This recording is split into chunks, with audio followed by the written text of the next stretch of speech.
Dallas Cowboys Radio Network is on the air. This is the 2026 NFL Draft with Kyle Yeomans, Zach Wolchuk, Brian Broaddus, Bobby Belt, Nick Harris, Tommy Yarish, and Vach Lombardi. Night one of the 2026 NFL Draft is upon us. It takes place in Pittsburgh, Pennsylvania, but all eyes for Dallas Cowboys fans are on the War Room inside the Star in Frisco, Texas. Welcome in to the draft show and the coverage of wall-to-wall coverage, over 257 selections over the next 3 days right here on the Dallas Cowboys Radio Network and DallasCowboys.com. Welcome in to the SWBC studios, everyone. Over the next couple of days, we are going to have the best combination of DFW draft experts that you will hear throughout the weekend. From 105.3 The Fan, NFL insider Bobby Belt, DFW sports expert Zach Wolchuk, and, of course, the godfather of the draft show himself, Brian Broaddus, makes the return to the Star in Frisco. From the Fort Worth Star-Telegram, Dallas Cowboys former DallasCowboys.com beat writer, but now Dallas Cowboys beat writer, Mr. Nick Harris. From Crown Global Media, YouTube superstar and film guru Vach Lombardi will join us. And then from DallasCowboys.com beat writer and Cowboys insider Tommy Yarish, and myself, TV and podcast host for the Cowboys, Kyle Yeomans. Gentlemen, it's here. We've waited a long time for this week, but Brian, it's good to have you back in studio. I'll let you kick things off. Yeah, thank you very much. I just came back for the free weekend shirts. Is that what it is? Yeah, those nice draft polos that you guys give us. So, no, it's always it's an honor to be back. It's an honor to be in this chair again, and it's an honor to be working with guys and gals that are so committed to covering the NFL draft the right way. You guys are all a credit to the craft that we do. You said it, Kyle. It's the absolute best draft coverage that you could ever take on. And so love being a part of that. It's going to be a long week, no doubt about it. We're about 20 hours of radio over the next 48 hours total is what we're headed toward. But it's one of the best weekends of the year, Nick, because I would argue it's the most unpredictable weekend of the sports calendar. Not to mention this draft, more than any other draft that I've covered, this is going to be unpredictable, and it starts really with pick number 2, and the rest of the draft is still completely up in the air. Yeah, the parity in this draft specifically is pretty wild. It's staunching. I think with as it pertains to Dallas specifically, these 2 picks, and they talked about it yesterday, it gives them so much freedom to move around. We are going to be keeping an eye on that War Room camera all night to make sure that phone, when it picks up, is it maybe earlier than usual, later than usual? When does that happen for these guys? And if they do stick at 12, does one of these defenders fall? Do they take a receiver? And then we're having a completely different conversation after George Pickkins apparently is getting ready to sign his franchise tag here pretty soon. There's a lot that could happen here over the next 48 hours. I'm excited for it and glad to be in this room with you guys. You bring up the small tidbit of breaking news there, and it's a pretty big one when it comes to the possible draft plans for Dallas. George Pickkins expected to sign the franchise tag and play on that tag possibly this year. Does that change anything in your mindset, Tommy, now that you have a guy like George Pickkins? After yesterday's press conference, many were saying and questioning the future for him in Dallas, but now he's saying, I'm okay playing on that tag. Yeah, it brings up a lot of different possibilities now, I think. The first possibility is George Pickkins could be staying in Dallas on a one-year deal worth $27.3 million. And that's obviously going to be yet to be seen. The other option now that he is expected to sign the tag, he has not signed the tag yet. But he's expected to do so here in the short future, I would assume, is obviously a trade option, which is, something that I'm sure has been discussed at length externally, and we'll see if that's something that the Cowboys are interested in. But now that's an additional option that Dallas has with Pickkins. And, of course, we've talked a lot about the last couple of days. What if it's a wide receiver at pick number 12 or pick number 20 for Dallas? Is that maybe push the needle for a trade to go down more? But this essentially opens the door to a lot of different things. And, of course, if Pickkins is to stay in Dallas, that now makes mandatory mini camp and training camp events that he has to be at. Otherwise, there'll be fines incurred there. So it's going to be very interesting to see what happens now that he's expected to sign that tag. You've got options now. If you're Dallas or George Pickkins, you can play or you can be traded. Bobby, based on what you're hearing in the last couple of hours, where do you feel like you lean on where George Pickens would lie? I think he's playing. I think he's playing. I think he's showing up. I don't know if he shows up right away for all the OTA stuff. We'll see about that. But I think he's here for training camp. I think he plays football this season, and after that, we'll see. I think that they have not. This is not a secret. They talk openly about it. George Pickens arrived here with a certain reputation, fair or unfair. He arrived here with a certain reputation, and he had a great year last year, and it probably wasn't enough for people who are not here physically to just erase some of the things they thought about him last year. And so I think that what you're looking at is being in a position of, if they're going to make me play on the tag, I probably just need to play on the tag and approach the season with a prove it mindset of like, I'm going to go out there and I'm going to do it again, not just on the field, but off the field and the perception that exists out there. Again, fair or unfair, which I think a lot of his teammates would say is unfair at this point. Mm-hmm. But I think that, he's going to play because he understands that he doesn't have the luxury, I don't think, with the rest of the league or here in Dallas to be able to just say, I'm going to sit this one out. Brian, how does that change the way you could draft tonight specifically?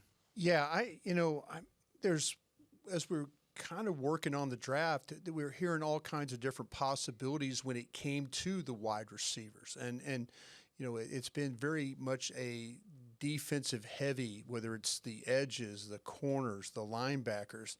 And then the last, say, week or so, we're starting to hear more about wide receivers. And, whether it's, Tyson or Tate or Cooper, and all these names were kind of appearing, and everybody's going, wait a minute, what's Dallas doing talking about these wide receivers? And I think in a way it's like Will McClay is really good at, protecting himself. When he starts to build his roster, he's like, listen, if I feel like I'm going to be a little short somewhere, maybe I can protect myself. So it's not surprising to me that they're talking about these wide receivers, because I feel like they stack just as good as some of those positions that I just named. When it comes to wide receiver in the draft, I know there are some names that maybe draft fans have heard of, Nick, but who are the guys at the top of the list that Dallas would even consider in that first round? Yeah, you'll take a look at Carnell Tate and Jordan Tyson. If those two guys start to slip and the Cowboys are getting close to being on the clock, the defenders are coming off the board, then we're having conversations in this room, and they are certainly having conversations upstairs about what that strategy looks like. And if they end up falling on a receiver, whether they move up and take one or they take one at 12, I don't see them moving up to take one. I will say that. They would probably stick and pick at 12 and take a receiver if that scenario were to play out. But if that happens, then we're gonna be in for a wild ride, and that post-draft press conference is certainly going to be one with a lot of antics. Do you think they would go up to draft anybody? What do you mean? Would they move up to go get?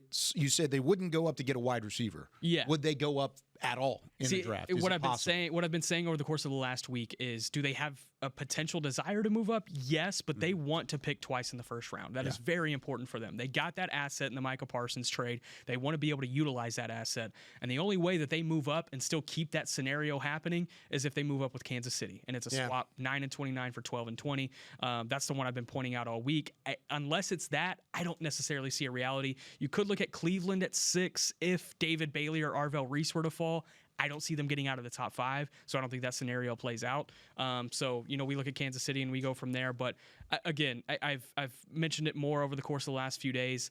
Sticking and picking is more of a realistic possibility than we've talked about, I would say, over the last 7 days. But man, once this thing starts here at the top of the hour, anything is up for play. It's very rare that you think about going up and then with the second pick going back within the same round. But there's a couple of teams. I was hearing that the New York Jets were going to be one of those teams. There's teams in the middle of that board that, depending on how many first-round grades you have, if you're in that mode of 11 or 12, 13 first-round grades, there's some teams that are behind that number that are thinking about, how could I go up and get one of these players? But in the Cowboys case, if it's the Kansas City trade, then it's that go up and then let's go back.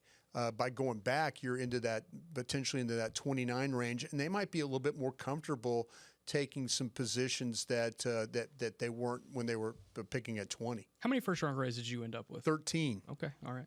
13. Around the table here, I'm curious. Where did you end up? 16, and I felt like it was a little heavy, but I like my 16. I stayed at 16 as well. I'm right there with you. 14. Yeah. Okay, so across the board, you're under what you would normally have. Usually, I'm 18 to 20, 25, usually, something like that. Yeah, it's very rare that you get a draft where you're only talking about 13, 14. I would talk to a team the other day that had 11. So these are the things that now that and when we start to talk about, well, I have a second round grade on him. It's not that the player is. He just did not fall into the window of first round grades. It's just your evaluation. And a lot of people can't understand that when you say, well, hey, he's outside. There's some players that are going to be taken on my board, of course, at 14, 15, 16 that are second round grades on my board, but they will be taken in the first round. That's just the way teams operate. A lot of people say, well, you need to put them in tiers. Well, for forever we've put them in the rounds, and that's how that we stack our boards. Where did you put Sonny Styles? Put him at 16 is what I did. And how many first round grades do you have? 13. Okay. He's outside. He's clearly outside. I think with Sonny Styles, when you start to talk about him as a player, he's played the position for 2 years. And there's things that you could see with Sonny Styles as a player where that maybe that they fool him a little bit with some misdirection stuff. Maybe they play with his eyes a little bit. Sonny Styles, the measurables, everything about him is outstanding. You're this 40-inch vertical, the broad jump, all these things. But as a player, time on task. You're thinking about plug and play. You're thinking about all the things you have to do. Yes, you can get this type of player in the future, but you might be in a situation where very early in his career, he's going to have to learn the position. He is a converted safety. Can I ask you a question? I'm curious because this is something that I'm sure we've covered in years past. And I'm just not recalling. How much of when you're evaluating somebody, are you evaluating what they are now versus what they could be? Like, for instance, you think, I'm assuming that Sonny Styles could be a first-round player by the time his rookie contract is over. No, he absolutely. The thing that, like I said, I was watching him as a player, and I was watching the stuff where early in the season where he was struggling getting off blocks. There's stuff you can watch, and by the time you got to the Big Ten championship game, there was playing a little bit better. I just feel like, though, that the experience, if you want to say, like I said earlier, everything about him it could be super positive. The way he gets experience as a player. But right now, I mean, listen, let's be honest. Guys like Donovan Ezeraku last year. I thought Donovan Ezeraku was the third best rusher in the draft. And all of a sudden in week one, he's playing Jordan Mailata, and he looks like he doesn't ever rush the passer in his life. So to me, sometimes these players, they could look pretty, they could look great. This guy reminds me very much of a guy like a Willie McGinnis. That goes way back in the day.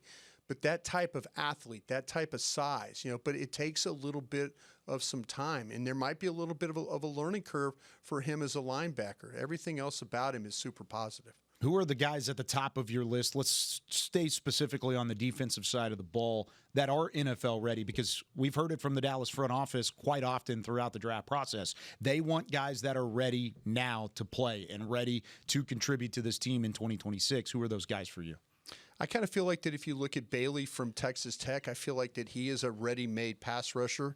I feel like that Delane, when you look at Delane as far as what he is able to do, coming into the league, you watch him the way that he plays. I thought McCoy was that way too. When I watched McCoy's 2024 tape, it's unfortunate about the knee situation with him. But the couple of these corners, I kind of feel like Bailey is a pass rusher. I kind of feel like that Reuben Bain's the same way. I watched Reuben Bain when he was, everybody talks about the physical limitations that he has, the shorter arms and stuff. I watched him for 17 weeks break down offensive tackles. And he has a plan. He has a pass rush plan. He plays the run particularly well. Those are the guys defensively that, we'll see what happens with Reese. Reese is one of these guys too. Is he a linebacker? Is he an edge? Where does he kind of fit in that mode? So when you're talking about these types of players and you think, oh, plug and play immediately, guys like Zach Martin, to me, way back in, that draft, that's plug and play. That's immediately, you don't worry. Booker, to a point last year for the Cowboys, was a little bit plug and play. I think defense is a little bit different story. When you look at the defensive side of the ball, that's going to be a big talking point for Dallas throughout the NFL draft. And a big part of that is the new defensive coordinator in Christian Parker, what he's going to bring to a new scheme and a new formation for the defensive side. When we return on the other side of the break, I want to talk about how that could affect the draft process. I know we've heard from the front office, and Will McClay has said that it shouldn't affect the way you build your board, but will it affect some of the conversations between players that are close on that NFL draft board? Just getting started. It's night one of the 2026 NFL draft. You're listening to the 2026 NFL draft on the Dallas Cowboys Radio Network and DallasCowboys.com.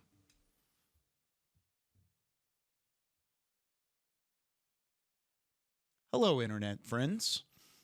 This is the true troopers that are watching with the video, that are watching with the stream, and know that we don't actually take full commercial breaks, even though we do so on the radio side of things. Back with Nick Harris. We pee in this cup. What? We pee in this cup whenever we have to go. We don't get breaks around here. Okay. Yep.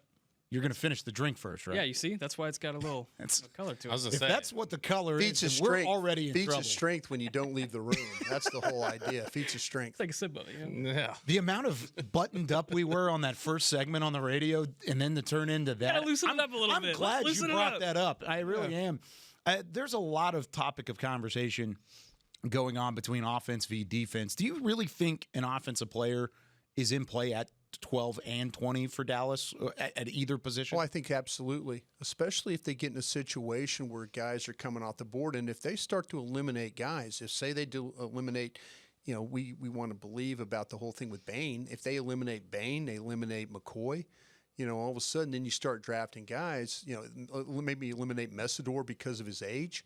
Yeah, I mean, you start eliminate defensive players, and all of a sudden, as you stack your board, this team is really good when they stack their board in a way and then take that player. We could go back through the history. You go back, I mentioned Zach Martin earlier, and the whole thing with Ryan Shazier and all, and CeeDee Lamb draft. I mean, when they stack their board and they go for generally the player that they feel like that they have the best feeling on, and they take that guy, it usually works out pretty well for them. Like I said earlier, I could see some wide receivers having some better grades than some of these defensive players, and that would make a lot of sense. Can I bring up a Debbie Downer scenario at the moment? Sure. So I was on a radio call with a station out in Jacksonville, and basically what they do is they call a beat writer from every beat and do a mock draft in the first round. And when they called me, all the defenders were off the board, and Tyson and Tate, and I couldn't trade out of it. And but Spencer Fano was on the board. Huh. And I wonder, like, if Spencer Fano or a Francis Malangoa or who else would maybe be in that top mix? I doubt Caden Proctor would make a lot of sense for this team. But if that's the best thing you got at 12 and you can't trade out of it, you're stuck, no one's on the phone. Hey, man, tackle isn't the best position on this team. You know, Yeah. We would hate it because, man, we've Another covered, offensive lineman we've in the covered first so round. many damn offensive linemen on this show in the last 5 years. But that would be your BPA. That would be your best player on the board, probably. Does Sadiq fall into that category from Oregon? Maybe not at 12, but maybe at 20. He could probably fall in either way. He's a good enough playmaker where I could see it happen. I understand why you took Fano at I can understand why you took him when you did, because it does kind of fit what you're trying to do. But man, I think with Sadiq, that might be one of those ones that, like, okay, do I take this tackle? Do I feel good about it, or do I take a guy that could be this weapon as a pass catcher at tight end? Yeah. All of that could play a factor in terms of offensive tackle, interior offensive line, all of the things element-wise on the scheme. And when we come back on the radio side, I want to save it for that conversation. There are changes coming to the defensive side, but what are those changes, right? Is it really a 3-4 base? But what's the percentage of what they're going to play? We just don't know. Exactly. We just don't know. I mean, this defensive coordinator is going to have a lot of say in what happens in this draft. They are going. Jerry and Steven and Will, they lean on these coaches hard. Yeah. And I'll tell you what, though, Christian Parker has so far, he said the right thing, done the right things. Everybody seems to be really, hanging on every word with him, kind of. But we don't know. That's the big mystery here. We don't know how this is all going to be. About 40 minutes away from the official opening. Welcome back into night one of the 2026 NFL Draft on the Dallas Cowboys Radio Network and DallasCowboys.com. Back with Brian Broaddus, Bobby Belt from 105.3 The Fan, from the Fort Worth Star-Telegram, Nick Harrison from DallasCowboys.com, Tommy Yarish, and myself, Kyle Yeoman. So glad you're with us as we lead you into the opening of the NFL Draft that is set to take place at 7 o'clock Central Time. Prior to going to the break on the radio side, we were talking about certain prospects that could be intriguing on the defensive side of the ball. It also helps knowing what type of system and what type of formation you'll see on the defensive side of the ball under first-year defensive coordinator Christian Parker. Brian, we were talking in the break there for a minute. You don't necessarily know what is going to be the breakup of a multiple defensive scheme. However, what can we learn tonight based on how they pick? Well, Christian Parker, whether it's interviews that he's done with DallasCowboys.com in front of the media, with everybody involved, or whether it's on 105.3 The Fan, he's tried to give us some hints of what his defense might look like. And this is why, as media scouts, we might not be too happy with the pick of a guy like Falk from Auburn. But where they understand him as a guy that could play potentially, as a down lineman, maybe not a pass rusher. So they have ideas of certain players. I kind of personally watch the Dallas Cowboys play defense. I'm like, who's the guy that's the rusher? Who's the guy that's going to get the quarterback on the ground? And right now, with Donovan Ezeraka, we'll see. But if they take a guy like Falk, then all of a sudden you kind of understand, well, maybe this guy is a 4-eye. Maybe they're not using him as a pass rusher. Maybe they have an idea where it's Williams, Clark, Falk, those kinds of guys. Okay, that's their defensive line, and now they're going to kind of build around that. So, like I say, those are the kinds of – when they take a player, then you're going to kind of say, okay, wait a minute, what is his skill set and how does he fit? And to them, it makes a lot of sense. To us, we're kind of like going, damn, get somebody to get the quarterback on the ground. You've got enough defensive linemen that potentially could just be really, really good run defenders and occasional pass rushers. Tommy, you've been on the pro day trail. You've been at the owners' meetings, the combine, the Senior Bowl. You've talked with the staff as much as anybody in the room. Do you get an instance of where they would maybe value some of these prospects that are at the top half of the draft and how they would utilize them? Well, I think when you look at everything that they've done in free agency, offseason acquisitions, everything like that up to this point, they've constructed this defense from the back to the front. Yeah. It's been a lot of building from the secondary and building up corners, safeties, coverage players. Typically you see a lot of people talk about, okay, we want to build our roster from the front lines, defensive line, your pass rushers, and go back from there. It seems like they've done the inverse up to this point. So if that tells you that, hey, we value the secondary, we want to be able to cover more than anything and maybe force more coverage sacks, if, like Brian pointed out, you don't necessarily have a alpha kind of pass rusher, and we just want to have guys in the back that can cover everything, take away every portion of the field. Then you look at, guys that we speculated for a long time about, Ohio State's Caleb Downs, LSU's Mansour Delane, those kinds of players that they feel like they can plug back there. Now, I think Brian also makes a good point. Eventually, you do need to load up a little bit in the pass rush position. And Keldrick Falk is a guy that 4-eye, we've talked about a ton over this offseason because Christian Parker said that's an important part. That could be an option, or in those trade-up scenarios that we discussed for a long time where, hey, if they really want to go up to 6, which I don't think they will, it would probably only be if one of those two pass rushers, Texas Tech's David Bailey or Ohio State's Arvell Reese, was there. But everything that they've told us so far says how much they value the secondary and the coverage portion of this defense, which isn't really much of a surprise given Christian Parker's background. Yeah. When you hear that from Christian Parker, the outside-in mindset, Bobby, and back to front, like Tommy was talking about earlier.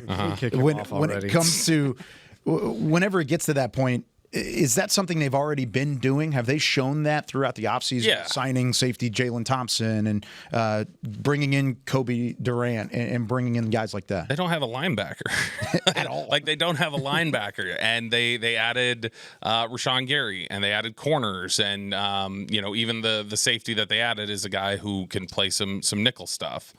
Well, I was going to ask you guys this question. And they've been very, very, I want to say almost, they've tried in free agency maybe to get some guys, but they've been kind of lax. Like, we're sense of urgency they're a little bit more calmer about it. Do you feel like they have a deal already in place with somebody? Potentially. Like post draft, they've got whether the Dolphins, the Minnesota. They did that with Pickkins last year. Yeah. They had a contingency in place. I think it's interesting to note that who was this team's biggest free agent signing? Not the trade, free agent signing. This year, Thompson. it's Thompson, right? Yeah. Who would be second? Kobe Durant. Probably. Who would be third? Maybe Locke. PJ Locke, safety. Everybody in the secondary, and now we're talking about their top pick is going to be somebody in the secondary. I think it's very clear like where the thrust of this defense is going to be, and it's going to be in the way that they attack with their secondary and the way that the different multiple looks they can get from that. And I don't think they're just going to reach on a linebacker, or if they don't love an edge rusher, I don't think they're going to just reach on one of those things because they feel like, well, we've got to find this, because to them it's like, no, we want Christian Parker, as being a defensive back-minded guy, clearly wants to stack that area with the type of players that he really thinks they need, and I think he thinks that everything else behind that is secondary. And hey, if all else fails, you still have Kenneth Murray out on the open market. That's true. Yeah. I had Or to me. bring the bit back. Or I had me. to We're bring the bit back. 25 I had minutes to bring- into the weekend. I had to bring the bit back. 25 minutes in, and that's all it took for Kenneth Murray Nick or to bring Jalen up. Smith? Yeah, Text in now. either one of them. Does that bode well for taking Kenneth Murray? No, that's awful. Stop it. Does that bode well for taking somebody in the secondary when they've already invested that much into the secondary, or are they still I think wide open, whatever the best player available? Yeah, I think they're pretty open. But I mean, I think that if they're looking at, let's say, miracle situations, Styles, Delane, and Downs all fall to them where they're picking. In theory, you would say, all right, well, all things equal, the position they really need is linebacker. Take Styles. I think there's a chance Styles would be the third one they would take there. Wow. Because I think I think they do view it as really important to make sure that they get those guys right on the perimeter. And is that more about getting the guys right on the perimeter, or the confidence that they have in the defensive tackle duo of Quentin Williams and Kenny Clark, just to be like, hey, we can get by at linebacker. We can go get someone in the trade market that can do the job. Let's get the elite guys on the outside. Let's cash in on the well, and to Brian's point, they may have a contingency in place where it's like, if we don't get somebody here, we've got a contingency. We may not have a contingency to do what we think Caleb Downs can do for us, or what we think Mansour Delane can do for us. Could that also be a sign of what is to come in terms of the health of your cornerback room specifically? 100%. You've revamped your safety room to there's no question about this. an extent, but your cornerback room, almost everybody across the board has a medical on. They don't have a nickel. I mean, and if you draft Delane, you could potentially use him for that. And, I know we had a chance to talk with Muhammad from Texas yesterday on 105.3 The Fan, Malik Muhammad, and he was talking about, he visited with the Cowboys, and they were already talking about nickel stuff with him. They were already saying, well, hey, do you do this? Do you do this? So I kind of feel like, though, if you address it, whether that's Downs, whether that's Delane, that's something I think that's still weighing on their mind. But I don't know how you can look at the secondary and look at the corners and feel great in a way that, listen, Bland's foot, that's got to be a concern. I think Ravel, I think he's going to come back. I think the whole thing he had to deal with, I think there was some setbacks. I think he kind of fought through that. 3 games in 12 days, I don't think that helped him at all. Dealing with the brace, I think there was all these things. The fact that he can have an off-season, work on his craft, I think he'll be a better player. But there are some concerns that you have at that position, so I could absolutely see why they're looking at corner. It is fascinating to me, though, because I think you definitely, if you had to roll the ball out there and play tomorrow, I don't have a second linebacker. But I think I do have, at the very least, 3 or 4 guys that could play some nickel. Yeah. Like, I think Durant can play nickel. Jalen Thompson can. Reddy Stewart. Deron Bland can. And Reddy Stewart would be the maybe 4th. I don't. Right now, I'm running out there with Justin Barron and DeMarvion Overshown at linebacker. Oh no, I could say I'm looking at it as I'm looking at like Durant. I see. Did you see him play a lot of nickel? Yes, not last year, but it was that's what I'm saying. For his career, he has played the same number of snaps in the nickel as Deron Bland has. Okay. And we don't want to move Deron Bland inside, right? They don't seem to want to, but Bland has done it before, and so it's they've both played about 30% of their career snaps in the nickel. It's just Durant did a lot of his previously, and last year he was pretty much outside, but he's done it before, and Thompson can.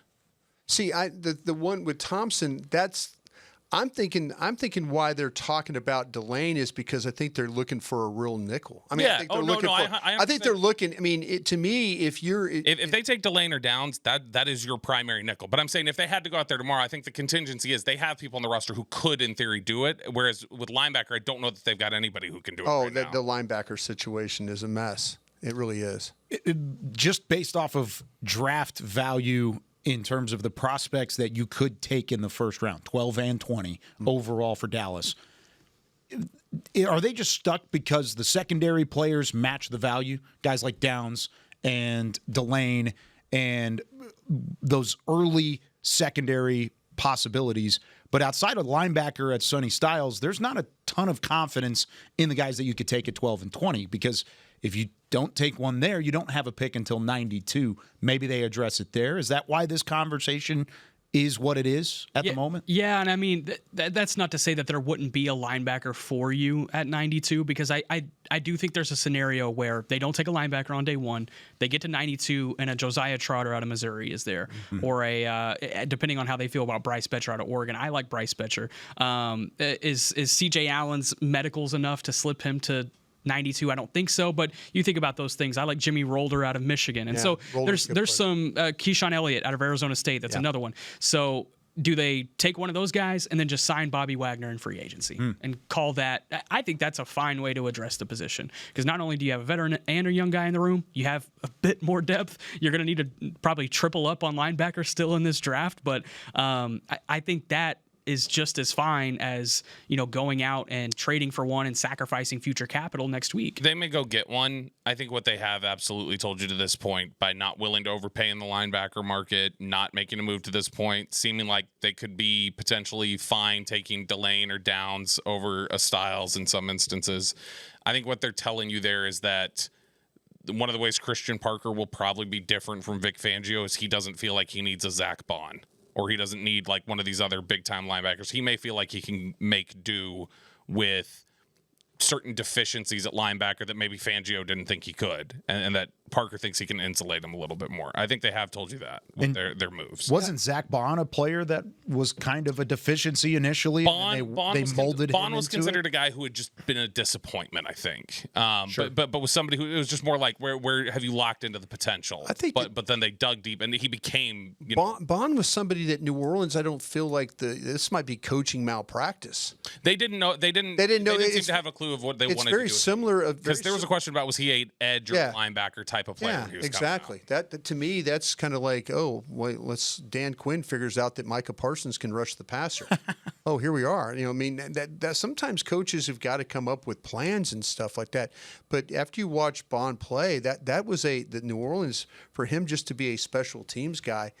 That seems like a gross neglect right there. The other thing that you might be hearing from them at this point is that they feel good enough about the depth of the linebacker class to say, hey, we feel good about waiting until 92 or 112 and feel like we can get a starting caliber player, whether that be rotationally or a pure starter. Because you think about what they said yesterday in the pre-draft press conference, among many other things, was Will McClay saying, hey, we feel like the depth of this draft is in the second through the fifth round.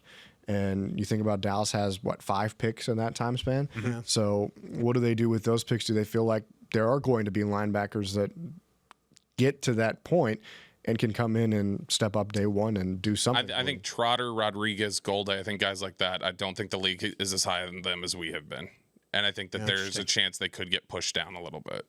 Maybe not all the way to third round in 92, but I definitely don't think that the league has been. It's like you're going to see like 5 linebackers go in the top 50. I don't think that's going to be the case. How does the linebacker stack for you guys stretch in terms of guys? Let's cut it off as starting caliber in terms of 50% of the snaps in year one as a rookie. How deep into your linebacker stack can you go before you cut it off and say that guy's not ready? See, I would classify that as a third round grade, like what you just explained. So I have 10 linebackers in the top 3 rounds, but 6 of those are in the third round.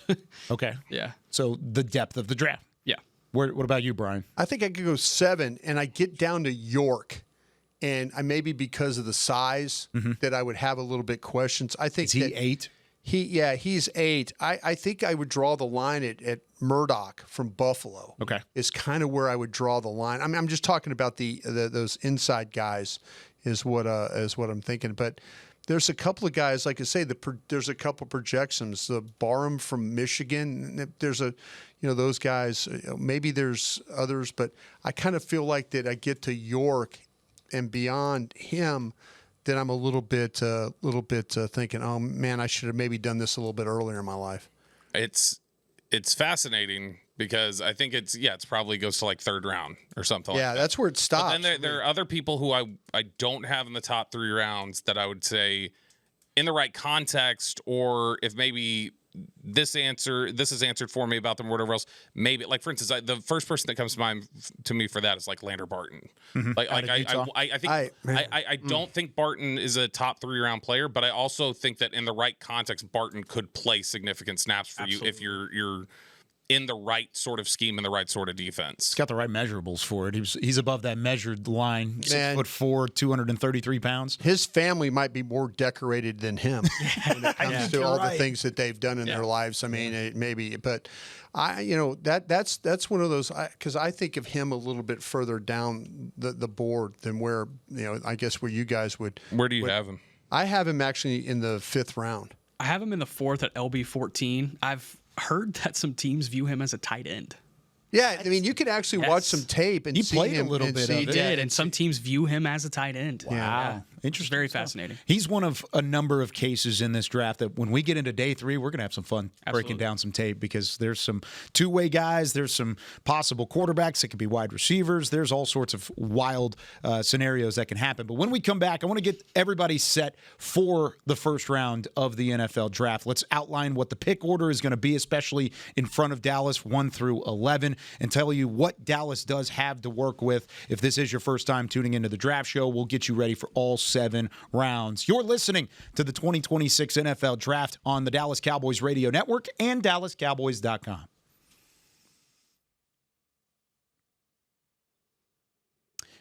On the .com side of things, taking a look inside the War Room, they have now filtered through the tours that come through on the day of the draft. There are some tours that happen, and the front office staff is in the War Room for that. It's kind of like a exclusive deal, but they're all gone. It is now all business for Dallas, less than 25 minutes away from the official opening, and we'll hear from Roger Goodell right after that 7 o'clock Central Time start.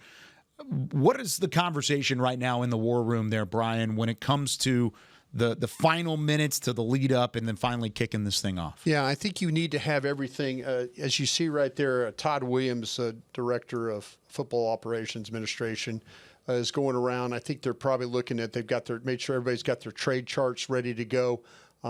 He's going to pick up maybe right there, and he was going to his computer. They have all that right there. Him, Adam Pacifica, those guys are responsible for the trade charts. So Jerry's probably looking down at looking at the order of where he's, where the draft, maybe he's still kind of thinking about potential trades that they, who wants to go back, who wants to go up, maybe going through that in his mind, kind of getting an idea that once the opening bell hits, you're going to then be ready to get on that phone if you have to and make the calls.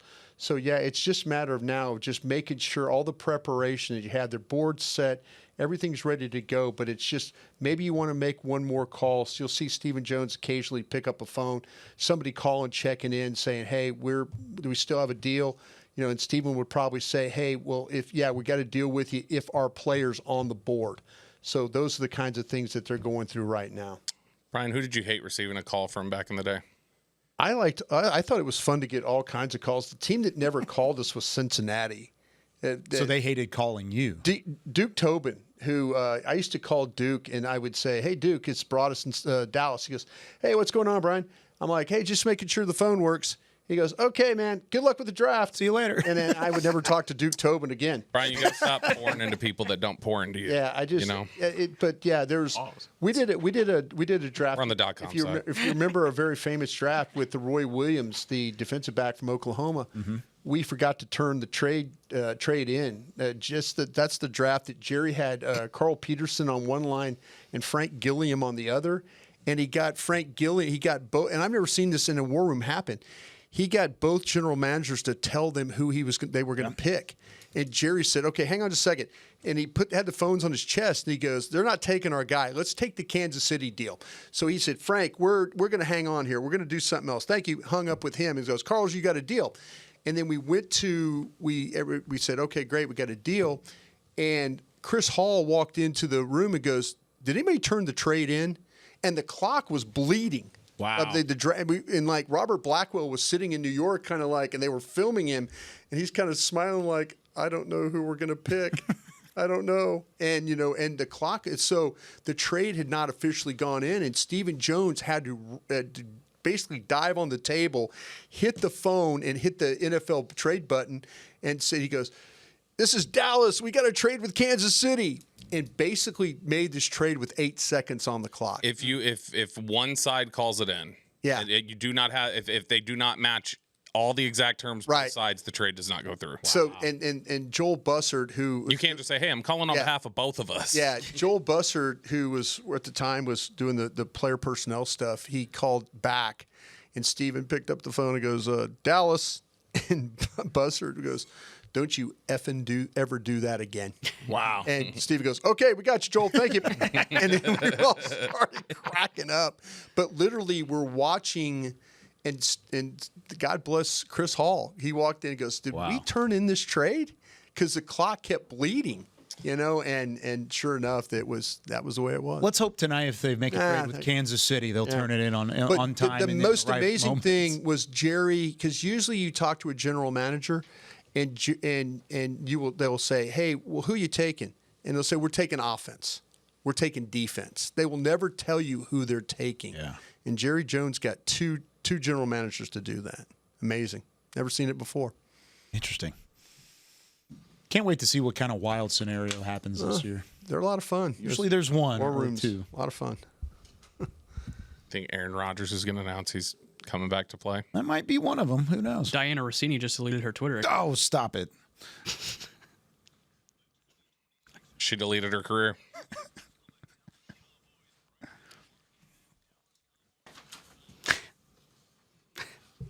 Final segment before the 2026 NFL Draft gets underway in Pittsburgh, Pennsylvania. We are about 20 minutes away from hearing from Roger Goodell, the commissioner of the league, to kick off this year's NFL Draft. We continue on here from the start in Frisco, just a couple feet away from the Dallas Cowboys war room, where Jerry Jones, Brian Schottenheimer, Will McClay, and the Cowboys front office are currently sitting in there. I don't see Stephen Jones at the moment. Doesn't mean he's not in the room, but in terms of the war room camera that we are taking a look at now, no movement from Stephen quite yet. But Brian, these are trying times, a little bit of nervous energy from anybody. It doesn't matter how long you've been in the league. There's nervous energy going into night one. Kyle, are we not going to recap Nick's news before we're back on the radio side? If you would like to, I will give you permission. I would not. Go ahead, Brian. Okay.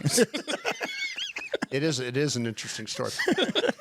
But we'll just leave that up for interpretation. Yeah, no, you're actually, to be honest with you guys, this is the calmest that you are when you the stressful times are leading up to this, when you're trying to kind of figure out where everybody's going to go or what's going to happen ahead of you. And this is a draft with only 11, 12, 13 first round grades. Are you going to get in your window? Are you going to be able to, pick the player that you absolutely want? And now you're trying to figure out, with so much uncertainty. And I think there's going to be I think there's a couple of teams that are going to try and go up in this thing. I think the Detroit Lions from 17 are going to try and get up in there. We've already talked about potentially, the New Orleans Saints, who are in that top 8. Maybe they're going up to Arizona. I could see Arizona trading twice in this thing, depending on them going back, and so those are the times. But you've prepared for all this. When you the last few days you've worked on your board to the point where you have an idea where people might going to get players. And so with that being the case, you'll be ready to you'll be ready for any situation that happens. You got to be ready if that phone calls, maybe a team, maybe you're not thinking that maybe you're thinking about, like, I want to be involved with this one. And you could pick up your phone, or somebody might call you and say, "Hey, listen, we're interested in moving this pick. and then that kind of sets you in motion. But they prepare for a lot of these scenarios. For those that may not have been following the NFL draft process as closely as those that have listened to the draft show or 105.3 The Fan all season long, let's go through the top 20 picks and how they outline for Dallas, just because it could turn into one of those scenarios where everybody 1 through 20 could move around and shake a little bit. It starts with the Las Vegas Raiders at pick number 1 overall. The general consensus is that they would take a quarterback, and most notably Indiana's Fernando Mendoza would be that number 1 overall pick. Number 2 is the New York Jets, then followed by the Arizona Cardinals at 3. Those two are selections that generally are mocked to see edge rushers, premium positions go at 2 and 3. The order in which they go is still up for interpretation. Pick number 4 is an interesting one for the Tennessee Titans at 4th overall. That could be where you see the first offensive player off of the board if, of course, the Jets and Cardinals stick with that edge rusher mock. Then it's the New York Giants at 5, followed by the Cleveland Browns at 6. There's been a lot of conversation for Dallas possibly trading from the 12th overall pick up to the 6th overall pick because of the trade charts that these teams use universally throughout the NFL. It could line up from a mathematics situation where they could go all the way up to 12 and you still pick twice in the top 40 overall. They would pick at 6 and 39. If that's the case, at least according to the trade charts, Nick. Yeah, if I could stop you really quick, I would be surprised if Arizona picks at 3. Okay. I think somebody's going to trade up. And if you're asking me what makes the most sense, it would be New Orleans. But we'll see. And that number 3 pick is going to be certainly one to watch for the Cowboys because let's say it's New Orleans. They jump up and take Arvell Reese or David Bailey. Mm-hmm. Cardinals come back to, that would be 8.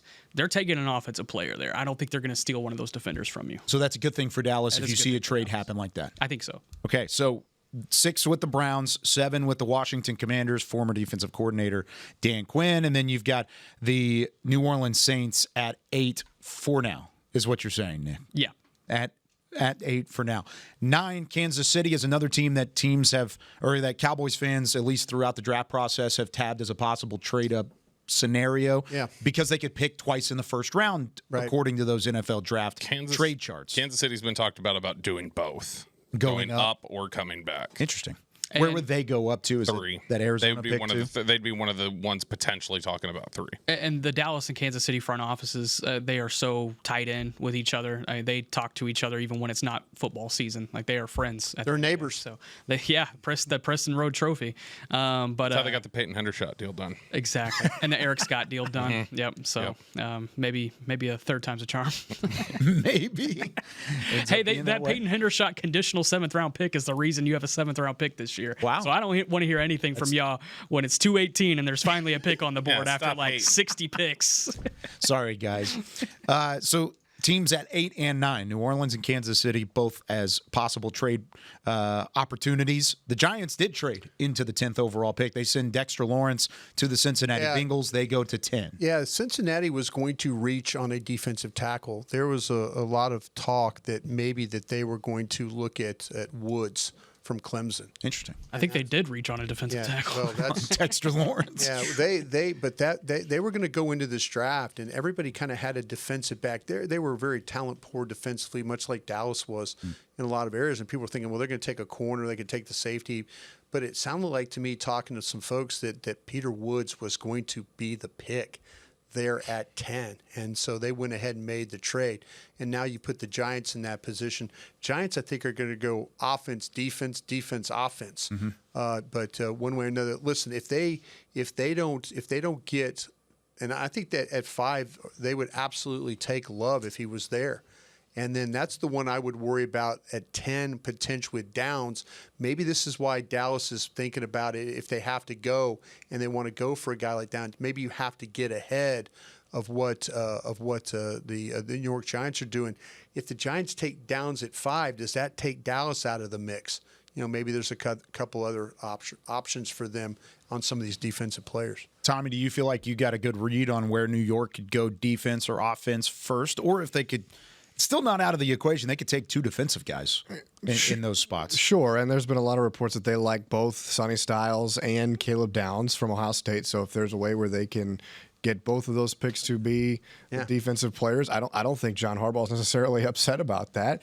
But they've also been connected to Jordan Tyson, the wide receiver from Arizona State. So really, their options are open. And I think that we talked about this scenario a couple of times. What Arizona or New Orleans or whoever is at 3 does, if it is just back-to-back pass rushers, what does Tennessee do? Because Jeremiah Love's been tied to Tennessee a bunch. I think I have seen Tennessee insiders, no joke. I'm going to try and think of every single player I've seen them tie to the Titans at some point to this point. Bain, the majority. Bain, Styles, Love, Tate. Who else have we seen there? I mean, if Reese or Bailey falls, we've seen them You get say mocked Bain? there. I've seen Bain. There's Bain, Styles. You've got. I mean, they've been all over the map with and that Bain one was not from a French person. That was from one of Tennessee's bigger beat reporters who had consistently put Bain out there for a while. Yeah, I kind of feel like that Tennessee's the team that if Love's on the board, they're going to take him. I just feel like that's going to be the pick, especially if all of a sudden somebody like New Orleans or somebody trades up to 3 and Arizona gets out of there.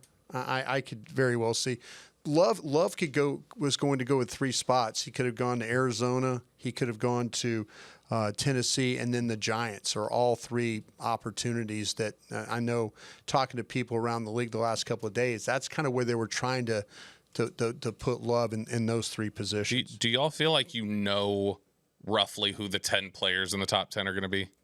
Just depends on the order. Yeah, just you don't know where they go, but do you feel because? For instance, one name we have not talked about in the top 10 at all, even though I think everybody's talked about how we all generally like him. But one we haven't talked about at all that I know the Giants ESPN reporter said was his favorite to go at 10 was Ioane from Penn State. And so it's like, it makes me wonder, is there anybody that we've had that we think is a good player, really good player that we just haven't been able to find a spot for that maybe some team just says, no, we're going to take him in the top 10 because they're a quality player. I'm surprised with the thing with Malinois, how he's gone from maybe being in the top, 3, maybe you were talking about him at Arizona to potentially being down. A lot of people have him going at like 11 now. That's what I'm saying. He went from being that guy kind of up there a little bit higher, and then now it's like a big drop. Let me ask you, how would you feel at 12? Malinois? I would have no problem with it. If you're standing at 12 and the defenders are gone, go for it. That's the best lineman in the class. I'll say the name that you hear a little bit of chatter about, and it could be smoke, but the name you hear a little bit of chatter about, like maybe could end up on the edges of the top 10 is Caden Proctor. Mm-hmm. Yeah, which I think I had Detroit trading up for him when I was starting to think about the spots where people I had Detroit going from 17 to 11 in Miami. Yeah, that's where I kind of felt like that Miami would drop back, but Detroit would go up there and maybe grab Proctor with that 11th pick. You think it would be Proctor or Freeling from Georgia? I think it's probably going to be Proctor is who it would be. If you like Proctor, you like a very specific type of player, and it would make sense that you would want to, like, for instance, I think the Giants. Overweight. Look, I mean, you want big guys, right? Like you take, for instance, I know the Giants. Very little has come out of about what John Harbaugh's philosophy is going to be. Mm-hmm. When you talk to people out there, one of the things they are consistently telling you is he wants to get bigger on both sides of the ball in the trenches. He wants the defensive line and the offensive line bigger. So Proctor, like, is that just somebody who, like, when you're hearing about fringe top 10 interests, is that because some people think, well, Proctor could be a guy that they look at and go, like, let's add some size here? Could be. Baltimore historically because Harbaugh was there, has been a bigger team. Monroe Freeling also bigger offensive lineman if you want to try and build into the trenches there too. Can I ask folks, where did you guys stack Freeling? Because he was the 3rd tackle for me. I have him at 24. He is tackle 5 for me. He's tackle 4 for me, and he's just outside the top 20. 4 for me, 28 overall. Where do we have the Arizona State offensive tackle? He's my top 2nd round player. Maxie Honachor. I love him. See, I have him over Freeling. I do too. I do. I just the first time that I ever saw Monroe Freeling's name was Dane Brugler's very first mock draft. And he had him right where you guys were talking about him at 25, 26, somewhere right around there. But listen, for him to be talked about in the top 6, I'm like, man, they are putting a bunch of air in this guy. He's athletic, and he showed that at the combine. But yeah, I agree with you. I don't think the tape shows top 10. Yeah, it's a draft show tradition that on night 1 we have to talk about offensive linemen for the Dallas Cowboys, for the guys or the teams in front of them. Whatever it ends up being, you're going to have that conversation throughout. But when we come back, It's the official start of the 2026 NFL Draft in Pittsburgh, Pennsylvania. We've got wall-to-wall coverage. All 257 selections will be on the airwaves throughout the weekend, and it all gets kicked off in a matter of moments. You're listening to the 2026 NFL Draft on the Dallas Cowboys Radio Network and DallasCowboys.com. All right, so Nick, tell us about that Twitter thing again. I'll let Zach Wolchuk do that as he rotates in. There you go. All right. Good job, Nick. Is that the man coming in? I don't know. Yes. I'll go get somebody. .com site. that's Him and Vach, yeah. Yeah. See you guys in a bit. All right. Good job, gentlemen. Well done. The final lead up here for, of course, 1 through 12. We just went through those picks. Let's talk a little bit here, Brian and Bobby, and as Zach and Vach rotate in. Rams at 13, Ravens at 14, Buccaneers at 15, Jets at 16, Lions at 17, Vikings at 18, Panthers at 19, and then the Cowboys there at the 20th overall pick. Any of those that possibly could be a second pick landmine for Dallas to try and navigate in terms of defensive I don't know. players? I'm taking advantage of them getting up, and I'm moving into this chair. You're going to right move now. into the chair? I don't know who's going to get the kids' table. Zach would be good for that one. I like it. Yeah. Good for you. You've been on here a couple years. What draft is this for you? This is 4, With us? right? I think. Yeah, because it would have been. Sounds about right. Tyler Smith was the first one I was on. 23. So, yeah, 23, 24, 25. Yeah, so it's been Tyler Smith, Mozzie Smith, Tyler Guyton, and now, or Tyler Burke. So, no, wait, we've done 4. I've been on 4, so this will be 5. Yeah. Oh, wow. go. Time flies. Good stuff. So, who are some of the landmines there, 13 through 19, that you could see possibly taking players that Dallas would want to see at 20? Let's look here. Let me pull up the board as it looks like. Do you got one of those? Yeah, we got one. Yeah, you got it right here. See, the thing about keep it, that the with you. thing you have to worry about is, like, I don't think the Rams are going to go up, but I think they're taking offensive players there at Rams. Tampa, maybe the Jets, but see what the Jets do at 2. You know, of course, they're probably going to take a defensive player. I talked about the Lions going up. I think Minnesota. If you want a corner, the Bucks could take a corner. Yeah, Lions, Panthers on offensive line. Vikings, if you have not taken like one of these safeties, let's say you like Thieneman, that's been a threat to take Thieneman the whole time. Yeah. So I think that those would be in play as people that could take players from you. We're still live on the air as Vach is. Fellas, in top of the seat. morning, What's top up, of the dude? morning.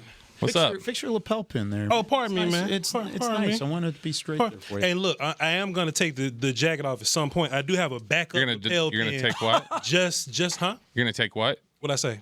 No, you just I didn't hear what you say. You're gonna take what? I'm gonna change clothes. Like we I gonna thought you break said and you're gonna rotate. take the jacket off. Oh, at some point I'm going to take the jacket off, yeah, and just rock just the vest. So I got a backup lapel pin. Y'all can see. There you go. Yeah. A backup lapel pin just in case, man. You know, we gotta coordinate our clothes and our outfits around here, you fellas. You feel me? Yeah. Hey, man, what y'all doing, man? Y'all ready to draft, man? Y'all all right? Anything that we say in the first that we said in the first hour that you either disagree with or wanted to talk about? I am a particular shade, so I was a little late. So I didn't hear everything, you know what I'm saying? I didn't get a chance know what that to means. listen. Well, you got to talk about it that way. I had to move around and do some stuff. I just can't sit down and listen. But I'm thrilled about this draft. I'm fascinated with what's going to happen with the first pick, of course. But I think the board is going to open up with that second first round pick, of course. I want to know, is it pass rush going to be happening later? Is it one of those cornerbacks that we like? I've been talking to Brian about this. Are we talking about D tackle enough? You know what I mean? Like, we got some guys, and some of those guys may not be long term guys for the Cowboys. And I was like, Brian, are we talking about D tackle enough? He was like, nah, Vash, we're not talking about D tackle enough. I think that could be a surprise. Maybe not today, but if the right guy's there, I don't see why you can't take a guy like that. Where would be the earliest that you would take a defensive tackle? I'll take Caden McDonald at 20 whatever. Take him right there now and at make 20 it happen? at 20 whatever right now, and I'll do it with a smile. And I'll be like, all right, whoever is, when Quentin comes off the field or when Kenny comes off the field, you're directly going to be competing with that character. So it could be Jay Toia or something. You know what I mean? Hey. New administration, guys get moved around all the time. I'm just not opposed to taking one tick. You know what I'm saying? Yeah. He's Tongan, right? Will he do the hockey for us? Yeah, do a little dance. I was I'll do. wondering how That's the quick- first thing you said on first the thing, airwaves. I First love thing. it. Huh? Just go ahead and quick just was he like gonna rip bring that up? Band-Aid off. Woo! We're here. We're back. Do a little dance, y'all do. Let's do it. I love your tie, by the way. Hey, thank Got a you great very look. much to the Godfather, Brian Broaddus. He's the one that hooked me up with the draft day tie. Oh. As you can see here, I'll pop all right. the other way. It's got all the teams on it, all the logos. I mean, we got old school Giants, old school Falcons, old school Bucks, even Redskins. Whoa. Can't say that anymore. Brian, how old is that tie? Can't say Rossini or Redskins. It's probably older than you guys. I've had that since probably 1990. I was born in 92. Yeah, that tie's older than you. Damn, Doc. Let's not cuss on the radio. The time has come. It is 7 o'clock Central Time, which means the 2026 NFL Draft is moments away from officially getting underway, and Roger Goodell taking the stage in Pittsburgh, Pennsylvania, and then the Las Vegas Raiders will be on the clock. It's our second hour of coverage out of 20 over the weekend, covering pick by pick all the way through 257 selections in the 2026 NFL Draft, alongside those of 105.3 The Fan, Brian Broaddus, Bobby Belt, Zach Wolchuk.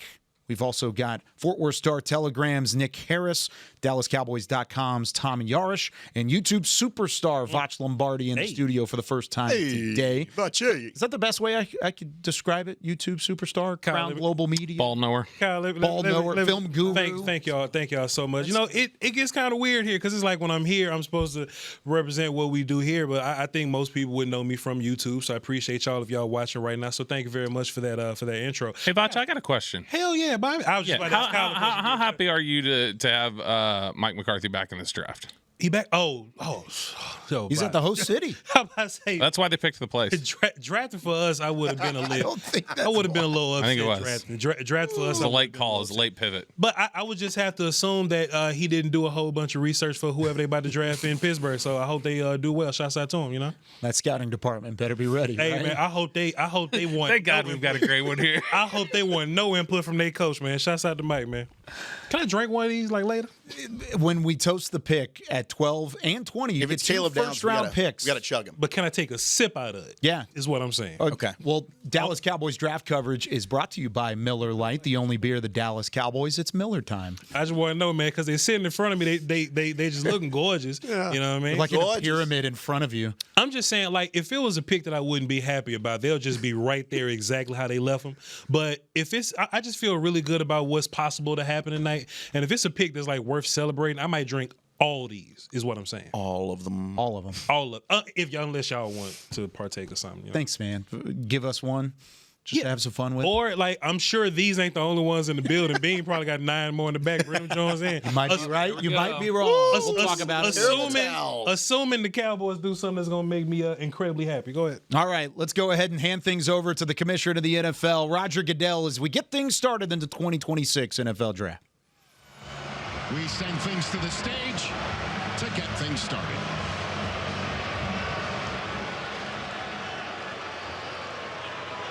Pittsburgh, here we are. Come on, you do better than that. We have over 300,000 people. Let's go. It's hear you. 300,000. There you go. Welcome to the 2026 NFL Draft. We are proud to be here in a city built on grit, built on steel, and home of the one of most dominant franchises in history. It's just like Your 6-time Super Bowl champion Pittsburgh Steelers.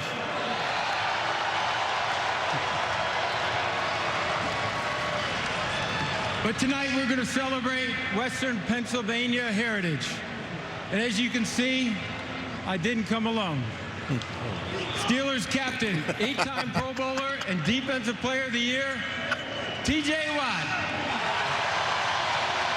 Hey, we got to sit through this for a We do have to sit through it just for a little bit. It's symbolic. And the heart and soul start of it all. of the It's Steelers. like lighting the torch. I just hate when they got, all right, y'all, we got the mayor of Pittsburgh here to give the The 2023 Walter Payton NFL Man of the Year, Cam Hayward. I just want to say, guys. Hey, man, you pick Take it away, Cam.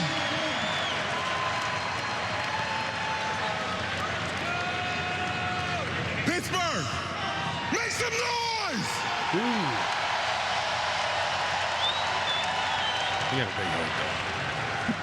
This is Steelers football. Tough, physical, and built to last.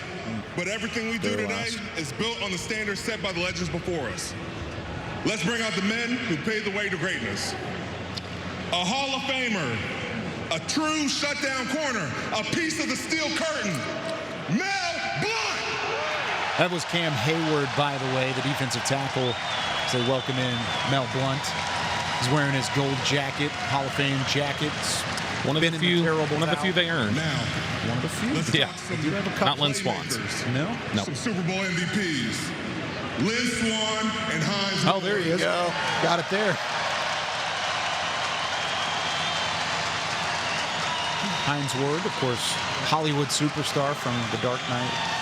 Lynn Swan got in the Hall of Fame for 2 catches, man. Not technically And wrong. now, we got to talk quarterbacks. 2 quarterbacks. 2 eras. 1 standard. Super Bowl champions. And legends of the city. Also Ben other things. Roethlisberger.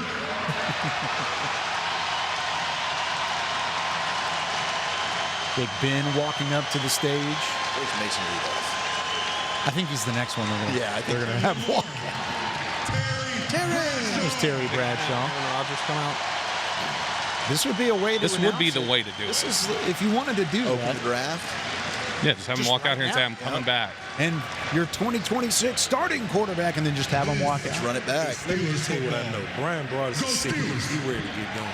He don't like all the passion and theatrics. I mean, we're Just wait for the Raiders. 6 minutes from the top of the hour. We've already gone past 6 minutes of this. Are the Raiders even on the clock right now? No. No, they haven't opened it. We have a shorter clock this year, by the way. We haven't talked about that. That is a good conversation. We'll talk about that here in a moment. Pittsburgh, this is a moment you all been waiting for. Yins ready? Yins, oh my God. The Yinses. The 2026 NFL Draft is officially open.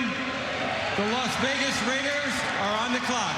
All right. Here we go. And Roll up to please, Mr. Wild crowd. go. It is a big crowd. That is massive. Yeah. Holy cow. 300,000 is probably accurate of what Roger just said. It's big time.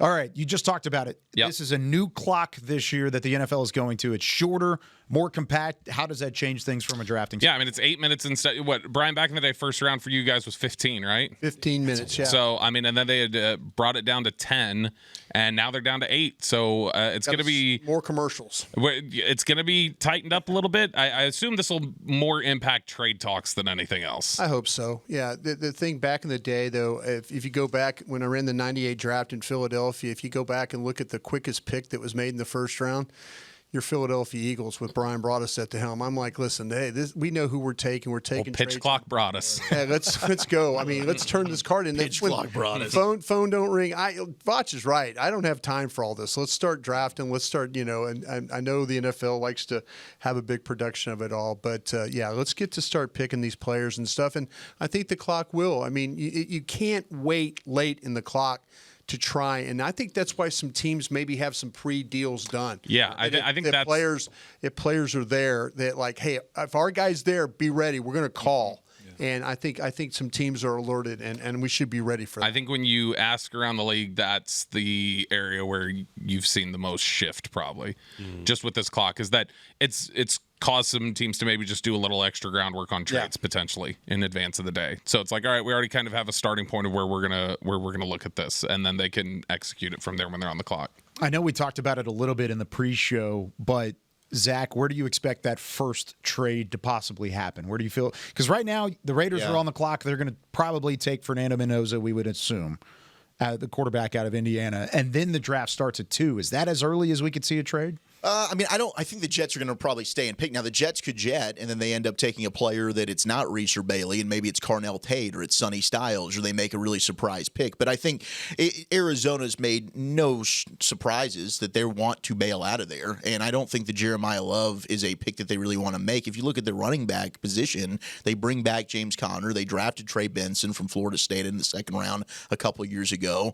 They're kind of set. I mean, they just signed Tyler Algier. Like, is Jeremiah Love an upgrade over all those guys? Yes, but is it a massive need for them? No. They need an offensive lineman, and maybe there's just not one there at 3 that they feel comfortable taking. So they want to bail. It just depends on do they get the value for the pick. I think, Nick mentioning New Orleans earlier makes a ton of sense for me. That is a front office that has been very aggressive in their history. Kansas City going up for a difference-making edge rusher makes a lot of sense for me as well. So I'd actually be stunned if Arizona does stay in pick at 3. I think they're the team that is going to bail out. Brian, do you agree with that? Absolutely. I think there's some teams you got to look at here. Arizona could be – I think Arizona is going to trade. Tennessee's a team. Cleveland's a team. The Commanders are a team. New Orleans, obviously, we talked about them going up, and Kansas City. So, yeah, we're in a situation right now that where maybe some – like we talked about, if there's some players on the board – then you're going to see some of these trades fire off, and some of these teams are going to start to talk about getting out of there, and I think they're going to do it in pretty quick fashion. What do the Joneses always say about being the team that picks up the phone on a trade? Generally, you're the one that loses when you pick up the phone. Which Jerry said it in the pre-draft press conference. He said usually those calls are better when they're coming in. Which I think I should be clear on this, because I think this is what they mean by it. I guess I should totally fill in the gaps for them. But I think what they're talking about is when you are on the clock. Yeah. Like they're talking about you don't call to go back because that's where you lose. I think they just generally think the team that calls is the one that wants to go up. So if that's us and we want to go up, we place the call. Because if somebody's calling from back there going, hey, will you come up here and take our pick? That's a losing position, which I can see 100%. Because of that, Arizona has been really hard up to get out of that position. Yeah. Arizona has called several teams. Arizona, I believe, has called this team a couple times and asked Dallas, like, hey, would you want to come up for that? So I'm going to be very interested that if they do move, what they move for. So you just talked about it. What would it take for them to move up and to get on the phone themselves? Or does that change the maneuvering if it's a trade possibility that's already set in place? Because like you said, if you're on the clock, that value goes down if you're trying to get out of that pick and pull the parachute. But if you've already had a trade talked about and agreed upon, gentleman's agreement, does the value stay relatively the same? Right. Like it may shift things. I mean, we'll have to see if that's the way that it kind of plays out. I would guess that it's still... I guess you're not going to get quite as good a value if you're the one who's been calling so frequently, which it seems like Arizona has been. It seems like whatever deal Arizona gets done, if they get one done, it feels like one they probably prompted the discussion because it felt like they were talking to a lot of different teams. And so, or at least word got out to that team, and that was the call. 100%. Yeah. Vach, who would you go up for? Let's say if you were in the war room for Dallas. Sure. Who would be worth trading up for, and how far would you go? I mean, you want to get one of those big sixes, what I've been calling them, one of the edge rushers, the linebackers, the corner, or the safety there. It just kind of depends on how far you want to move up. If you don't want to give away, please. Can we outline that big six? Can we? Okay, so David Bailey, so Bailey, Reese, Downs, Delane, Bain, Styles. Okay. Those are your all big six defensive players. Defensive players. The Cowboys were terrible last year on defense. They're not. I don't think they would move up for a wide receiver. I saw that online somewhere. I don't think they'll be moving up to do any of that. If they do move up, but it just depends on, are they comfortable giving up a 3? Are they comfortable giving up a 4 and a 5? I've heard that they don't want to get out of the first round. The Raiders on the clock. Go ahead. Sorry to interrupt you, Bob. Here is Roger Goodell with the first pick of the 2026 NFL Draft. Tyson. With the first pick in the 2026 NFL Draft, the Las Vegas Raiders select Fernando Mendoza, quarterback, Indiana. And now the NFL Draft is underway, because that was the one pick that I think everybody had right on their mock draft. They get one across the board. We're going to go ahead and step aside. Fernando Mendoza, first pick off the board, quarterback out of Indiana to the Las Vegas Raiders, first overall. You're listening to the 2026 NFL Draft on the Dallas Cowboys Radio Network and DallasCowboys.com.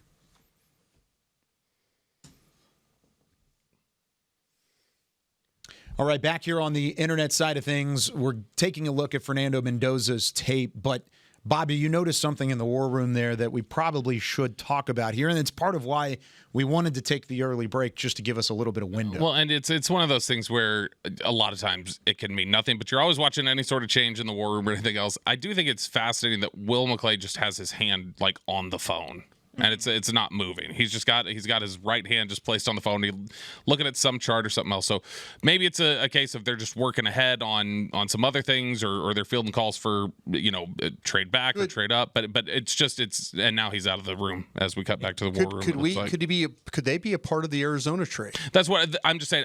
It's getting close to Arizona's pick, so him just having his hand on the phone. He was never on the phone, but him having his hand on the phone was interesting to me. Because he generally is not going to just sit there with it on his hand out there just nonstop for 4 hours. Yeah, they're 12th on the clock, and there is no Jerry, there is no Steven, there is no Will right now. Yeah. Only one of the Schotty's big names is Brian Schottenheimer there. Mm-hmm. But I will say, though, Kyle, as far as teams moving around in the first round, I think it depends on when these runs are going to happen, right? So you got 3 top-tier receivers. If you're a team that wants to get one of those guys, and that's Tyson, Lemon, or Tate, if one of those guys go, you're like, all right, maybe we really want one of these guys. If 2 of those guys go, you're like, all right, let me jump in front of this real fast. We saw in some of these mocks, DJ mocked yesterday, there was 7 offensive tackles yesterday. Sure. When does that run happen? When does the first wave of that happen? Is it going to happen all at one time? Tackle tax gets kind of weird. So it may be a tackle, let's just say Blake Miller or something like that, who may be talked about as like a late round tackle. But if a team loves them at 10, 11, 13, whatever, that may make someone want to jump up and move. So it depends on who's up there and who's been off the board. Brian, who would you go for up there? I would think if you're talking about go to Arizona or if you're going that high up, I think it's got to be right. Reese. Yeah, you've got to look at absolutely. You got to think about the guys like Vach was talking about, the big 6, and just pick it out. If you think it's going to be Reese, Styles, Downs, I think all those guys would probably be in play right there. Whoever the Jets don't take, then that's kind of where you're at. But I think that those are the 3 names I would look at on my personal board. The way I would stack them, Downs would be number 1 for the guys that I would try and get there. Let me ask y'all. The Cowboys haven't really put a bunch into linebacker this offseason. Or anything, really. I think they put a little more into DB than they've done linebacker. I mean, they just kind of looked at linebacker and just looked away from linebacker, right? I think they tried, but you're right. They made some attempts, but nothing really got invested in it. Like, they tried, but it didn't happen. Like, does that boost Styles up their board? Or if they had an option between, let's just say, Styles, Downs, Delane, they need linebacker, but if they have those other guys ranked higher, would they take those guys, or would they take the linebacker that they need? I think that goes back to the outside-in conversation that we were talking about in the pre-show. I'm interested to see what you think. I mean, I think that if you're going up to 3, it's Arvell Reese, because I think Arvell Reese fills that. I think he fills your linebacker need if you want to play him off ball, similar to how you did Micah Parsons to start his career. Now, I think Arvell Reese has shown more than Micah did at Penn State his ability to rush the passer, but I think he's actually a better linebacker prospect, in my opinion, than what Micah was coming out of Penn State. I think Arvell Reese, as a freak athlete, is an absolute star that I'd absolutely move up and get at 3, and that fills a hole for the Cowboys. Who do you have above, or you just said Reese? Would you rather, or did you stack Reese higher than you did Bailey? Yes. Reese out of Ohio State, Bailey out of Texas Tech? Yeah, I mean, I've got Downs as my number 1 player, but I have Reese over Bailey. And for the Cowboys, Reese makes sense. Yeah. Downs is your number 1 overall player. Yeah, number 1 overall player. I could go there, too. Reese is 1 for me. Downs is 2 for me. Reese is 1 and Down is 2. Okay. Yeah. So we're right there. We're right there.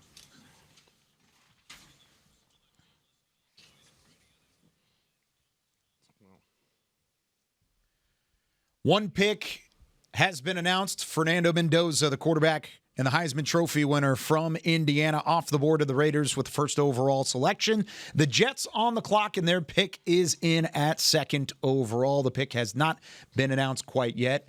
If that's the case, that means the Arizona Cardinals, a team thought to possibly be trading back, is on the clock as we hand things back over to Commissioner Roger Goodell with the Jets selection at number 2.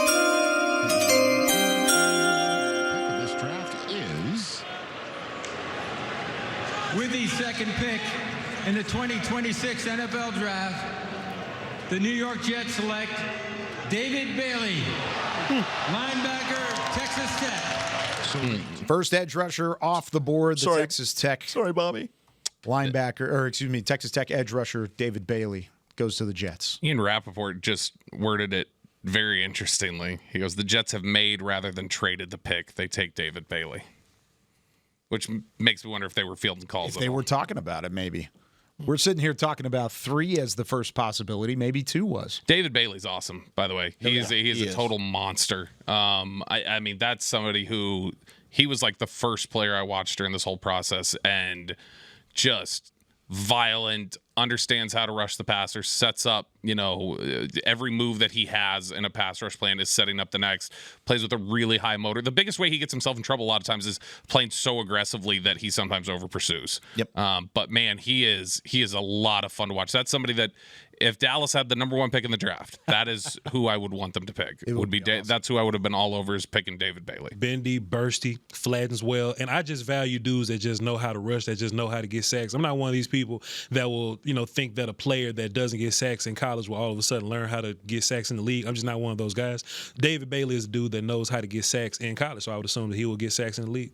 Super productive player. The spin move for him is absolutely nasty. I think you're absolutely right with the angles he takes. There's not a lot of wasted steps with David Bailey. The motor he plays with, keeping his chest clean.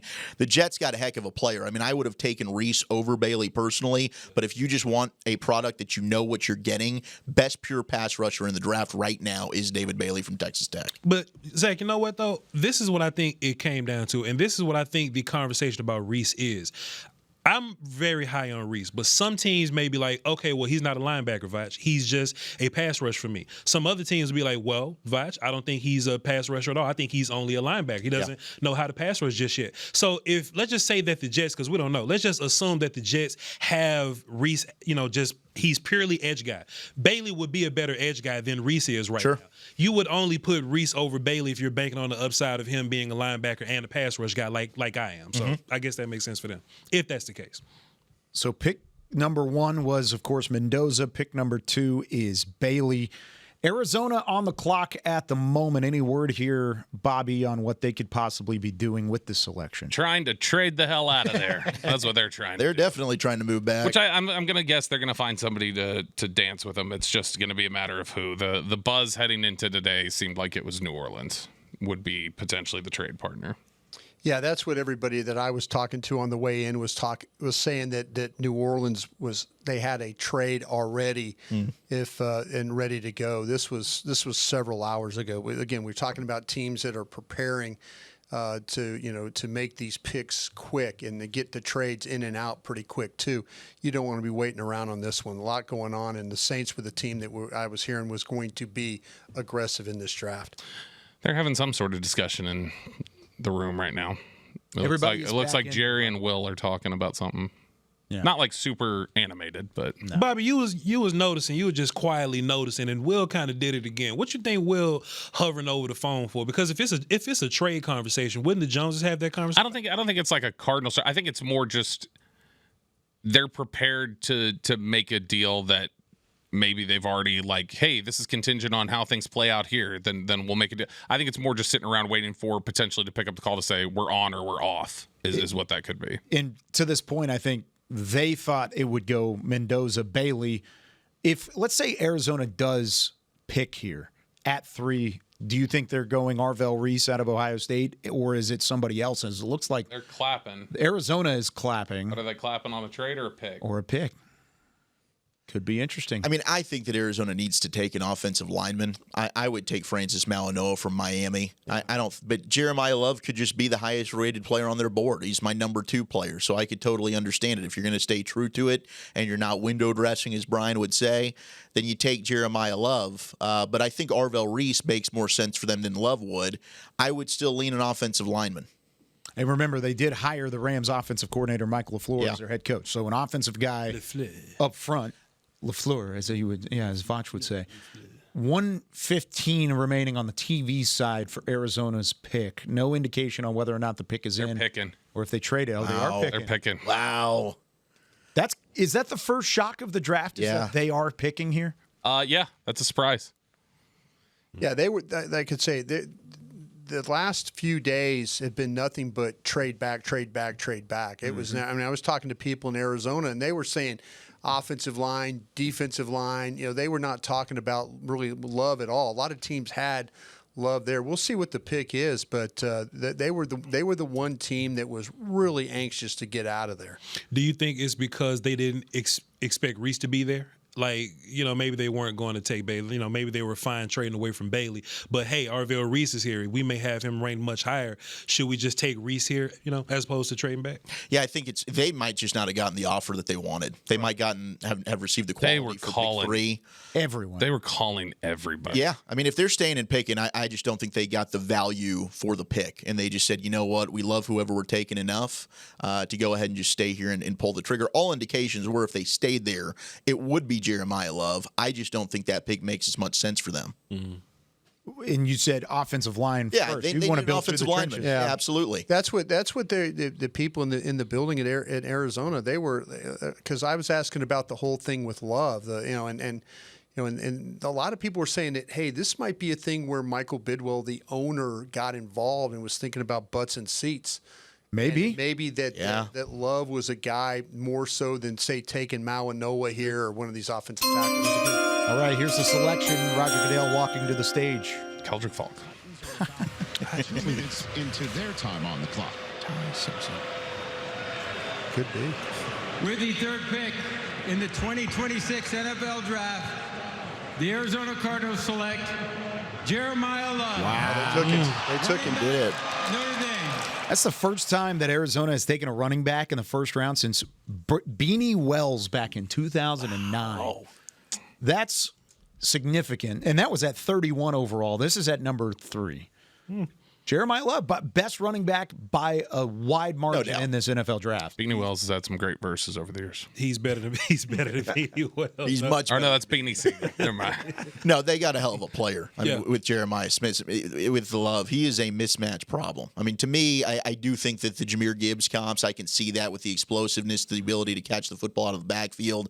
I mean, he made a one-handed snag in the A&M game that was absolutely phenomenal. He's probably got some untapped potential when it comes to being able to be a receiver. But the explosiveness he has, the ability to run between the tackles, fight for extra yards, he's a tremendous player. I mean, this definitely helps you offensively if you're just looking for good football players. But I wonder how much they considered trying to even go with Mawanoa here. If there's an offensive lineman they had graded higher, maybe it's Fano, maybe it's Ioane, whoever it might be, because it's just you have capable runners on this roster right now. Who's blocking for them? Yeah. Who did you have graded higher, Brian? Ashton Jeanty last year coming out of Boise State or Jeremiah Love out of Notre Dame? Well, Love was my second best player on my board, and I would have taken Ashton Jeanty over him. Wow. Is what I would have. Which is an indication of the skill level of the draft, at least the top end of it. Right.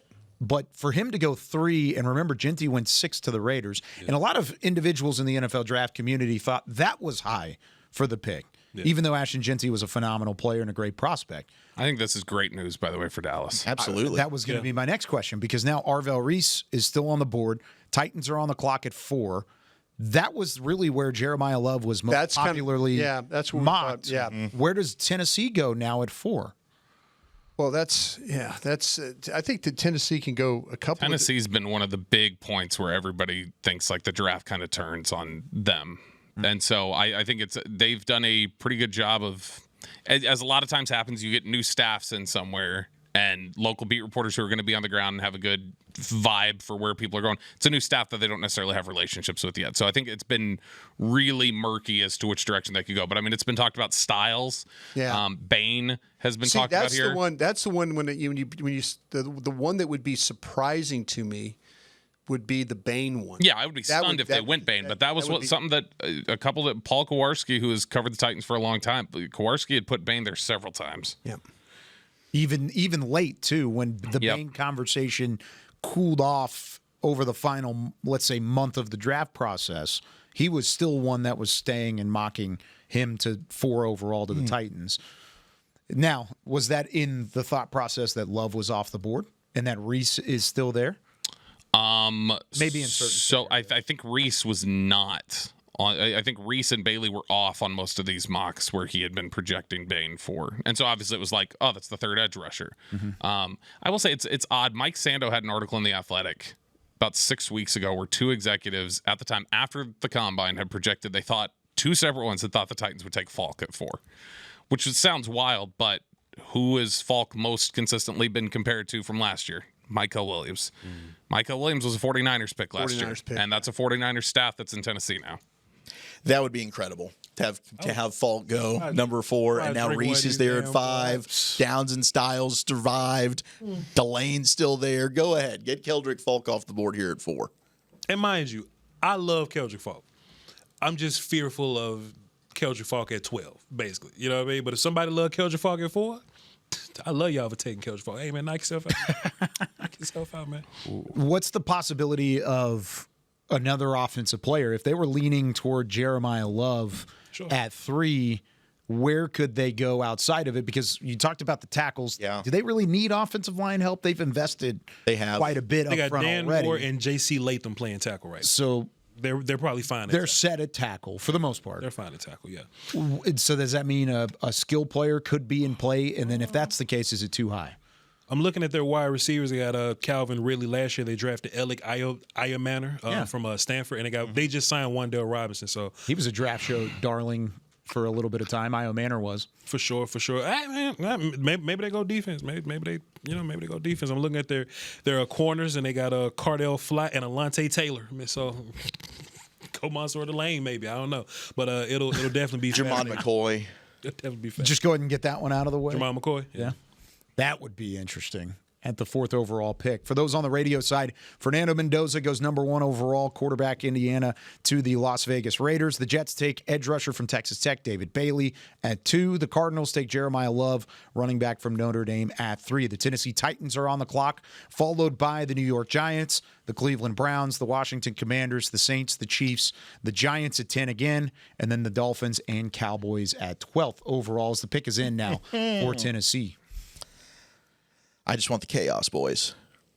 Expect the unexpected in this draft. This could be chaos depending on where it happens, because I would argue Jeremiah Love was pretty much the thought here at 4. Yeah, I mean, maybe they stay with offense. I mean, who would be your best offensive player? I mean, my top receiver's Lemon. I've got Tate at 2. Offensive line for me. The offensive line, Mawanoa. Mawanoa would be a great pick for them. Here's Roger Goodell heading to the podium with the Titans pick, 4th overall. With the 4th pick in the 2026 NFL Draft, the Tennessee Titans select Carnell Tate. All right. This is good news. This is good news so far. Okay. This is perfect. All right. This is perfect for If the we're going to Cowboys. get through pick 5 and Arvell Reese is still there, I'm picking up a phone. You got one more landmine, and that's a conversation. Well, and there were some reports that the Cowboys and Giants had. Now, I don't know if it's true. I mean, that's an in-division type of deal. Cowboys have done this before, though. 2 weeks ago? Yeah. Where that was of lofted up, that conversation? Absolutely. I mean, was look, lofted up. If the Giants – now, I mean, I think if you're the Giants, are you really going to pass on Arvell Reese? Go offensive line, dude. They need it. I mean, they could use a lot of things. They absolutely need a guard. Because they have rushers. Like, if they think that Reese is a rusher, then they may not, because they have rushers. Sure. They have a ton of rushers. Just go get Mawanoa, dude, and just let him just keep the offensive run going. Just let Reese fall. Or just take Tyson. You just had a wide receiver go off the board. Do you think Tyson's making? Oh hell no! Take Lemon. Go with Lemon. I like what Bobby. I don't know why y'all are wishing for like take Dylan half Thieneman. wins. Wish for full and take Lemon. Take take TJ Parker right now. Going off the board. Why would Carnell Tate be the pick here at 4 for the Titans? Why is he the Because he cold-blooded, catch everything. And if you worried about your quarterback being accurate, Carnell Tate catches those. If you worried about your quarterback, making your wide receivers catching tight windows, Carnell Tate does that fantastically. He's so safe. He is to me the guy he reminded me of the most was Calvin Ridley. Yeah, and I remember Calvin Ridley felt very, very safe. And now he's teammates with him, right? Yes, he's still in Tennessee. Yeah, he is. Yeah. So, she is. Short hands, vertical ball, medium ball, whatever you want to do, slant guy, whatever. Just super smooth. That's the conversation then. If you're saying, oh, he's so safe, this is a draft where safe almost automatically is especially in the valued. top 10. Yeah. Yes. That's the thing. You just do not want to make one of these mistakes and reach for a guy. I mean, you guys are right. I mean, this guy is so smooth the way, I mean, he just doesn't drop the ball. I mean, he can get down the field.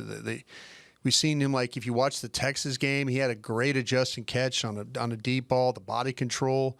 There's a lot of confidence in the way that this guy plays. But, I mean, when you watch him, the intermediate stuff, I think he just thrives down the field, intermediate, the size that he's got. I mean, that's a good-looking player right there running routes. Yeah, he wins at every level, and he is quarterback-friendly, and that helps. When you've got a second-year quarterback in Cam Ward, let's go ahead and try and get him some more weapons. I can understand the thinking there in taking a Carnell Tate. Not to mention, you have invested up front on the offensive line. You need You're playmakers. trying to protect your second-year number 1 overall pick from a year ago in Cam Ward.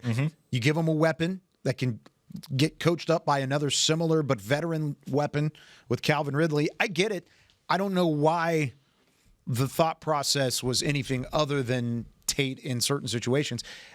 It still feels high just because of the other names that were on the board, because of Arvell Reese and best player available. But maybe Tennessee's looking at it and saying, not only does he fill a under-the-radar need for us, but he also is the best player we have, too. Big Five is intact, man. As Cowboy fans listening right now, online, on the radio, whatever, your Big Five. Only one off the board. We're looking really good right now. Daniel Jeremiah has Sonny Styles going 4 to the Titans. So if Tate goes here, we just survived one more pick with Styles. So we're just hoping for the Giants to go offensive line. We're here like they should. I wonder what the neighbor's injury means for. We got a trade at 6. Schefter says the Browns are trading 6 to the Chiefs. Wow. So maybe they know that Reese is going to be there at 6 and the Giants aren't taking him. Or do they want? The Chiefs have been really hot on Fano and Tyson. Yeah, offensive line they need and wide receiver. Yeah, and Browns have been threatening to take Fano. And they have. Does your wide receiver run happen here? You know what I'm saying, or happen soon? So I don't know. And if you're Dallas, you're sitting there, and the 2 most mocked trade possibilities just made a deal with each other. Dallas was talking with Cleveland, or not maybe talking, but the talk around Cowboys fans and draft fans was Dallas could trade with Cleveland because the math works out. Yeah. Dallas could trade to 9 with Kansas City because the math works out. Yeah. Now Kansas City is trading with Cleveland. That messes up maybe both scenarios for Dallas. This is Ian Rappaport says it is 6 for 9, 74, and 148. Ooh. Oh, okay. So that is Would that be a slight overpay from Kansas City? That's Kansas City going up 3 spots and giving up a 3rd and a 5th, I believe. It's not bad to go get your guy at all. I got a 3rd now. Yeah, that's not bad. Let me keep 20. I got a 3rd to go get and look, Tyson honestly, just in Cowboy land, nothing's stopping you from calling the Browns at 9. Like, hey man, I don't think you need to. Good. I think it might stop you though if you don't want to give up an extra. If you don't want to give up an extra first, if you don't want to give up 20. Yeah. Like it helped to go KC and just do the swap. With Cleveland. Cleveland's not going to give you. They're not going to go 9 and 24. I wouldn't think for 20 and 12. And remember, the talk around Cleveland was they wanted more picks. They wanted more darts at the dartboard. They have that now, and they only go back 3 spots, and they've got 2 more opportunities later in the draft to make a selection. The pick is in for the Giants at 5. We'll announce this, and then we'll take a break, and then we'll kind of break down what is happening at 6. Moving on, as now the Kansas City Chiefs are picking at 6. The Browns will then pick at 9. Those 2 flop. That's kind of jarring to a Cowboys fan base, Brian, that's been waiting at both of those spots to possibly make a move. Yeah, you're thinking about maybe that Kansas City, that was a spot where you can get up to, and then it kind of worked with them, Dallas picking at 9, and then them picking, in the back end at 29. It's about even on the trade chart, by the way, for that Cleveland trade. That's almost an exact point match. Okay. Bobby, let me ask you something. Just in Cowboy land, I'm a big fan of yours. I always listen to you. You always talk about Washington being the team that is going to go offense. Like they just feel like they should go wide receiver. Well, they were really big on Love and Tate. So they're gone. They're gone. So are they a threat to one of your big 5 now? Styles. The Styles are down. This is Styles. To me, that everybody in Washington was kind of talking. There was a lot of buzz that Dan Quinn really liked Sonny Styles. This was a Dan Quinn thing. Yeah. Sonny Styles too big to play linebacker for Dan Quinn. Because of Bobby Wagner. He's just too. How short he was. He's gonna have him play safety. Dan Quinn, like his linebackers more 215-ish, 210-ish. Yeah. Styles is a big linebacker for them. He's 240. Be playing downhill. I think that's way too big for Dan Quinn. What you got, Bob? You made a face. As long as the Giants don't take downs here, I think you're in a great spot, fellas. as the Giants don't take because if they take a defensive player that's not Downs, then you would anticipate them to go offense at 10. Yes, absolutely. And so that's another offensive player off the board. Yep. And I think the Kansas City's going to go offense at 6. That's where Tyson's probably in play for if you're talking about the Giants at 10 now. Especially if Kansas Or City goes offensive Mawanoa. line. What if Mawanoa gets to him at 10 now? Right. Yeah. I think this is falling really nice for you. All right, here's the Giants selection. Roger Goodell walking to the stage with a couple of Giants fans at pick number 5. In partnership with the Tragedy Assistance Program for Survivors, TAPS, one of the NFL's Salute to Service partners, we are honored to recognize the surviving family of United States Army Major Paul C. Volke.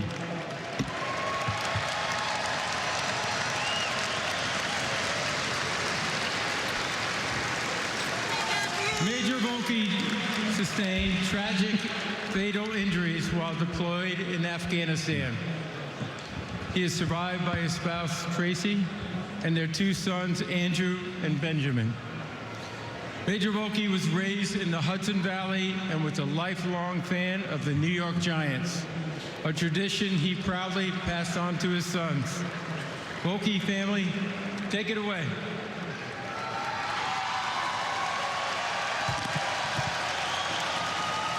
With the 5th overall pick of the 2026 NFL Draft, the New York Football Giants select Arvell Reese, linebacker from the They made the right pick. That's a good pick for New York. I mean, that was the best player left on. I mean, for them, if they didn't want to go Downs because of the safety value, I would take Downs over Reese. But Reese kind of makes sense as a Giant, man. Reese and Carter's insane. That's going to be wild. Insane. Well, now Kayvon Thibodeau probably trade. Does Dallas need to take a tackle at 12? you got to face them twice a year now. Yeah, that's tough. And not to mention, you got to see Philadelphia and whatever Washington wants to do at 7. Tell me a little bit about Arvell Reese, Brian. Yeah, I'll tell you what. I mean, when you start to talk about this one of these players that when you watch him play, there's so much like a little bit of some rawness to him, but the position. But when you watch the chase, when you watch the ability to play with his hands, you watch with the length, the rare size, his ability to get off blocks, to put pressure on blockers right away, the explosiveness that he plays with, and his ability just to close. When you see him in space, you see him really running. Ball carriers have a hard time getting away from this guy with the way he plays. All right, we'll continue breaking down Arvell Reese to the Giants at pick number 5. When we come back, the Kansas City Chiefs, a trade with the New Orleans Saints, they are on the clock at 6th overall. We are 5 out of 257 down in the 2026 NFL Draft on the Dallas Cowboys Radio Network and DallasCowboys.com.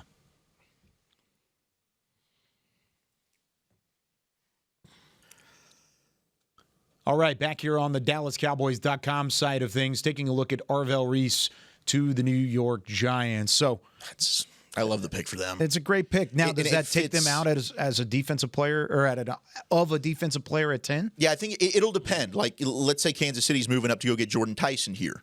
How do the Giants feel about the other receivers? If Ioane, I think Mawanoa or Ioane should both be there, or one of them at least will make it. It depends on if Tyson's there. I think he definitely would be the pick at 10. I know Jordan Renan was linking him to the Giants, and he's been really spot on. But I mean, you just look at when the Giants have been successful in winning championships, it's along the defensive line. And now you've got your core nucleus in place with Abdul Carter and Arvell Reese. Great point. And it stinks because it's in the division, and you don't want, as a Cowboy fan, the Giants to be good. But you are getting back to their bread and butter. When you think of Giant football, we're going to win along the defensive line. When they're beating Tom Brady and the New England Patriots, that's what it is. It's Justin Tuck. It's Matthias Kiwanuka. It's Michael Strahan. It's all those guys getting after the quarterback. You're starting to build that now with Arvell Reese and Abdul Carter. They've got it on both sides of the line of scrimmage. And Brian Burns. Dallas is going to, he's and Brian Burns, 100%, man. Still there too. That's the rotation. Harbaugh's got some guys. And you still have Thibodeau for now. Schefter says they're not moving Thibodeau. Okay. That's what he just put that out there. Just said that? So they're just going to keep 4 edges? Looks like it. Or they're playing somebody at linebacker. Dun, dun, dun. Moving somebody back. All right, Chiefs on the clock here at 6. Where do you feel? You guys talked about the Chiefs possibly coming up to try and get some weapons for Patrick Mahomes and company, even though he's out for a little bit of time. Do you think Jordan Tyson's in play here, Arizona State wide receiver? I mean, they've been all over Tyson. They've been all over Fano. That's but now that was also with them picking 9. Trading up at 9 or from that's 9 what to I'm 6 saying. for those guys? They were that was thought to be 9 for them. Were those two? Now maybe they feel like there's been chatter about New Orleans going to Tyson. If they like Tyson enough, maybe they go, all right, let's leapfrog. Fano, the Browns could have just held you hostage and said, we're going to stand here and pick him if you don't come up and take it. So if you want the pick, you need to come make a move for it.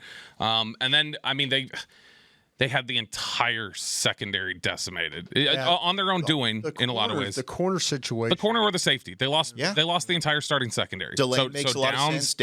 Downs and Delane are there. You could look at either one of those. There were some mock drafts where, like when we were talking about McCoy being healthy, that with Kansas City even picking at 9, they were talking about them taking McCoy. Not to say they would do it now, but I think Bobby's onto something with this cornerback situation. Yeah, I mean, I think that with Spags, the fit there, because he plays a lot of man coverage physicality, stuff. that did make a ton of sense. And now that they traded, maybe it even makes more sense to go with the corner, because you thought maybe Chris Johnson from San Diego State or Colton Hood from Tennessee, one of those guys could have been there for them at 29 at the back end of the first round. But I mean, hey, that's also a team and they're not far removed from winning Super Bowls. But Tyrann Mathieu having some elite safety play, if they wanted to go downs, that would also make some sense as a good chess piece. If my argument would be, if you're Kansas City and you're trading above the Commanders and the Saints to go get corner help, why would you do that? If the Commanders and Saints are two teams that probably would not take either one of those. Here's the selection for the Chiefs at 6. In the 2026 NFL Draft, the Kansas City Chiefs select Mansour Delane. That's a bummer. LSU. As the top cornerback in the draft across the board, LSU, Mansour Delane. And Bobby, just to answer that question there, why would you trade from 9 to 6 to go get a guy like that? So, I mean, there was some threat. There was some talk that, again, if you're talking about jumping New Orleans, New Orleans was thought that they could be focused on potentially an edge rusher or a receiver like Tyson. But there was some chatter that people thought they could take Delane. And if you're the Chiefs and you look at, I think a lot of the NFL believes after Delane, there is a significant drop in the corner tiers. Yeah. And so with McCoy having the injury questions that he does, this could just be the Chiefs saying, look, we got to go get our guy. Now they are known to pick some corners in the first round and then turn them back out 4 years later. But this is sort of the Chiefs' way, is to take a corner in the first round. They've had success with it and attack it that way. Yeah, I think you're talking about a very high IQ player here. And, I mean, he's not afraid to get his nose dirty, too, by the way. They'll like the physicality that he plays with as that press man corner and his ability to come in there and tackle. He is more than willing to, for that position. Sometimes you don't get these corners.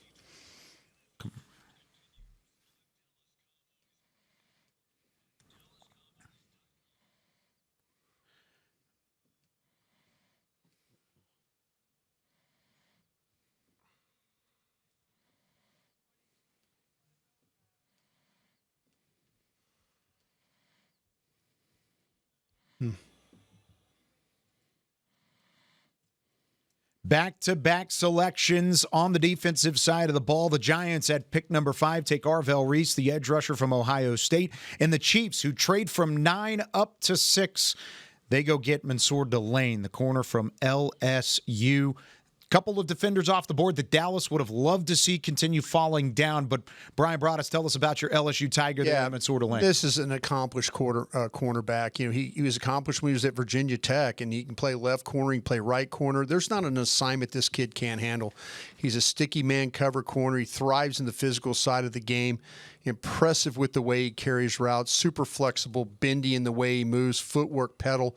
All those things are top shelf with him. He's not afraid to tackle, not afraid to get his nose dirty, and it's more than willing for the position to do that. I mean, I think a team that plays a lot of man coverage will love this guy, and then here he is. He ends up in Kansas City. Good in zone, too. Patient, you know what I'm saying? Good feet, good hips, and all that. He can do whatever you want to do. Off man, press man, zone, whatever. They They got him one. I was getting real excited about the Cowboys getting Mansour. I was. You were. I know you were. I was real excited. Look, Downs to me has always been the dream, but Delane would have been really, really nice as well. I mean, he fits what you're trying to do on the defensive side of the ball. And even when it seems like maybe he's given up position, he finds a way to redirect himself and recover. Yeah. I mean, he you talk about sticky in coverage, that dude gets it. I agree with you, Brian. He is physical. He'll come up and support the run. He is constantly challenging at the catch point. I mean, teams just didn't want to throw the football at him. No. To me, when they did, he made plays. Absolutely. I mean, it was. I don't know that he is Patrick Surtain II. I don't want to put that on him, but it was very reminiscent when you watched his tape at Alabama, where it's like you get bored because he's just technically so sound and doing everything right.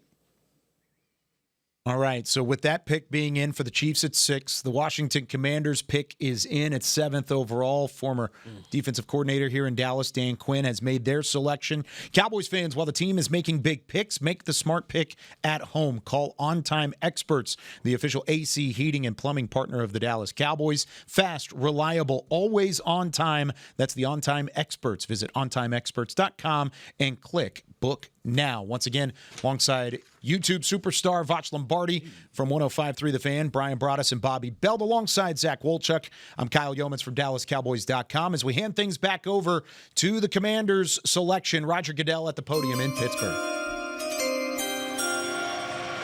The Walter Payton NFL Man of the Year Award, presented by Nationwide, is awarded to one player each year and celebrates their profound impact on and off the field. I'm joined on stage by former winners Lynn Swann and Jerome Bettis. The boss. And the league welcomed its newest member to the prestigious club 2 months ago, Super Bowl champion and 6-time All-Pro Bobby Wagner. Way to go, Bobby. On behalf of the Payton family and Nationwide, I encourage players drafted this week to make their community and the league a better place. You want to go for it, or you want me? With the 7th pick in the 2026 NFL Draft, the Washington Commanders select Sonny Styles, linebacker, Ohio State. Apparently, he's not too big to play linebacker for Dan Quinn. He is the selection for the Commanders. Quickly here, Vach, before we take a break, tell me a little bit about Sonny Styles. Hey, man, size, speed, measurables, all this kind of good stuff. And he projects to be somebody that's going to be really, really good in coverage. He can walk down and pass rush a little bit, too. Good versus the run. And, you know, he apparently, like, the off-the-field stuff is good. I didn't get a chance to talk to him, but they say that the off-the-field stuff is fantastic. Leader, team captain. Communicator, all this kind of good stuff. Gets everybody lined up. Yeah. All that. So, yeah, man, Sonny Styles, fantastic pick, man. And, you know, when he's in the trenches or whatever, they're probably going to want to work on him dealing with those offensive linemen down there. But just right now, he's their Mike linebacker right now. All right, so we're going to step aside because we want to take a break just in case there is some conversation in the Dallas Cowboys war room. Sonny Styles off the board, 7th overall to the Washington Commanders. You're listening to the 2026 NFL Draft on the Dallas Cowboys Radio Network and DallasCowboys.com.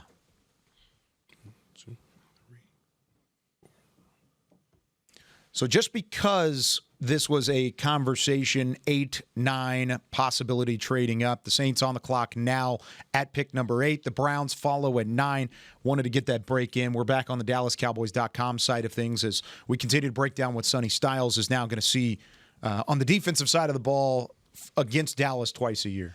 Yeah, I love Sonny Styles. I mean, here's the thing. I think that some of the things that I know Vach and Brian, you've talked about him when it comes to the trenches, you're absolutely right. And that has to do with you've played the position for 2 years. But I think what really stood out is when you watch him in the season opener against Texas, and then you turn on the tape later on in the year and throughout the season, he's getting better every single week. And he is a player that played his best in the biggest games. You look at their national championship run, he ends up getting career highs in tackles in the Cotton Bowl against Texas. He does it again in the national championship game. Like, this dude was absolutely phenomenal, just 21 years old, tremendous athlete. The coverage is there with him, but I think the untapped potentials as a blitzer. He had 6 sacks 2 years ago. I think he can really get after the quarterback. This is scary working with Dan Quinn because I assume he's got a good plan of how to use him. Remember, Dan Quinn took a linebacker that was a little bit of a tweener at one point in time here in Dallas, and that worked out. Yeah, it did. Well. It absolutely did. Maybe he ends up being an edge rusher. Yeah, Mike possibly could be. Yeah, this the thing. I think the only thing that with Sonny Styles and the question I brought, was, and Bobby asked me about why would you have him as your 16th overall player, is because, like I say, I think just 2 years as a starter as a linebacker. And so to me, I was, and I have a feeling like you're right. He got better as the year wore on. When it came to playing off blocks, I think people played with his eyes a little bit, in some of the misdirection things and tried to move him around. Novach and I've talked about this quite a bit on our various platforms and stuff, but he's a guy that all the measurables, all the testing stuff, like I'm super impressed by all that. I'll be interested to see, how Dan Quinn absolutely uses him in these games. So let's just run down the picks really quickly. Since 5, when the Giants took Arvell Reese, edge rusher from Ohio State. Chiefs at 6 take Mansour Lane, corner from LSU. Commanders take Sonny Styles, linebacker from Ohio State. The Saints are on the clock now at 8. Vach, if you're the Saints, what's the best player available on your board that kind of matches what they would be looking for? The best player on Vach's board, let's see. Caleb Downs is my number 2 player. Bain is my number 4. We're not going to go Jamal McCoy there. Jordan Tyson is my 8th guy. So don't you think that's got to be? I mean, they've been linked to Tyson. I think wide receiver. I think they've got to go with some offensive help here at wide receiver. They've evidently hit on their quarterback, or they like their quarterback. You got to get him some help. They've had some problems with some injuries over the years. Their guy's not being completely healthy. It might not be things, Zach, with Jordan Tyson might not be the healthiest guy to be out there. No, that's the issue. But I think the Saints have to be looking at wide receiver here. And I think he'd pair really well with the Chris Olave if that's who they wanted to take. And, I mean, to me, the guy could turn out to be I kind of saw some flashes of Justin Jefferson when you watch him play, just with the release patterns, the ability to play inside and outside. He just scares the hell out of me because of the injury concerns, and that's why I had him ranked lower on my board. I thought this was George Pickkins when I was watching him with the intermediate stuff, the down-the-field stuff, the ability to go get the football, to high-point balls, to kind of make himself small to go get a ball along the sidelines. So, this guy is a super impressive. He's my wide receiver number 1. I actually had him over Tate. Me too. When I broke this thing down. And I think if you're Tyson and you look at, or excuse me, if let's say they do take Tyson, that's a bit of a disappointment for Dallas. Dallas wanted at least the possibility for him to be there at 12, if that ends up being the case. Yeah. If it's not the case and he continues to fall, is that a conversation you would anticipate? Maybe not over a Caleb Downs or one of these other defensive players that are up there, but still a possibility, Vach?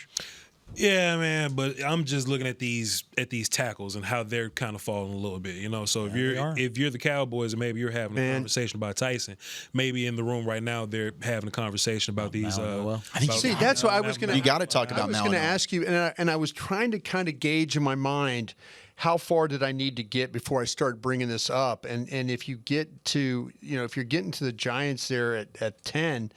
And he gets past the Giants, you have to have this conversation about. I agree. And listen, we could say, oh well, you've got Steele, and you got Steele took a reduced contract this year to stay on board, but man, that is not keeping me from potentially drafting Francis Mauigoa. Yep. Lots of opportunities there as we go into hour number 3 of our coverage on the 2026 NFL Draft.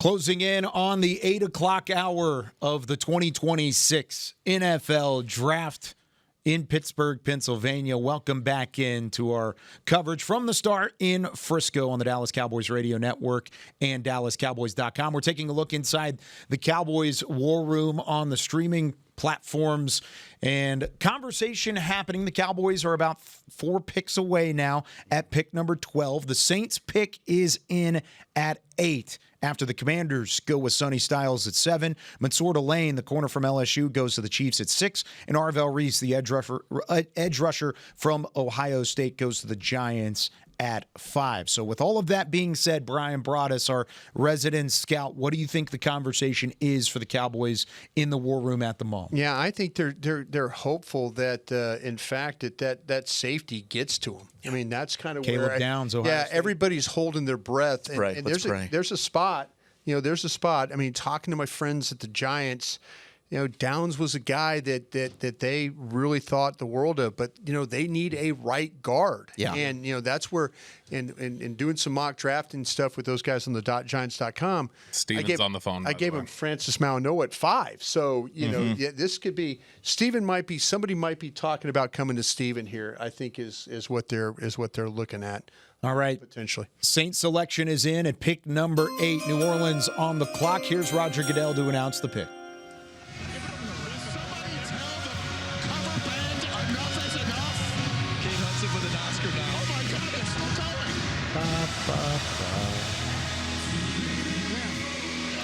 Sweet Caroline's a bit overrated.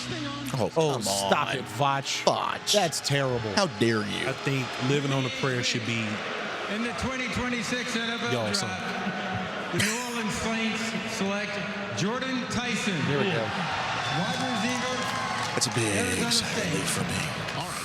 Why is that? Why is that a sigh of relief? I mean, you got a guy that missed like 35% of his games in college. Oh. I just don't Tell us know. why you don't like Tyson. It's the hurt guy thing. That's what it is. And But if like, I'm, what about the route running? No, I down love the field player. stuff and the explosive and but the yak. And all you're that. talking about insane. two bad hammies, and we just talked about minimizing risk and safety for a team like the Cowboys that has had plenty of players that you've drafted and have been hurt. I hope he ends up being an all-pro, phenomenal player. I'm fine with letting some other team go ahead and be the hero there. And I know that there was love in this building for Jordan Tyson. There's a ton of love in this building. You know what? I'm glad he's not a Cowboy, personally. No, that's fine. You can be wrong about that one. Well, I'll be right when it's Caleb Downs and we're all celebrating. See, I think it's fitting that Voch just said living on a prayer, because I think that's kind of what Dallas is doing at the moment, hoping that Caleb Downs falls to them at pick number 12, because you've got three more teams in between them and the 12th overall pick. You've got the Cleveland Browns on the clock at pick number 9. Remember, they traded back from 6 to 9 with the Kansas City Chiefs. So they go with a move to the 9th overall pick. Where could Cleveland be going? And then you've got the New York Giants for their second pick of the top 10. They're sitting there at 10. And then the Miami Dolphins at 11 overall. Which out of those three teams, Bobby, do you feel like could disrupt the possibility of Caleb Downs wearing a star on the side of the helmet? Giants. It's no question. The Giants are the one that would be terrifying there. I think the Browns pretty consistently have been looking at offensive line. So you would assume that's Mauigoa or Fano, or they were tied a little bit to Freeling at one point. So I would assume you're looking at offensive line there. And now you just got to see what the Giants and the Dolphins are. I think if you're a Cowboy fan here, you want them to take Fano. I think you want them to take or Mauigoa. And I No, think because the Giants probably like Mauigoa more. Yeah, because they can move. They can move him to guard. They can move him to guard. Yeah, for And sure. and I think if you're hoping for Downs, because you don't need him to go, and maybe it's something because of the back. Maybe there's some medical stuff with Mauigoa with the back and the disc. He's played through it, but Cleveland, if Cleveland were to take Fano here, that would open things up for the Giants. Like I say, Downs, I know they absolutely love. But, man, you talk about what Francis Mauigoa could do for their offensive line situation. That would be a hard one for me to pass. Well, it'd be great value for the Giants because you'd be getting, to me, the 3rd and 5th best players in the draft, in my opinion, and they're taking them at 5 and 10. Yeah. So I think they did an excellent job. Now, for the Cowboys, you could be looking at getting my number 1 player at pick 12. Yeah. So Miami's the one, like, are we not worried about Miami? Because they could go in a lot of different directions. I always worry about Miami because They could take any player possible. Yeah, right? Miami's terrifying just because of it could be anything you want at any potential moment. And Miami's a team with John Eric Sullivan as the new general manager there. There's no history with him. You go back to what they used to do at Green Bay, and they don't draft receivers, they don't do this, they don't do that. But you wonder, that's a team that is like they're shedding players, the cap, all that stuff like that. He might be looking to grab some picks, and I had the Detroit Lions as a team to potentially, if one of those offensive linemen going from 17 up to 11. Now that would help the Cowboys if that's the case. But we'll see. We'll see how that all plays out. Like I say, I am now worried about this Giants pick. If you want Downs, Okay, if you're worried at 10 and you're worried at 11 about Downs possibly going in either one of those situations, are you on the clock with? Are you on the phone with Cleveland here trying to trade up to go to 9? Well, we talked to Cleveland before. I mean, we've talked. I mean, everybody's had that. Everybody move Dallas to going to 6. Exactly. Maybe you can figure it out. Would you have to throw in extra selections? Because remember, that was the reason they moved back in the first place. Yeah, I think so. You would probably have to throw in. It'd be the same math as it would be to Kansas City, right? Because they have 29 now. Yes, sorry, I was very distracted watching and texting. Yeah. They're talking in there right now, and Will's got his hand ready on the phone. They're talking to somebody. Cleveland's pick is in, and I don't think you're trading with the Giants, which means I would assume that they're either talking about going back. Oh, Steven just dropped his head. I would assume they're talking about going back or one of those one spot flips. We always see one of those in the first round. Right. Just the single spot flips. Yeah. Like a Miami, Dallas, 11-12. You just make sure you go get Downs. Yeah. Why would you say no to the Giants at 10? Why do you think that's not a possibility? I don't think the Giants would do it with you. No. Interesting. Okay. I think the same exact trade interdivisional happened for Micah Parsons, remember? Right. Dallas was at 10. They took the deal from Philadelphia at 12, and they flipped back 2 spots. Yeah, no, it's the same spot. Now that was Philly. It was. Now the Giants may not appreciate that they were at 11 in that instance, and you let them flip. That's true. Here's the Browns at 9.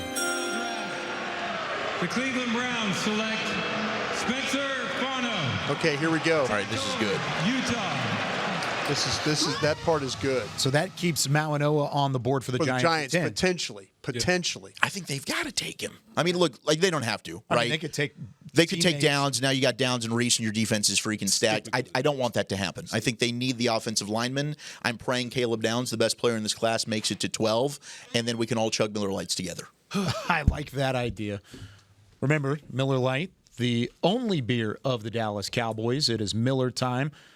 Tell me a little bit about Spencer Fano here, Brian, the offensive tackle out of Utah. I need to pull up my notes if I could. If Bobby, I can already tell you what Brian's going to say about him. He's light tackle. Yeah. I don't like my light tackles. He does not he doesn't like his lightweight tackles. Only 311 pounds. Yeah, this is a little bit of an issue. For me, it's something that I have a problem with. But this guy is a tremendous athlete, and when you watch him play, you could see that. You could see the athletic ability, the way he's able to play in space. I think is pretty impressive with him.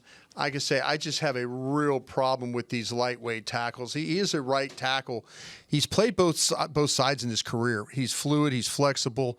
He's got body control. He's got balance. Rare you see him on the ground.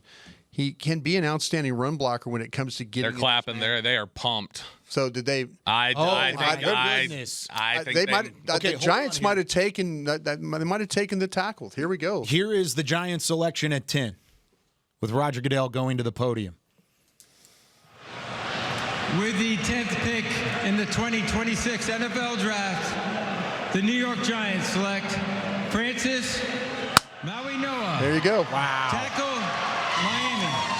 Francis Malinois, as we talked about, one of the top offensive tackles in the NFL Draft, goes to 10 with the New York Giants. The Miami Dolphins are on the clock at pick number 11, and then it's the Dallas Cowboys at pick number 12. So, boy, as pumped as they were on that video just now, that seemed like a pick, right? I think I saw or they just secured the spot. That was the thing, is they secure a spot, but Jerry looked like he was on a telephone there for a minute. Well, if they secured a spot and then called, I mean, if it was one spot up, then he's still going to be on the phone at some point in time.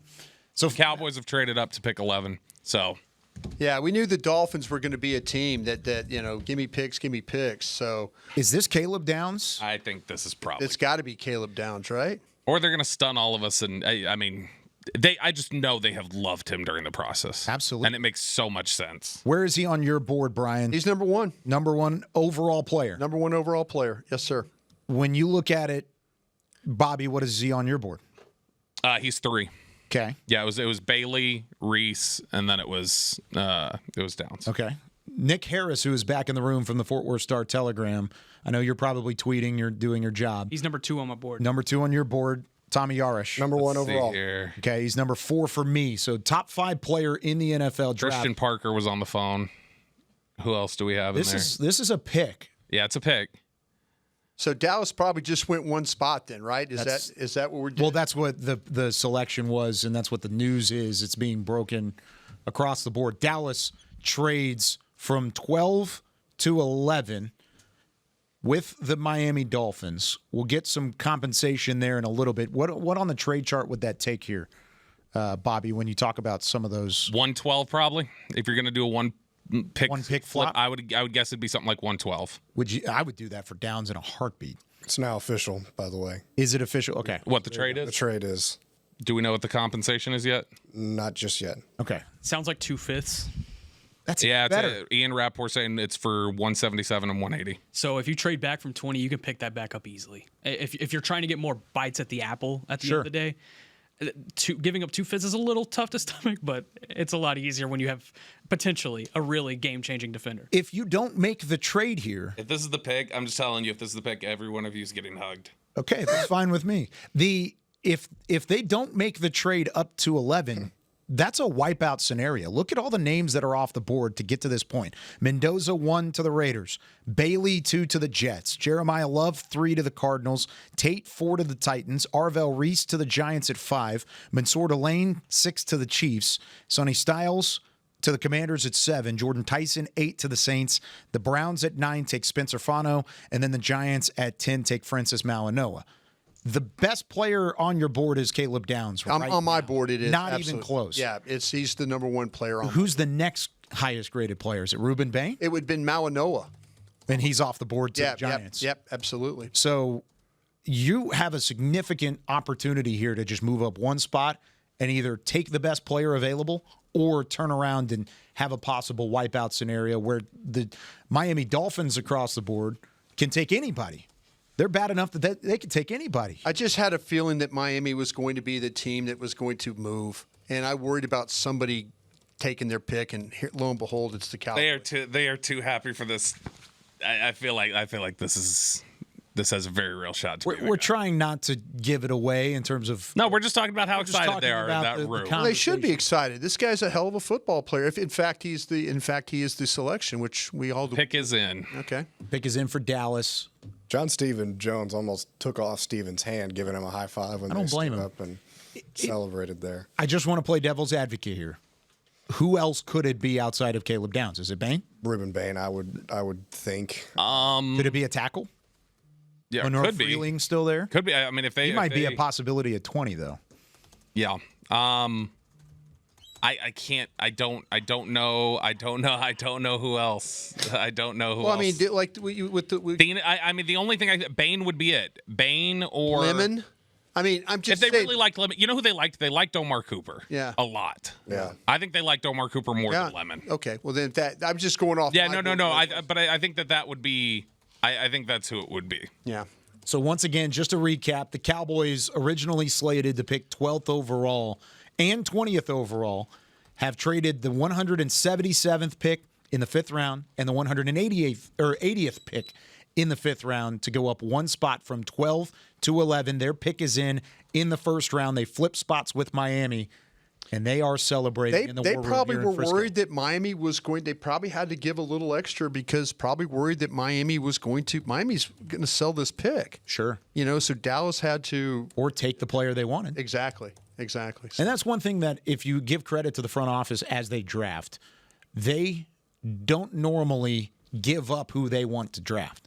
Even though I think everyone could telegraph, if you're Dallas, you're moving up one spot to go get a certain player, right? Or at least anybody that has any sort of knowledge of the situation here in Dallas. Sure, and Caleb Downs probably would have been the best player available for Miami as well. So it just kind of incentivizes you even more. Now we look at the camera and we see that's Derek Ansley, the defensive backs coach, Ryan Smith, the secondary coach, Robert Muschamp, the secondary assistant, all making their way around. Emmanuel McNeil Man, Warren. who could it be? Yeah, everybody. Listen, Maybe got calling your guy, Tom. Getting Kenneth Murray on the. We're just saying Listen. who's standing there. Listen, there's an NFL Network commercial. They are dragging it out as long as they possibly can, and they're going to come back, and it's going to be another 2 minutes, and then we're finally going to get the pick. So you're right. I think everybody kind of knows here. But just for the sake of theater, we can just kind of have that conversation. What does this do if he is the pick, Brian, and it becomes official? Yeah, what does this do to your defense? Listen, this is the things that we're kind of trying to learn about Christian Parker. This is where, the nickel position, we had this discussion about, just trying to get players that could come in here and play roles and play them at a very, very high level. This kid is super smart. He's tough. He can cover. He can tackle. There's so many things to like about this guy as a player. Had Dave Campo come on and talk with us, on our platform with me and Vach, and he was talking about Downs and what he could bring and all the things, and the Darren Woodson-like comparisons that he was saying, hey, listen, when we had Woody, we could do this, and we could do this. And he thought the same thing about this Caleb Downs, in fact, if he is the pick. So the pick is in for Dallas in Pittsburgh. It looks like they are back from commercial break.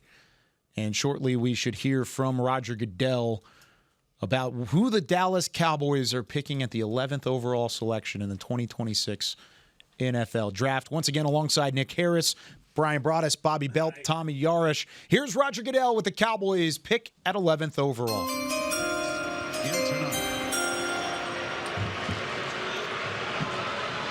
With the 11th pick in the 2026 NFL Draft, the Dallas Cowboys select Caleb Downs. Yeah!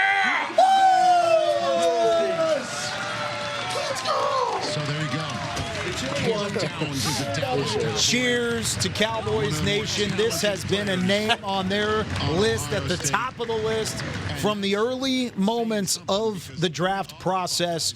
Dallas said they wanted to be aggressive this offseason. They said they wanted to make a difference on the defensive side of the ball. They just showed two things in one swift swoop. As Bobby Belt actually does hug everybody in the room, Caleb Downs is the newest Dallas Cowboy. Exceptional football IQ, rare instincts, anticipation, the way he supports the run. He's a super reliable tackler. You go back to when he started his career at Alabama, this kid wanted to go play for Nick Saban. And Nick Saban is one of the toughest defensive back coaches in the country. He's hard on his players, but he was always, this kid wanted that type of challenge. He led the team in tackles as a freshman. He was a big part of the championship run that the Ohio State Buckeyes had 2 years ago. He's very good when it comes to the reactions. He really thrives in the situations.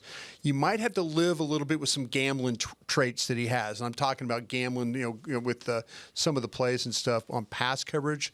But overall, though, he is a much better player. Like I say, put him down around the line of scrimmage, and he's going to find ways to make plays. This was always the guy. This was always the guy for them. They loved him.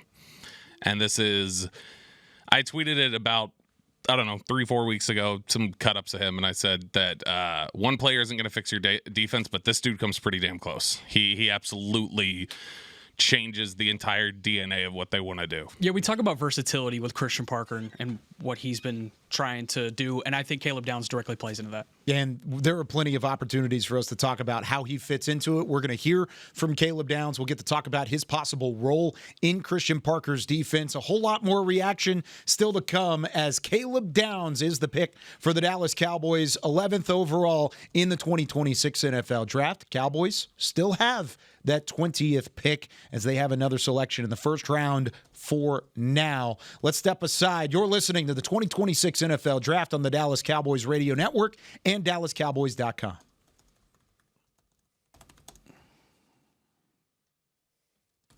Sorry to cut you off there, Nick. Had to get the break in just in case something else happens here. But continue your breakdown there for Caleb. Yeah, when we talk about versatility and what Christian Parker has been trying to emphasize in the secondary throughout the offseason, Caleb Downs directly plays into that. He can step in, be that back-end safety. He can be a nickel corner. I think in this defense, if you're asking me, I want Caleb Downs to come in and play nickel corner day one.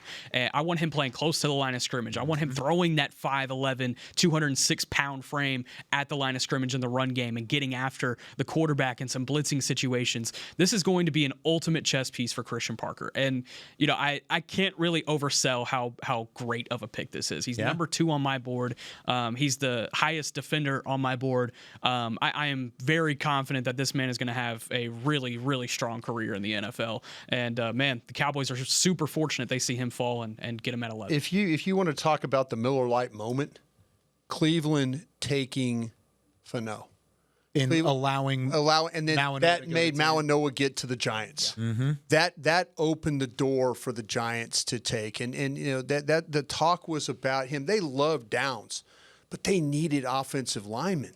If Mawanoa had gone to Cleveland, then you're now in a situation where I don't know if the Giants take Fano. Mm-hmm. I think they take Downs, and you kind of and they move on with their day. But that was a big selection for the Cowboys when Fano went to the Cleveland Browns there at 9. And you talk about value too. He was the last player in my top 10 that was still on the board through the first 11 picks. They picked up incredible value here. And Tommy, this kind of shows a shift in the thinking. The last time Dallas took a safety at any point in the NFL draft, not even just the first round, any point in the NFL draft was 2019. It's been a long time since they've taken a safety, and they did so by trading up to go get him. I think that Caleb Downs is the best player in this draft class. I've had him there since day one, and he's stuck there, and I really haven't had any reason to move him off. I've said this a couple times on the draft show. Caleb Downs has been the smartest player on every football field that he stepped on, from high school to college. And I think he's going to come in day one and be one of the smartest players immediately for this Cowboys defense. With all the talk about Christian Parker saying he hates gray area and he wants his secondary to be on the same page with each other at all times, Caleb Downs is a guy that can come in and immediately take that all away once he gets a hold of this playbook. He may not have all the tangibles for the 40 time and the measurements and things like that, but he is one step ahead of everybody else in front of him. He's versatile. He can play all over the field. It wouldn't shock me if he played nickel, safety at the same time, just moving him around in different places throughout the course of a game and keeping opposing offenses guessing. But that's the biggest thing about Downs is his football IQ is second to none.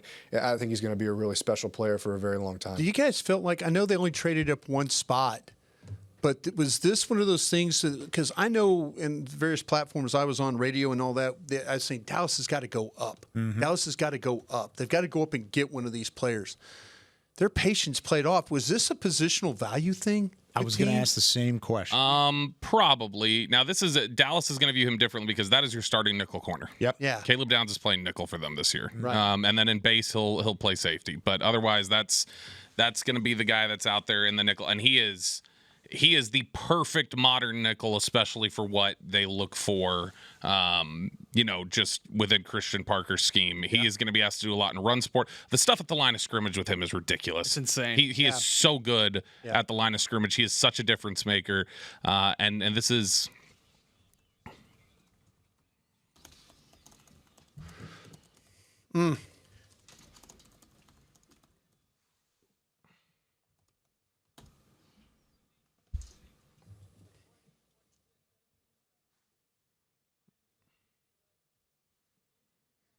Uh-huh. So the Dolphins trade back one spot with the Dallas Cowboys at the 12th overall selection. They take Caden Proctor out of Alabama. But once again, the Cowboys moving up one spot to the 11th overall selection. They take safety out of Ohio State, Caleb Downs, continuing to react here inside the Star in Frisco with Bobby Belt, Brian Broaddus from 105.3 The Fan, Nick Harris from the Fort Worth Star Telegram, Tommy Yarish, and myself, Kyle Yeomans from DallasCowboys.com, as Downs is the newest Dallas Cowboy. Yeah, that's great. He's awesome. You are not going to just blow by my chance to say I told Nick that Proctor would go near the top 10. Well, and he said, no way. No, actually, he didn't. He didn't say no way. He just made a joke about him eating too much. But you gotta at least let me spike the football really fast. And now we go back to there it is. I told you. Now we're going back to Dallas. I just kind of feel like though that this was a guy when Proctor. Remember, I was talking about Detroit coming up. Yeah. Right around this spot was I was kind of thinking, in Miami, they end up. Dallas makes the deal, but this is where Proctor was kind of talked about with a lot of people, believe it or not. Yeah, when you look at now the pick on the clock, or the pick is in for the Rams at 13. They have been tied really consistently to Mekhi Lemon. Yeah. Okay, interesting. We'll talk about them in a moment. Let's go ahead and listen to this secret audio from Caleb Downs. This is the type of exclusive turnaround that you get here on the Draft Show. Caleb Downs, safety out of Ohio State, taken by the Cowboys at pick number 11.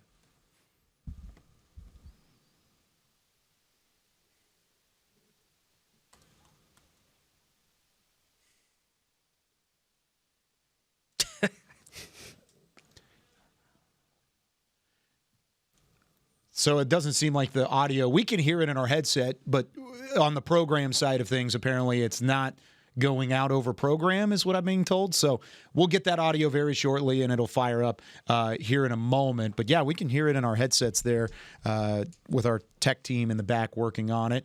Yeah, these are always special moments when it comes to the secret audio. And that's the live production of the NFL draft. You never know what's going to happen. A lot of fun. Once again, the Rams are on the clock at pick number 13. Then it's followed by the Ravens at 14, the Buccaneers at 15, the Jets at 16, Lions at 17, Vikings at 18, Panthers at 19, and then the Cowboys pick again at pick number 20. Nick, as we try and get the secret audio back here in a moment, what do you think the possibility is for Dallas to pick there at 20 or possibly trade back? Yeah, I think you give up those 2 fifth-round picks, 177, 180. You want to pick on day 3 because you want that fifth round has been really beneficial to them over the course of the past decade.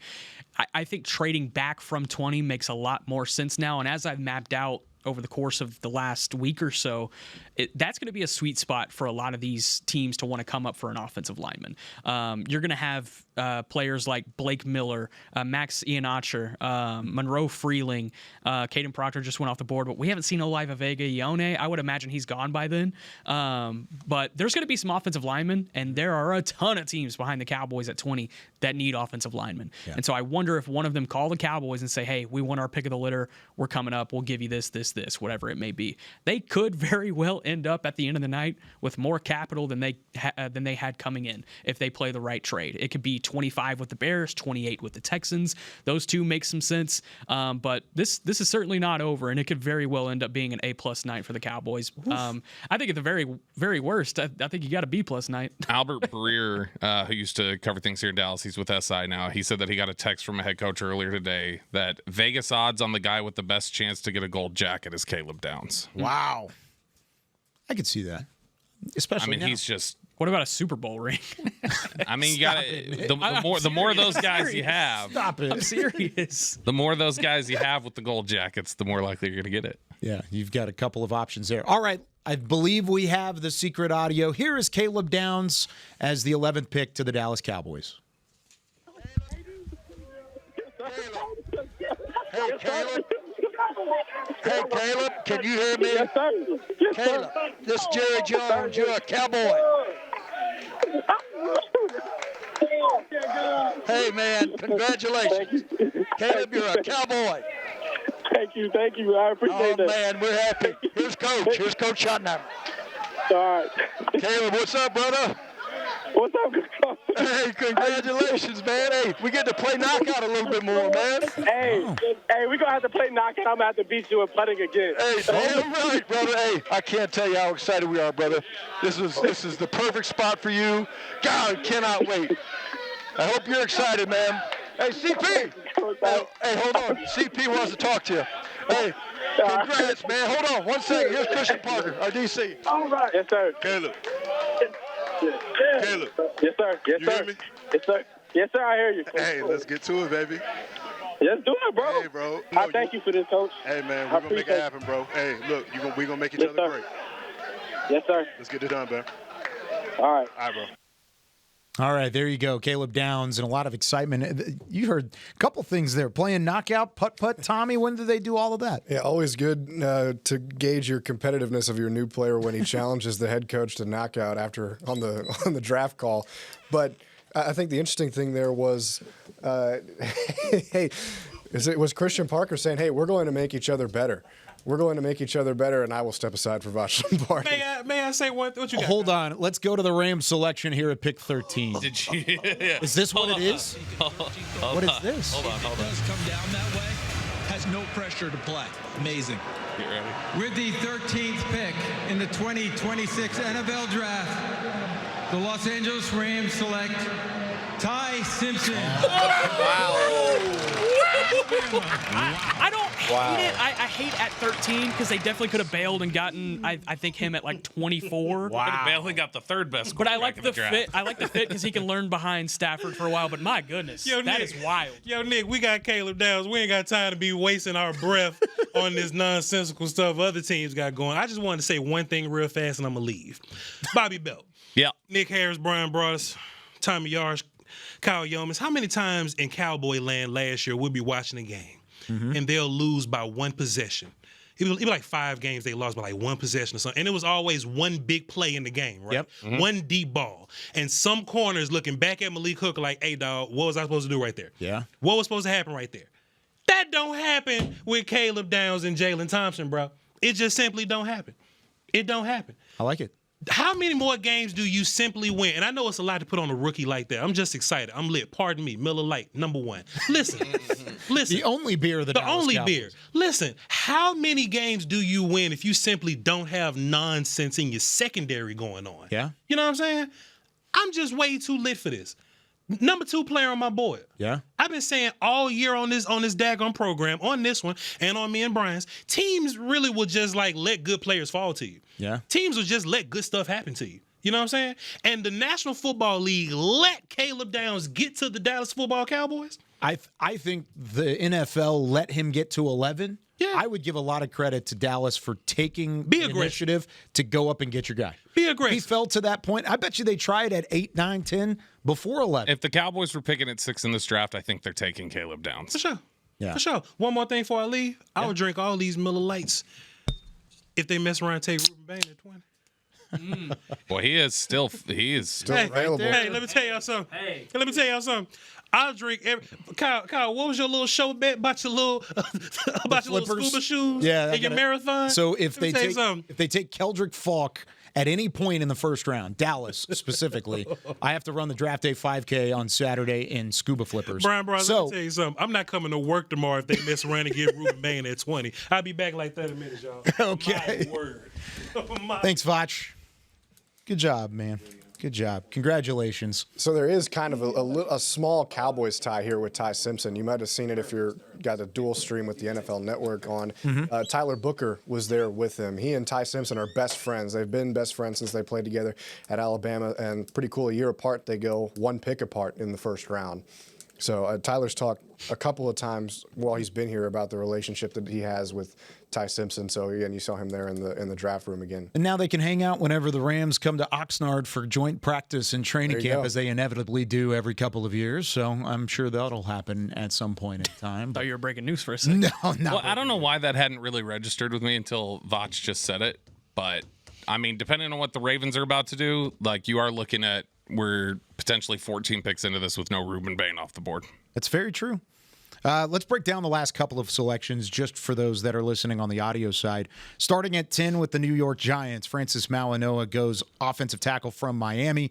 He pairs with the 5th overall pick, Arvell Reese. Really good haul there from the Giants at 5 and 10. The Cowboys trade from 12 to 11 with the Miami Dolphins. They take Caleb Downs, the safety from Ohio State. The Dolphins at 12 take Caden Proctor, offensive tackle from Alabama. And then 1 pick later, the Rams at 13 take Alabama teammate to Caden Proctor, quarterback Ty Simpson. The Ravens are on the clock at 14, which means best player on the board is now going to Baltimore, as it always happens, Brian. It's a tradition like no other right here. So, yeah, it wouldn't be surprised. Like I say, we'll see. Who's the best player on your board right now? I did not move McCoy because of the injury stuff. So it'd be McCoy. Bain would be in the mix. Lemon would be in the mix. Terrell from Clemson would be in the mix. And then Hood from Tennessee would be where I'm at right there. Did you have Hood in the first round? I did. He was player 13. I really liked Bolton Hood. I do too. Yeah.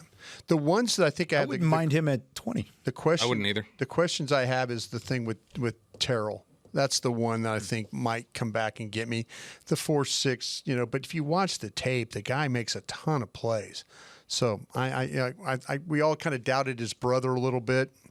Maybe this one will be even better than his brother. But you're right, Baltimore. A great player always seems to fall to Baltimore. Wouldn't be surprised here if maybe they take that Oregon tight end. That's my number one player on my board. Yeah. You could maybe see a tight end going there. Here's Roger Goodell with the pick at 14 and Baltimore. I don't know this is as much for the commission as it is for Baltimore. 14th pick in the 2026 NFL Draft, the Baltimore Ravens select Olajuwon Yowane, guard, Penn State. There you go. One of the best players remaining in the draft, Olajuwon or Vinga Yowane out of Penn State. You want to run that back? Olajuwon, or I think it was Vega. Yowane. Yeah, you could just go with Vega. Vega. Or Venga. Vega Yowane. Venga is what they say on the official one. Venga Yowane. I love it. There you go. You said Mauagoa the whole draft process. Mauagoa. It's Mauanoa, dude. Oh, well. There's no G, bro. Okay, well, sorry. I was going to say, you started us with Mauanoa. I think you were the first one to say it like that. Now you pivoted and you've confused us. Yeah, and I've heard it's Mauangoa, but hey, can I talk about Olajuwon Vega? Can I talk about it after you? Yeah, Tommy, take it. Tommy, no, take you got it. Yowane. I'm not saying it right. I'm sorry. I've given up. Go for it, Tommy. Get after, dude. He was the best player available for me at that spot. I think he's an immediate plug and play starter. Good build, strong at the point of attack. Keeps his feet moving to maintain his blocks. Creates huge lanes in the run game, and he can hold up against stronger rushers too. I don't know if you heard that, but Chris Beam is in the back. He's telling us that we have the newest Dallas Cowboy on the line. Caleb Downs is on the phone. Caleb, first off, congratulations to you and your family for a life-changing day. Just tell us what's going through your mind right now as you were picked 11th overall for the Cowboys. Yeah, just extremely exciting, extremely blessed to be here. Very highly favored, and just just excited to be a Cowboy. I'm ready to go play football. What was it like through the draft process, getting to know the Cowboys front office? We heard your secret audio with the coaching staff and talking to Brian Schottenheimer about shooting hoops and playing putt-putt. I mean, what was it like, and how much contact did Dallas have with you over the last few months? Yeah, I knew there was a big interest there, and I was really excited about that interest. I had a great feeling on our 30 visit, and I had a great formal visit with them as well. So actually, we didn't have a formal visit. We actually missed out on that. So, but it all worked out in the end. So, yeah, I mean, great to be around Coach Schotty. I appreciate the Joneses for making this pick, and I'm just very thankful to be in the situation I am. Hey, Caleb, congratulations. You mentioned that 30 visit. While you were going around and meeting this Cowboys coaching staff and Christian Parker, the defensive coordinator, what were some of the things they were telling you about if you did end up here like you are now, where they feel like they can use you in the secondary to help this defense? Yeah, just being able to play in a lot of different facets, be able to make plays near the line of scrimmage and in the deep part of the field. So I was very interested in how they were going to use me, and so we'll see how it goes now, and I'm excited. Caleb, welcome to Dallas. There's obviously an air that comes with being a Cowboy and a level of weight that comes with that. Why do you think you're prepared for everything that comes with being a Dallas Cowboy? I think I'm just prepared in myself, honestly. I played on big stages before, and I'll continue to be me no matter where I go. And I just say, yeah, that's just myself. That's who I am. Caleb, I want you to talk to fans about what they are getting, not only on the field, but off the field. I want you to talk about your temperament, everything that is Caleb Downs that's going to be arriving in Dallas in the next 24 hours. Yeah, you're getting a man of faith, somebody that leads with their faith first, and everything else, he's just humble and hungry, ready to go get it, ready to put in the effort, ready to put in the time to go out and do it, and just trying to make an impact, make plays on the field. And then last year's first-round pick was Tyler Booker. You spent a year with him in Alabama. Y'all are good friends? Great people. Yeah, he was just in the green room. I gave him a big hug when I walked by him. We low-key talked about it a little earlier today, so I'm just excited, blessed.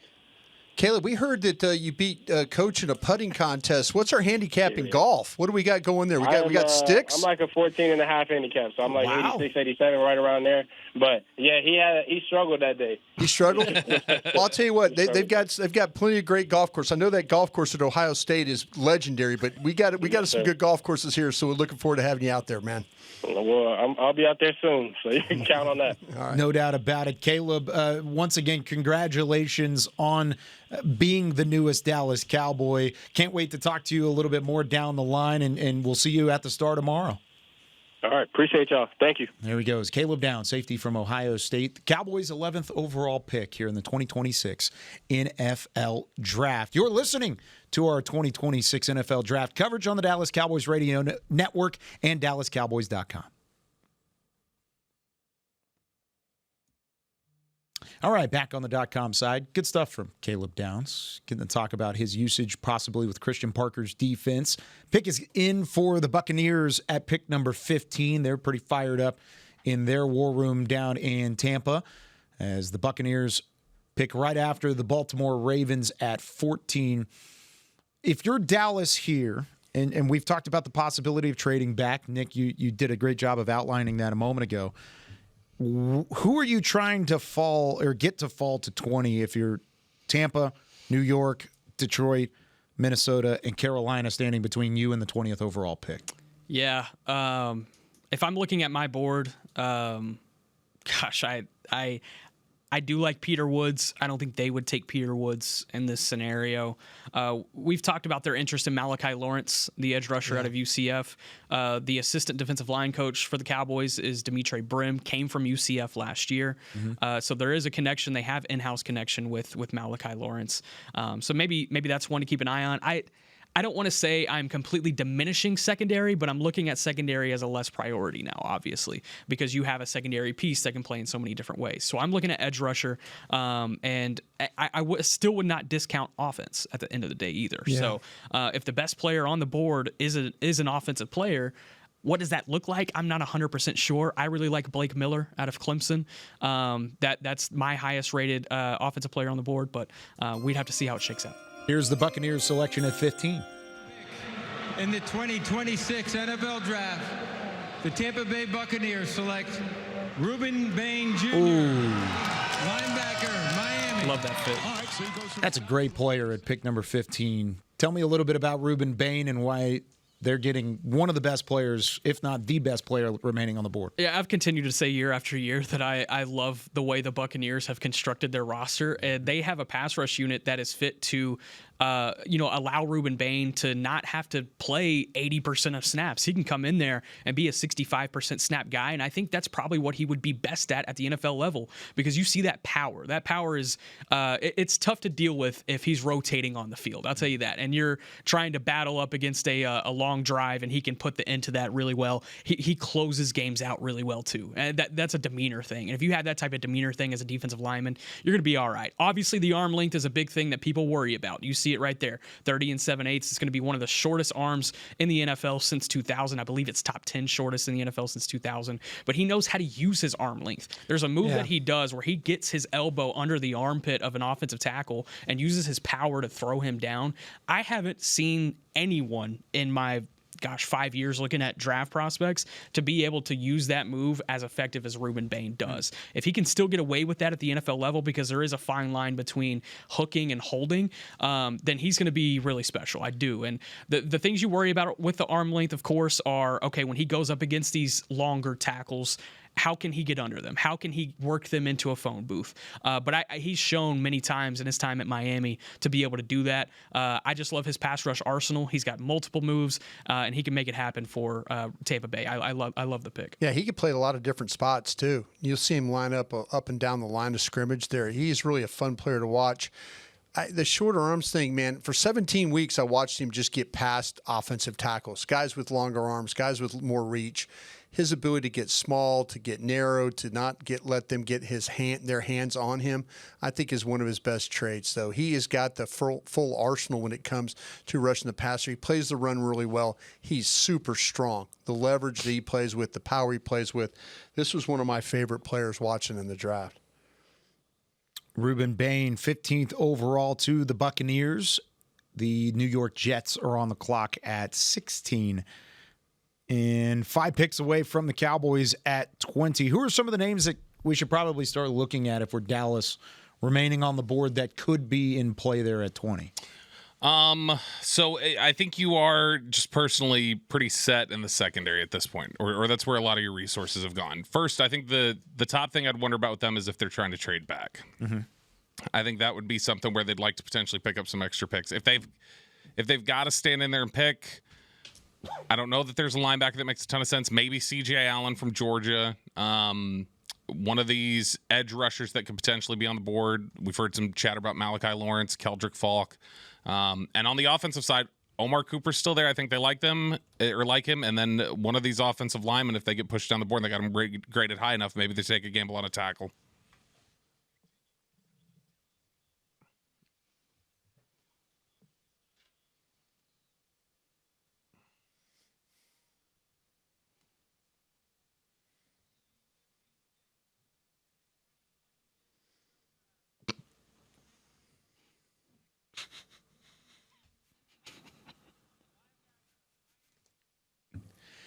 There goes Ruben Bain Jr., one of the top edge rushers in the NFL draft, to the 15th overall selection in the Tampa Bay Buccaneers.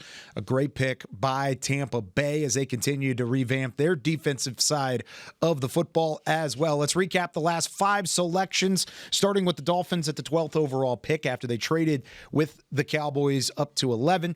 They take Caden Proctor at 12, offensive tackle from Alabama. The Rams at 13th with one of the biggest surprises we've seen so far. Ty Simpson, quarterback from Alabama, goes 13th to L.A. Ravens at 14th overall. They take Vega Ioane, the offensive lineman from Penn State. The Buccaneers, and then at pick number 15, they take Ruben Bain Jr., edge rusher from Miami. The New York Jets are on the clock at the moment. The pick is in, and here's Roger Goodell. The 16th pick in the 2026 NFL Draft, the New York Jets select Kenyon Sadiq. There you go, Joe. Tight end, Oregon. So they're going 2 tight ends here. So the tight end there to the Jets at pick number 16, Sadiq, widely thought of as the number 1 tight end in the draft. Bobby, was this kind of an outside possibility for Dallas at 20? Just if you're looking at best player available on the offensive side, even? Maybe. I mean, I think he had his fans here in Dallas. I have a hard time envisioning that when it got down to it, if they would really look at it and go, all right, that's the guy we got to take. I feel like no matter how the board shakes out, there would be another option there. Now, if they were to trade back a little bit and he were to still be there maybe in the mid-20s, maybe that falls a little bit more likely. But I think they liked him. I just don't know if it was ever going to shake out on the board the way they would have been in a scenario where they would have taken him. It's interesting. They took your favorite tight end in last year's draft, Bobby, Mason Taylor, the tight end out of LSU, in the second round. Yep. And then they go first-round tight end this year. Kind of an interesting back-to-back. And I mean, the fact that everybody was so sure they were going to grab one of these receivers, and instead they've decided to go Sadiq, who, I mean, obviously is not your classic big build inline tight end, and maybe could be a little bit more of a hybrid, but they're probably just looking at it as get us the best pass catcher possible. And that's possibly what they did here. Tell me a little bit about Sadiq, Tommy. Yeah, pass catching ability is really the thing that stands out about Sadiq. This is an interesting one, too, because you think about they drafted Bryant's guy, Mason Taylor, last year, and he had a solid rookie season for him as well. I think he's a freak athlete, really chiseled build. I think that's evident when you watch the film. Very imposing physical attributes, creates instant mismatches on linebackers and slot corners when he's isolated. He's plenty fast enough to make plays after the catch. He's got a tendency to miss some of the layup plays and make easy catches, but I think he's got plenty of room to grow there. That's something that you can work on. Use his frame and physicality better as a blocker in the run game. He kind of struggles, I think, in line when he's blocking, but overall, I think what he's giving you, and we mentioned Taylor a little bit there, who they picked last year out of LSU. I think you've got a pretty solid tandem there in New York.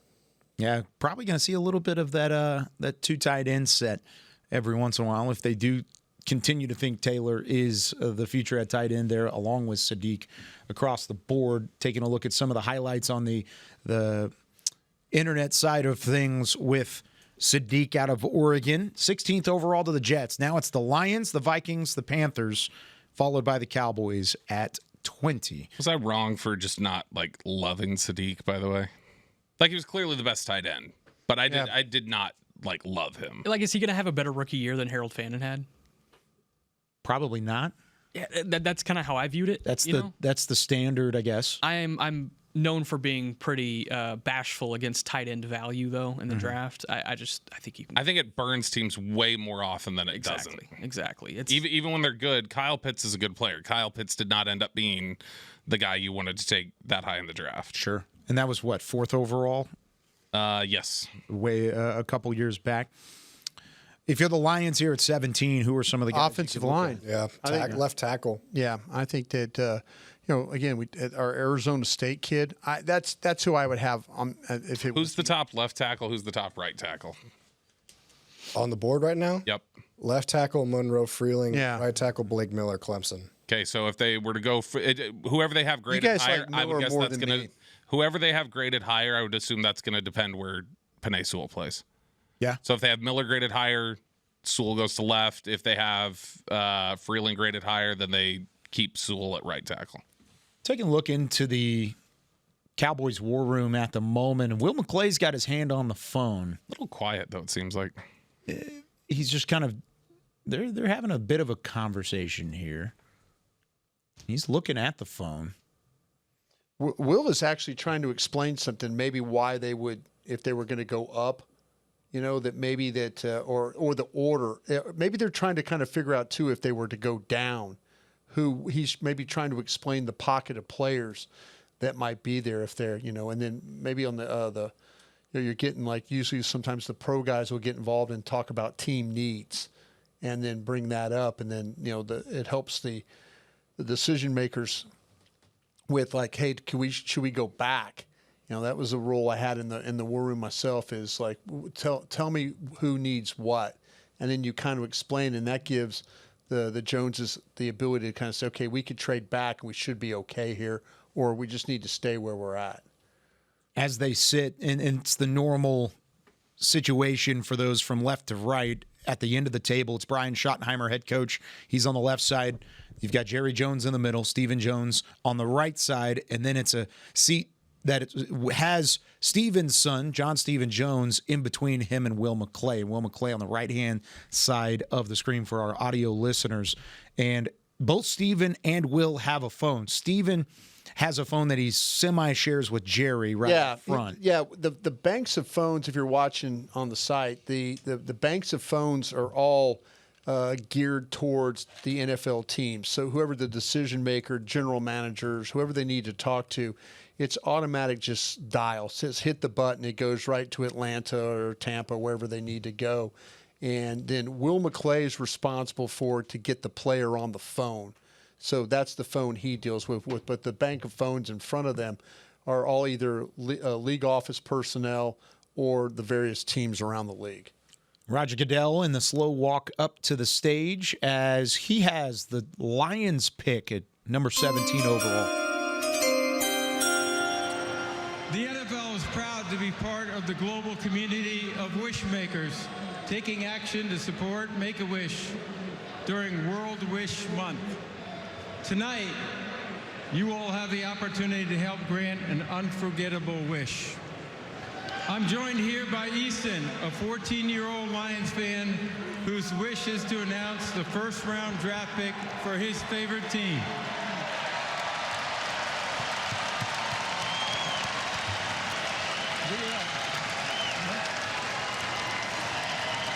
I'd like to ask all of you to join me in cheering on Easton as he makes his wish come true. Take it away, Easton.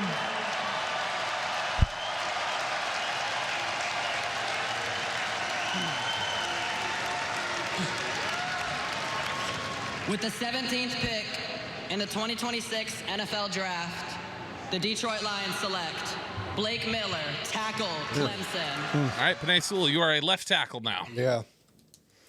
Tell me a little bit about Blake Miller out of Clemson here and what he's taking. Don't ask me about Blake Miller.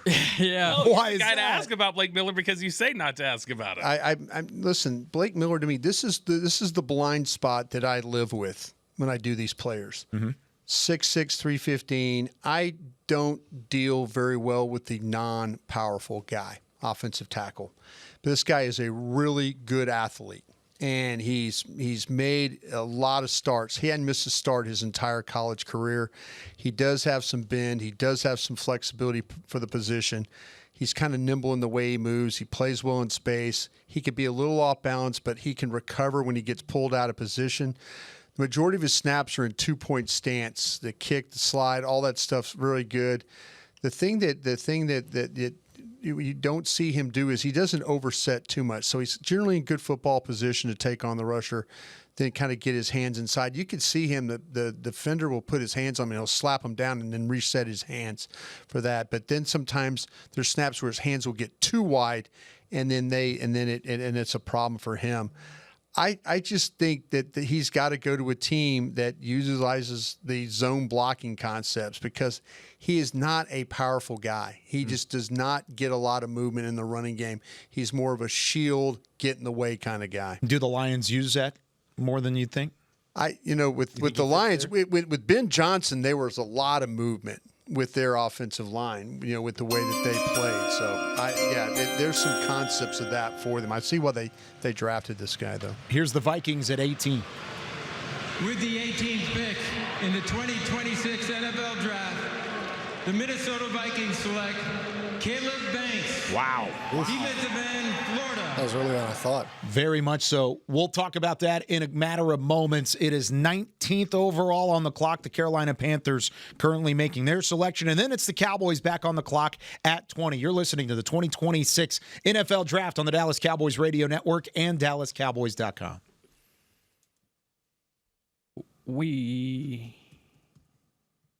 Yes. We have a trade. With who? The Philadelphia Eagles. Who is Philly trading with? The Dallas Cowboys. Wow, really? Yes. In The division? Eagles are moving up to 20, according to reports here, and the Cowboys are getting 2 fourth-round picks back. Okay, so according to reports, nothing official quite yet, but Dallas would move back 3 spots, and they would pick up what? 2 fourth-round picks. Oh. You just walked out of the night with more capital than you had walking in. You now have Caleb 3 and Caleb Downs. Caleb Downs, sorry. Do we know what the reported picks are? Not at the moment. They may only have 2. That may be all they have. Looking here at it, in the 4th, the Eagles have 114, and they have 137. Yeah, that's it. So that's the two picks that Philly had in the 4th round. Those are 2 solid picks in a spot where you didn't necessarily think you were picking at any point. Cowboys went on the trade chart with that, if that's the return. What would that be point-wise? It's about 15, 20 points ahead for Dallas.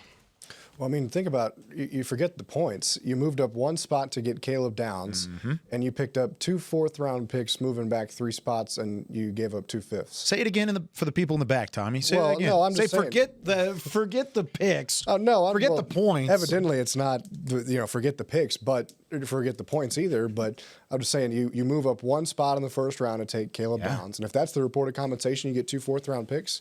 Then go ahead. Cowboys also gave up a 7th rounder, so 218's gone. Okay, so you gave up 2. Oh, that's disappointing. There goes the Peyton Hendershot pick. How mad are Ben you right Patterson, now? UT Permian Basin. He's going to be an undrafted free agent. We'll see. But were you guys surprised by the Banks pick? Yes, I was. Yeah, very much. Banks is the most football-looking player in the draft. He was the first player not in my top 100 to get drafted. He was 45 for me, and that's mostly projection. Yeah, the medicals are bad there. Medicals, what are the That's what I was worried about, the foot, right? Tape isn't great either. Production, too.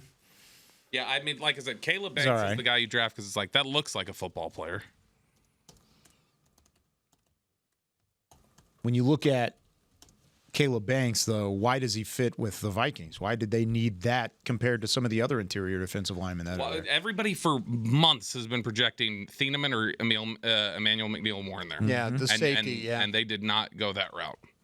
Dallas could possibly look at either one of those guys. Thieneman, I know, was high on their board. If he's there at 23. I think who we're looking at. Well, you already especially drafted now that there's Downs. a trade back, I think we need to be zeroing in on Malachi Lawrence here.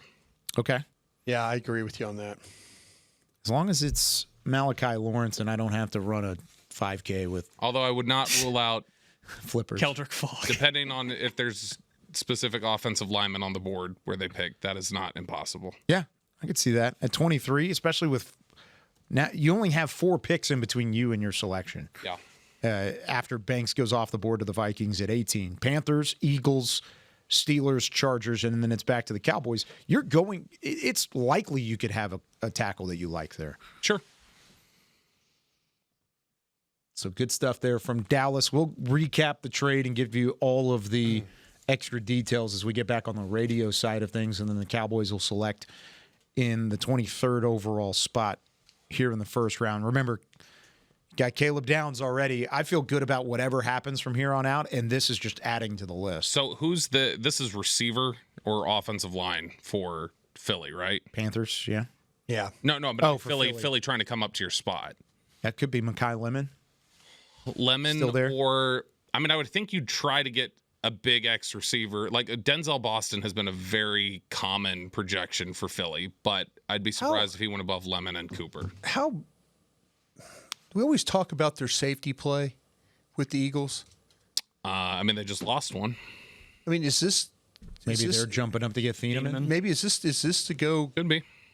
Because it's like Reed Blankenship and always it was always that we always like their safety play not great. Well, they would Cooper DeJean needs his running mate. They would cycle Chauncey Gardner-Johnson in and out of there. That's what I'm saying. Yeah. Andrew Makuba was second round pick last year too. He just got hurt. Yeah, had a bad injury. It'll be when he can come back.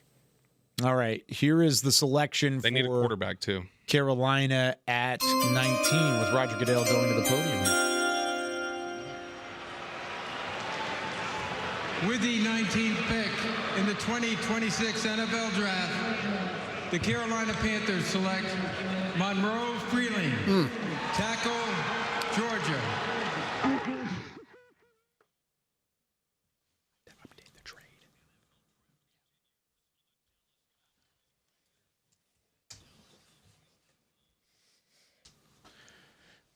All right, the 19th pick in the NFL draft is in. Monroe Freeling, the tackle out of Georgia, goes to the Carolina Panthers. That was a name that Dallas could possibly have had their eye on at pick number 20.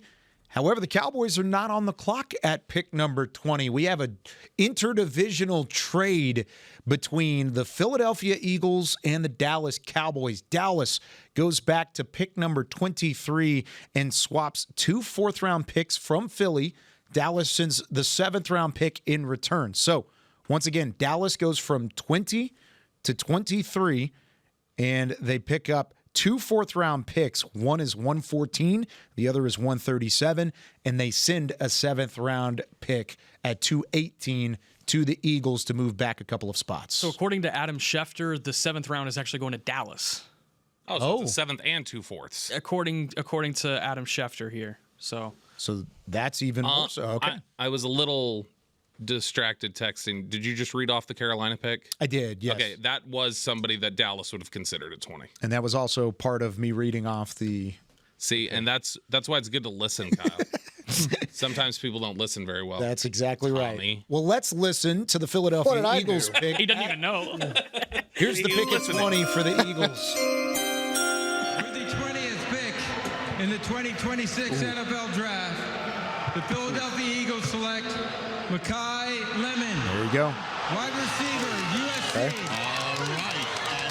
Said this was a possibility, Brian. They go up to get that receiver. Yeah, absolutely. And this guy, when you watch him play, man, his ability to go get the football, the routes that he's able to run across, the way he gets across the field, the intermediate stuff, the underneath stuff, the run after catch. USC has done a great job of putting some wide receivers into this draft. He's one of these guys that rarely misses balls. I think he's a really good route runner. He has a way. He's not probably the fastest guy, but his ability to separate, catch in traffic, run after catch. A lot of good things about Lemon. And the Eagles, they continue to, they've had some questions about the wide receiver. We'll see what they do. In fact, when the draft is over here. But this kid will definitely help them the way he makes plays.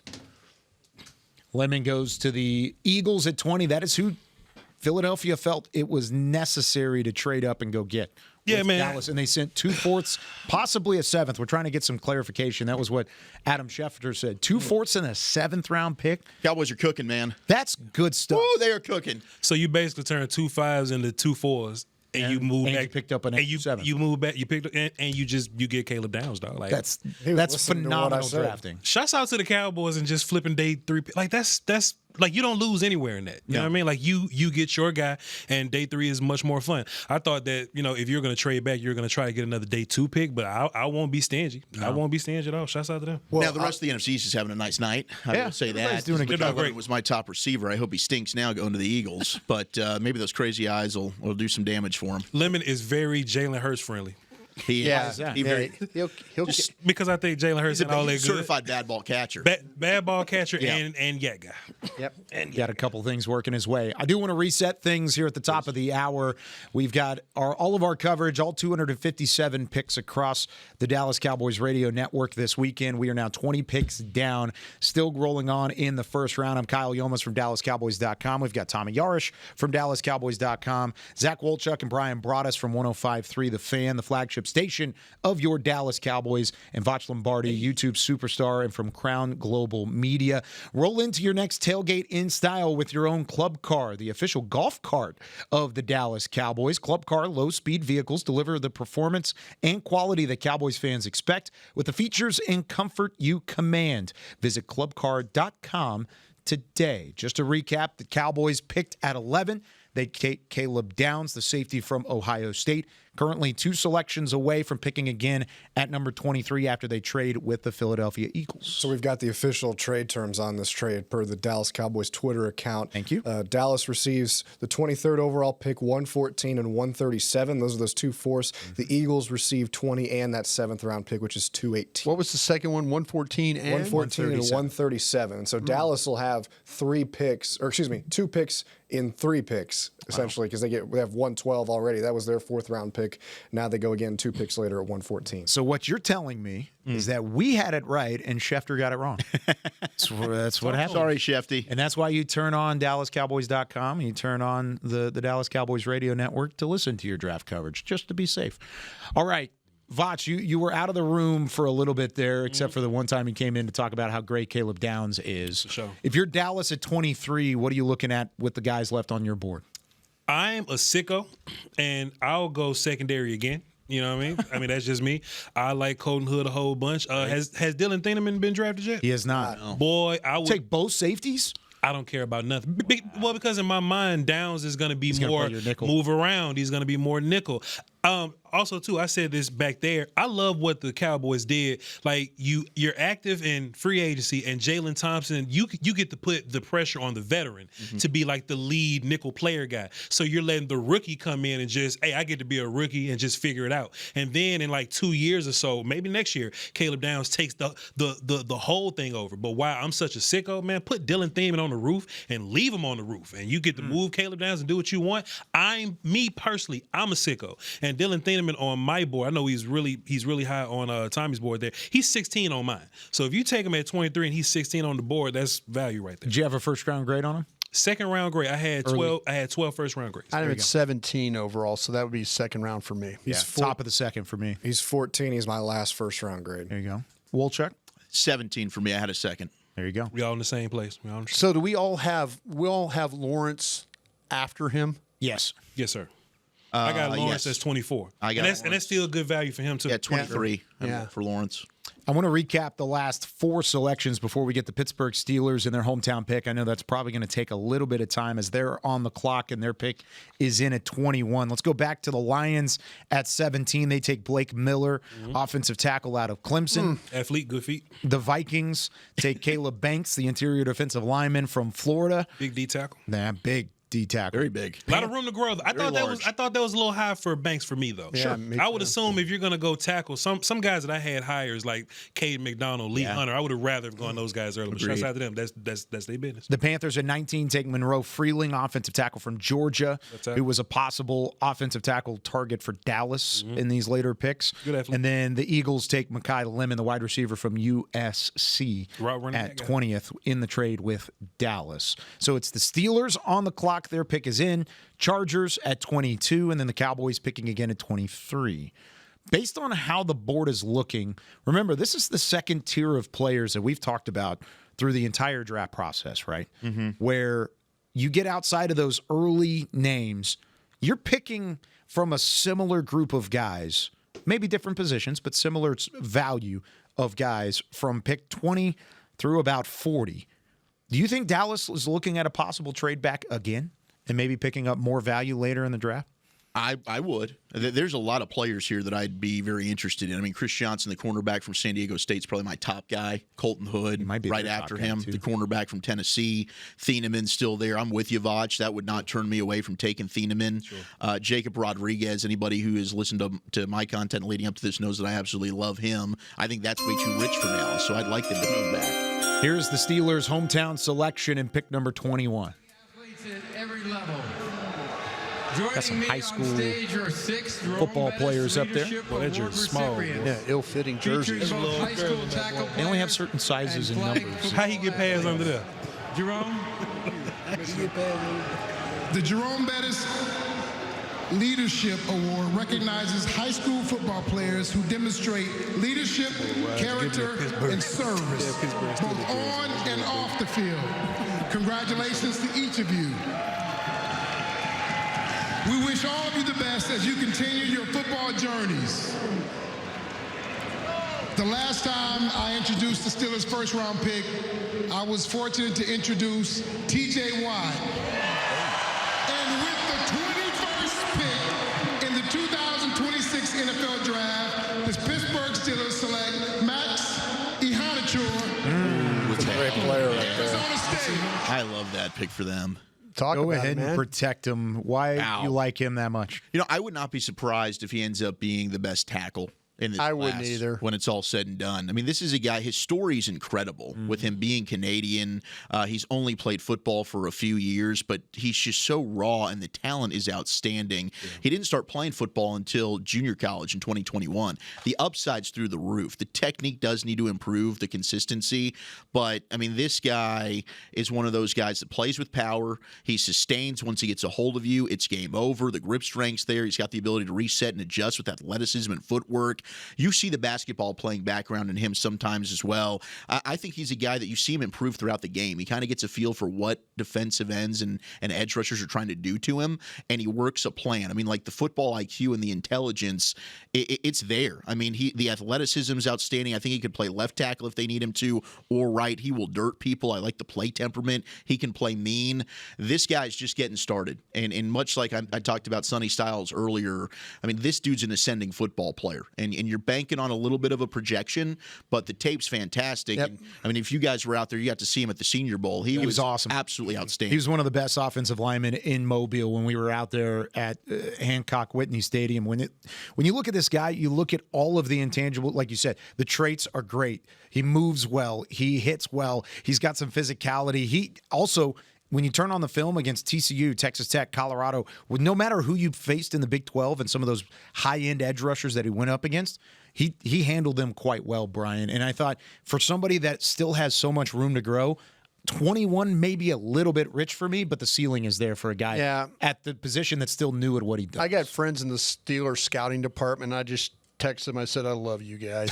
This guy right here, when you watch him play, and I mean, everything about him, there's the way that he goes about it. For him to only be playing football since 2021, man, it does not look that way. You see him sit down on rushers. You see him watch the Texas Tech film.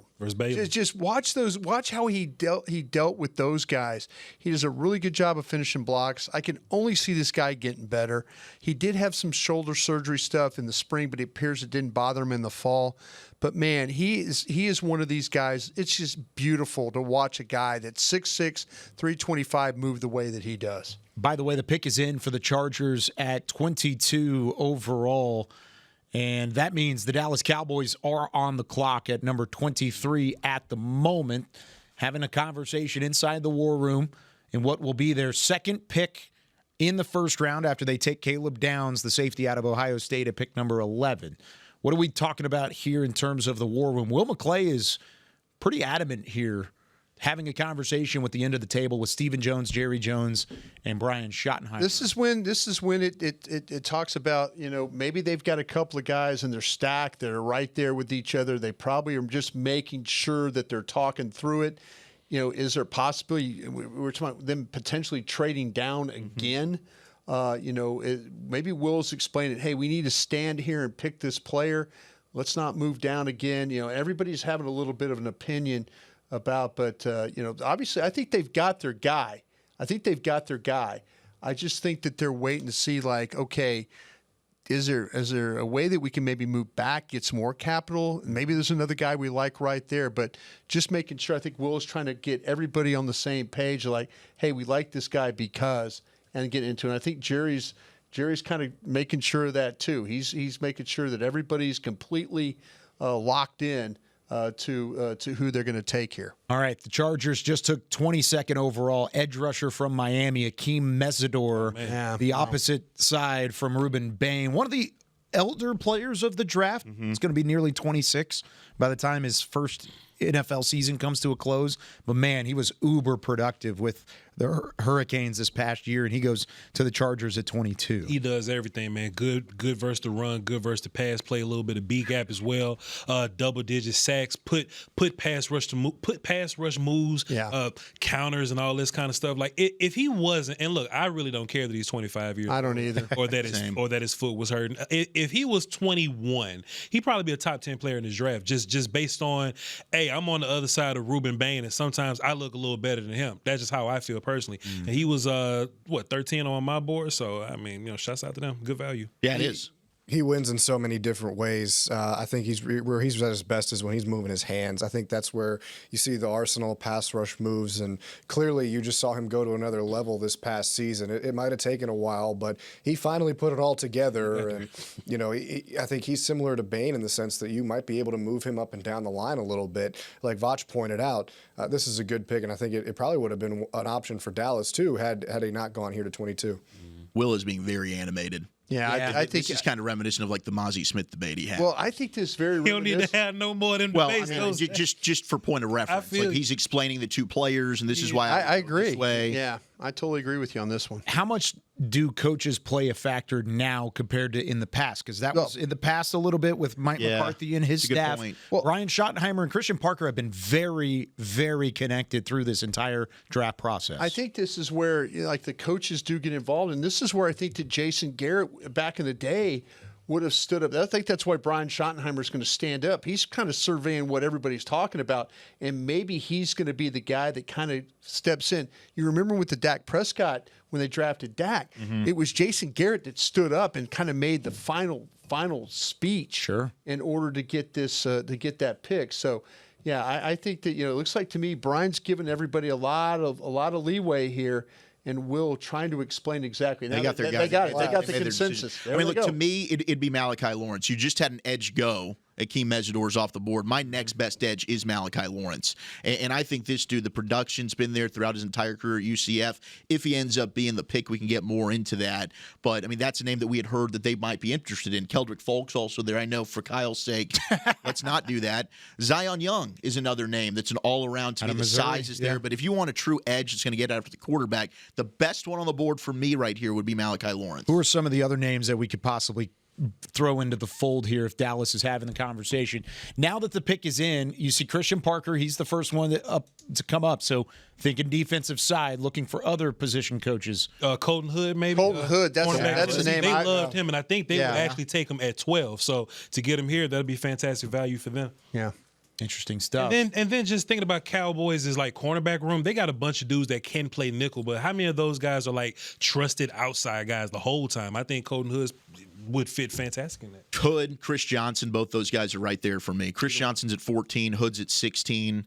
And then I wonder about the linebacker. I mean, this to me is probably too early to take those guys. Yeah, I think so too. It wouldn't be for me. I'd take Rodriguez, but for them, I think it definitely is.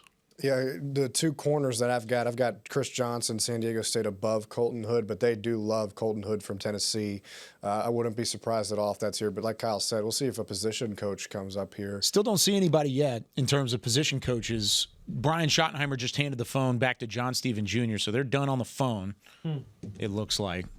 Or at least maybe they're moving the phone. Still no position coaches. I think we're right about Malachi Lawrence here. Might be. I think we are. I think pumped. because to me, talking to people in the organization, it was like they were never comfortable taking him like at 20. But if they backed up and they didn't have to go too far, they went back a couple of spots. So I think this is Malachi Lawrence. This pick makes me happy because I think they've got run defenders. We've all seen this guy play live, and the way that he comes off the football, the way he's able to redirect, things like that. If this is a pick, this guy gives them a legitimate pass rusher that's got all the counter moves. One thing that was told to us throughout the draft process is that if it comes down to a couple of players, a lot of times they will tend to look at and get the input of Christian Parker on the defensive side. Yeah. He's going to break some ties throughout the weekend, not just here, but across the board. And one guy that has loved Malachi Lawrence from the jump has been Christian Parker. Yeah. So if that ends up being the case, maybe so. If that ends up being the case and he is indeed the pick here at 23rd overall, then I think Christian Parker has not only an influence, but a very heavy influence in the draft room in his first year here in Dallas. Which I think he earned. I mean, the pedigree that he's got, we've heard that he was super involved in taking Cooper DeJean, who fell to the second round, and then, of course, Quinyon Mitchell, who went late first in Philly. All right, Roger Goodell's on his way to the stage in Pittsburgh. The Dallas Cowboys selection at 23 overall. From the Eagles, so they improved those picks to take this one. With the 23rd pick in the 2026 NFL Draft, the Dallas Cowboys select Malachi Lawrence, defensive end, University of Central Florida. So with their 2 picks in the first round, the Cowboys get a game changer in the secondary with Caleb Downs at pick number 11.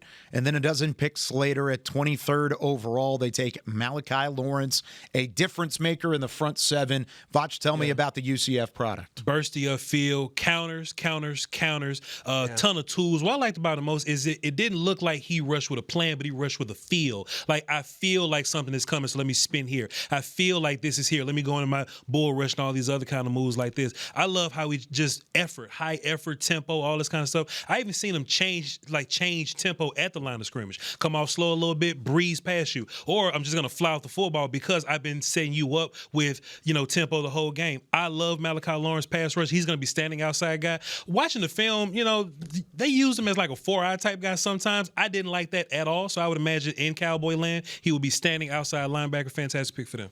Man, Brian knows I love this guy. All Big 12 first team. He's had at least 5 sacks every single year of the last 3 years. He just understands leverage. Like, this is a guy who is always putting himself in a favorable position with his pad level to make it incredibly difficult to get hands on him. He can manipulate offensive linemen. He triggers quickly to shoot gaps, get in the run game. I think he's much better versus the run than people have given him credit for. Sure. I mean, he's one of these guys that's also always attacking the football. You want to force turnovers. He's looking to strip the football away. He can play 3-point. He's also very effective in a 2-point stance. The play recognition's there. He's playing with his eyes. He's got patience, uses his arm to extend with power to keep linemen off his chest. The dip under's there.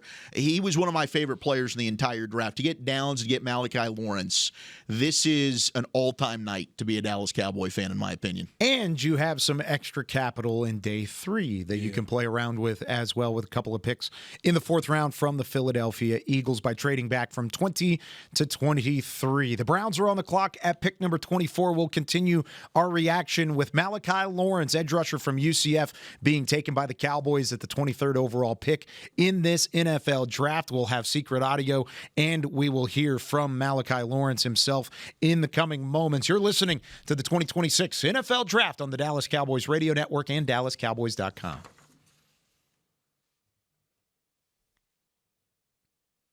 All right, continuing our reaction here, Tommy, Malachi Lawrence, edge rusher where are they going to play him in that 3-4 base, 4-2-5 front that we're going to see a lot of the time with Christian Parker? Yeah, outside linebacker. I think, this is a little bit different from the Ezeraku pick in the second round last year, where he's a little bit of a smaller guy, but he still had that kind of savviness to him. I think you're getting a player in Lawrence who's bigger, 6'4", 253 pounds, who's got a strong blend of that size, speed, athleticism. What popped to me, and you'll see it here on some of these clips, when he beats his guy and turns that corner, how fast he closes. It feels like it is lightning quick. And he has a knack for kind of reaching out for the football, too, and trying to knock it away. He had a couple forced fumbles last season, along with 7 sacks. So that's what really stands out to me. His get off is great. There's a lot to like here. I think still, too, his best football is in front of him. But this is a guy that I think Christian Parker, the defensive coordinator, really liked. And again, we mentioned it a little bit, but you are seeing how much of an impact he is having on the draft strategy here to turn this defense around.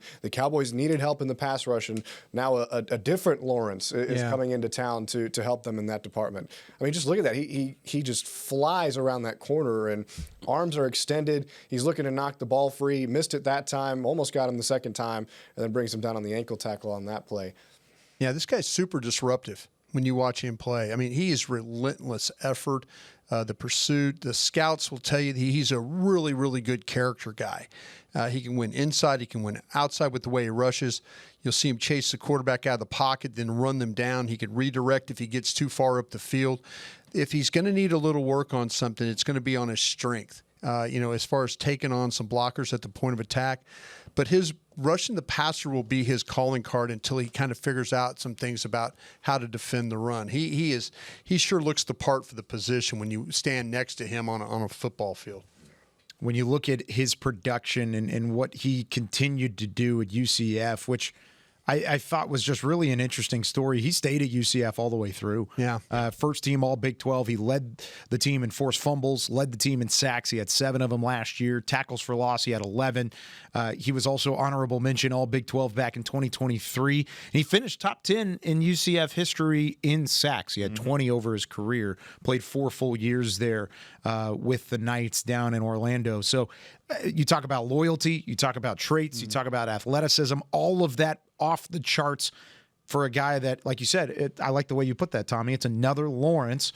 Maybe not Tank Lawrence, but it's Malachi Lawrence that comes in. We got to give him a new nickname and then see what he can do off the edge there for the Cowboys after being picked 23rd. Played a little tight end in high school, too. Did he really? Maybe he's got some flexibility if you want to put him out there in some throw him out there, some like red zone stuff. Yeah, why not? Shot put medalist as a junior in 2020. Hey, Shotty can just find little nuggets. Now's the time to just kind of unload them right now. That's the second shot put medalist on this roster, I believe. I think Otito Obonia, the nose tackle, was also a Pan American Games medalist in the shot put. Look at you, just off the dome. There's your odd nugget of the night. Yeah, Katie Taylor guy. Okay, here's the Browns selection at pick number 24. Roger Goodell, take it away.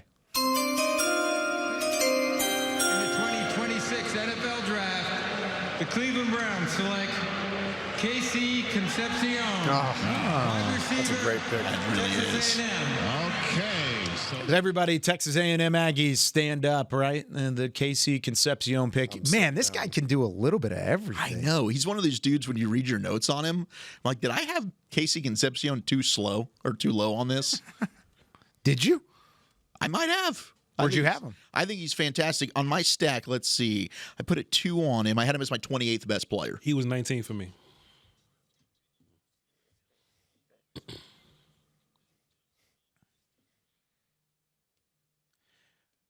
Welcome in. Just a couple moments ago, the Dallas Cowboys with the 23rd pick in the 2026 NFL Draft select Malachi Lawrence, edge rusher from UCF. They pair him with Caleb Downs, and the 2 first-round picks are made by the Cowboys in the first round. We continue on with YouTube superstar Vach Lombardi. We've got Brian Broaddus and Zach Wolchuk from 105.3 The Fan, from DallasCowboys.com, Tommy Yarish, and myself. I'm Kyle Yeomans. Glad you're with us all the way through the NFL Draft this weekend from the Star in Frisco. Momentarily, we will hear the secret audio from Malachi Lawrence. We'll get to talk to him on the phone lines. And then we're at the 24th pick in the NFL Draft. Casey Concepcion, the wide receiver from Texas A&M, goes to the Browns at pick number 24.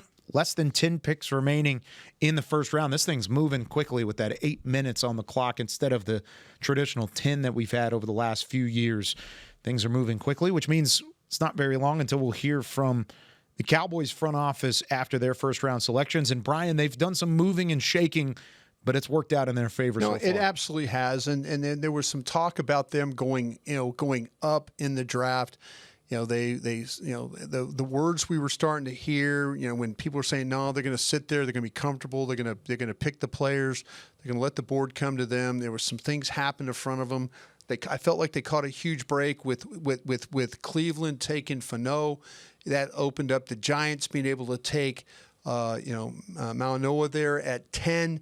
So it just really worked out for the Cowboys very well on that aspect. And then to back up a little bit, pick up some draft capital for day 3, and to get a guy that they were talking about trading back for, that maybe they didn't like him at 20, Lawrence, but maybe at 24, maybe at 26, maybe if you traded with Kansas City at 29. That was where Malachi Lawrence, but where he was taken right there at 23 was, where Dallas was completely comfortable with that. I was very outspoken over the last week about about Keldrick Falk specifically, and how confident I was that Dallas would not take Keldrick Falk in the first round. He was right now. The reason why is because of Malachi Lawrence. Yeah. They were so infatuated with Malachi Lawrence all the way through this draft process that when it came down to it, and the value stacked up specifically, I don't think Keldrick Falk's a bad player. No. Malachi Lawrence just had the eye of the Cowboys so much so over the last week that when it came down to it, whether it was at 12, whether it was at 20, whether it was in a trade back scenario, I thought no matter what, just based off of what they were talking about with Malachi Lawrence and how highly they had him regarded, they were never going to look at Keldrick Falk over Lawrence. Now, if Malachi Lawrence went earlier, he goes before 20, he goes before 23 in this scenario, then I think Keldrick Falk is maybe in play. But with everything that had led up to this point, it was very much so going to be Malachi Lawrence over Keldrick Falk. And they stuck to their board, and they ended up making the pick. That's why I really do like this selection. They were convicted in what he brings to this defense, and now you pair him with secondary help that you had at the 11th overall pick. Dallas has done some phenomenal work in the first round of this draft. Also, too, Kyle, the Cowboys have done a ton to fix the rundown stuff, but you still needed pass rush. You still wanted somebody that was kind of twitchy and bendy. And Keldrick Falk, shouts out to him, but the big talk around him is that, hey, he can develop into, maybe one day he can be possibly. Malachi Lawrence is ready to rush the passer right now. He's ready to grow as a pass rusher, right? Far ahead of Falk as a pass rusher. So they just let you know that the Cowboys had that more in mind than to bring in a bigger edge to be a rundown guy. So with that being said, one of the things Dallas targeted throughout the draft process are guys that are NFL ready, that can contribute right this second on the defensive side. Tommy, Caleb Downs, Malachi Lawrence, where do they fit in specifically as NFL ready production right now going into 2026? I think Caleb Downs is absolutely a plug and play starter. The bigger question is going to be where. We've talked a lot about nickel. That seems like the most likely option, but I wouldn't be surprised if over the course of a game, excuse me, you see Caleb Downs move into a lot of different spots across the field. Malachi Lawrence, I think, has a good base for where he started at, but I think there still is room to grow, not just in the pass rush department, but as a run defender as well. Still, though, that base is pretty solid, and I think, again, we talk about Christian Parker liking Lawrence as a prospect, and the Cowboys right now have to trust that, and clearly they've shown they have a lot of trust in the evaluation of Christian Parker and how he evaluates defensive players. So that's what we're working with right now. I think Downs is more pro-ready than Lawrence is, but Lawrence has I think, bright future as a pass rusher. What's interesting now, and I'm looking at Zach because I know you really do value what is happening in the second round of this draft. Now we wait.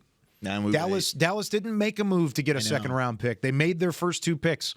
They stuck in and they traded up a little bit to go get Caleb Downs at 11. They trade back and go get Malachi Lawrence at 23. But ultimately, they are now done unless something crazy happens and they use future draft capital to come up and get a player, or maybe later draft capital now that they have 2 fourth-round picks.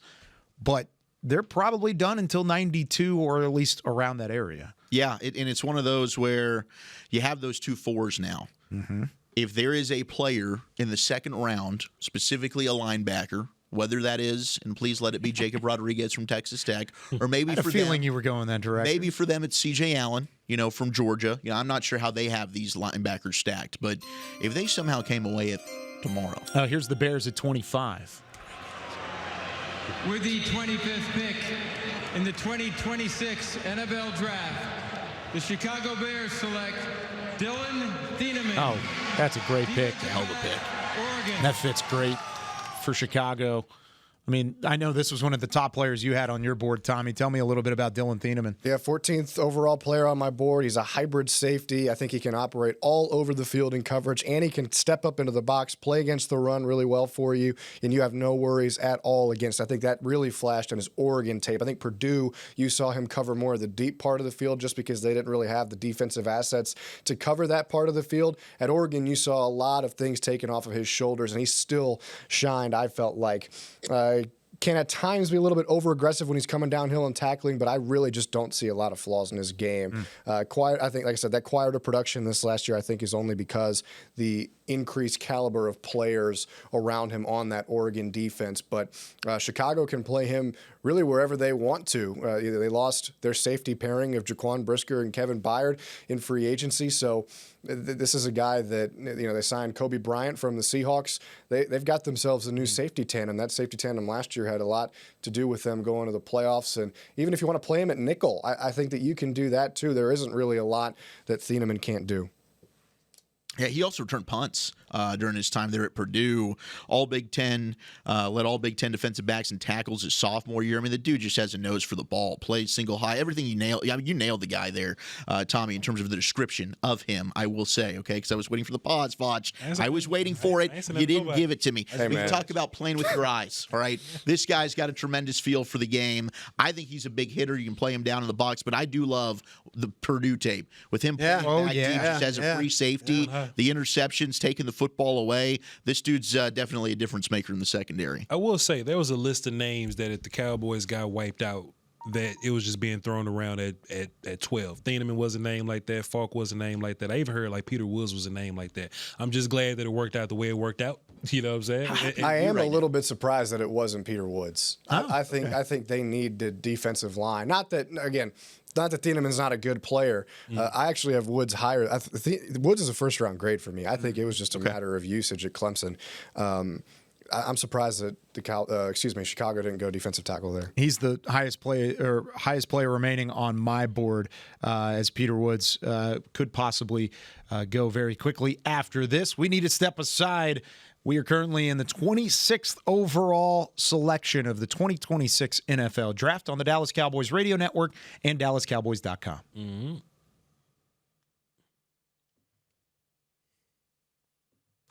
Back here on the internet side of things, as I was trying to say and couldn't quite get out there, Peter Woods, number one remaining player on my board. He was touching tags with Dylan Thieneman. So I still think that's good value, and it makes sense for Chicago there at 25. Thieneman was the number 16 player on my stack across the board. He was the very top of the second round. Mm-hmm. So with that being said, you look at some of these other names available. Where do you like who do you like that's still remaining on the back half of this first round? The thing that I feel like that me personally now looking, as we go here, 25 picks in, I didn't get these cornerbacks right. I don't feel like that I got now McCoy because of the knee was, and now you're talking about Terrell and Voch. You and I talked about this a bunch. Yeah. Did we get these guys right? Were there too many questions? Were there guys like Terrell whose film is good put in the first round, but he runs 4.64? Sure. What are teams? And then Hood, we really like Hood.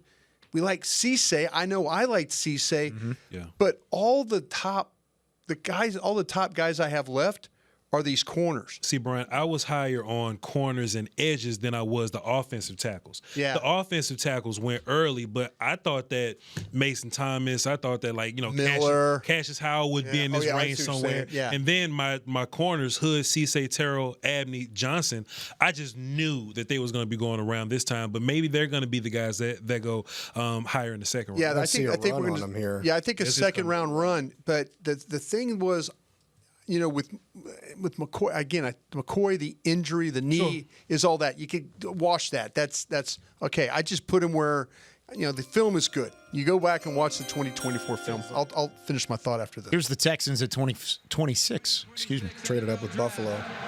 The Houston Texans select Keelan Rutledge, guard, Georgia Tech.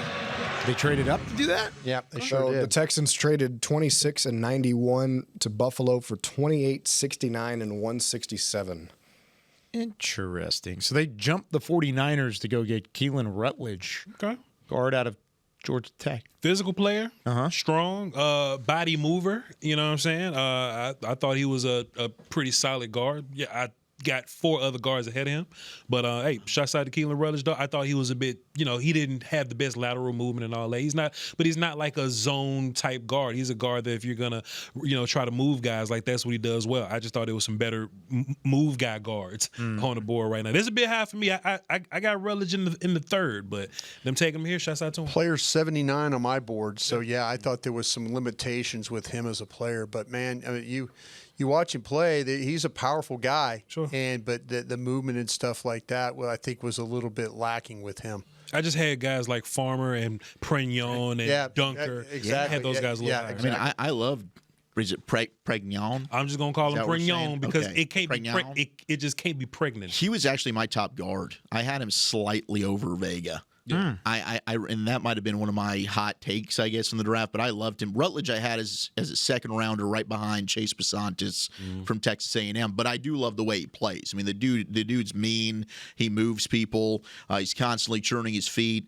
I do think it's a little bit of a reach for me. But hey, when it comes to offensive linemen, go for it, man. Go get your guy. We saw that with Travis Frederick here. Yeah, that's true. Some of the more skeptical picks that you've ever made, and you never really know what other teams are looking at too.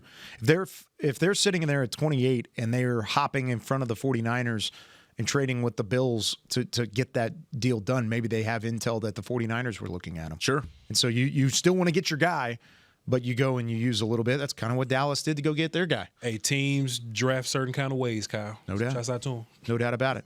So the 49ers. You know what you really want to say. Grades vary. Yeah, they do. They do. The 49ers traded this pick to Miami. So the Dolphins are on the clock at 27. And then it's followed by the Bills, who just flipped picks with the Texans, followed by the Chiefs, the 49ers, and the Patriots, Seahawks.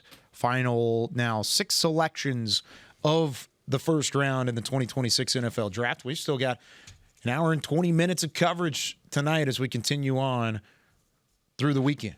Yeah. So Miami has this pick currently then, right? Yeah, the terms were San Francisco gets 30 and 90, Dolphins get 27 and 138.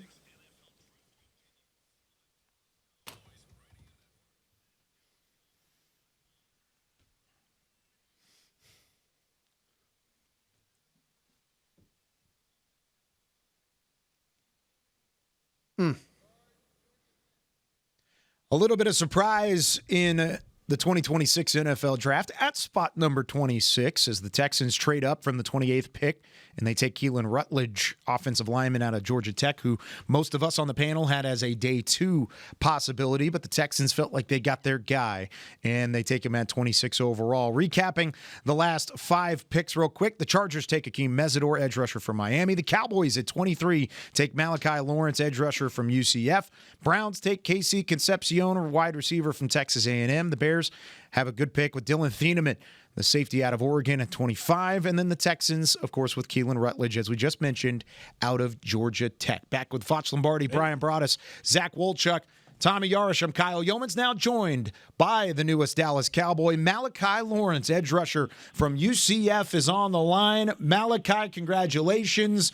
What was that moment like, getting the phone call from Jerry Jones in the Cowboys front office? It was amazing. It was like first thing, all glory to God, but it was a blessing, a dream come true. Been playing football since I was 5 and always wanted to play in the NFL. So, like I said, it was an amazing. It's something I can't even explain. No doubt about it. I'm going to ask you to explain it a little bit. Malachi, you stayed there at UCF. You finished top 10 in terms of their career sack leaders, and you're one of the best players in program history. What does it mean to you and your family to now have the first-round tag next to your name and get to live out that dream now here in Dallas? Right. Like I said, it's a blessing, a dream come true. Like you said, I'm just ready to come in and work. Like you said, that first round tag, like at the beginning of this year, I just didn't even, I couldn't dream of it, but like just the work that I put in, like I said, all glory to God, and I'm just proud of myself and thankful for the people that helped me along the way. Malachi, congratulations, man. Welcome to the Dallas Cowboys. We can't wait to have you here. What's the relationship like with you and Coach Brim, who's also now on staff here in Dallas, and how much did that maybe help during this process? Right. My relationship with Coach Brim is great. I think it helped definitely a lot. Like I said, we were at UCF together. He helped us a lot with film work as well as on the field, just giving us little tips. And then, like, just having those one-on-one talks with him was just a great thing to have. And then just being able to have him in Dallas now, that's just, like I said, it's a great thing to have him. Malachi, welcome.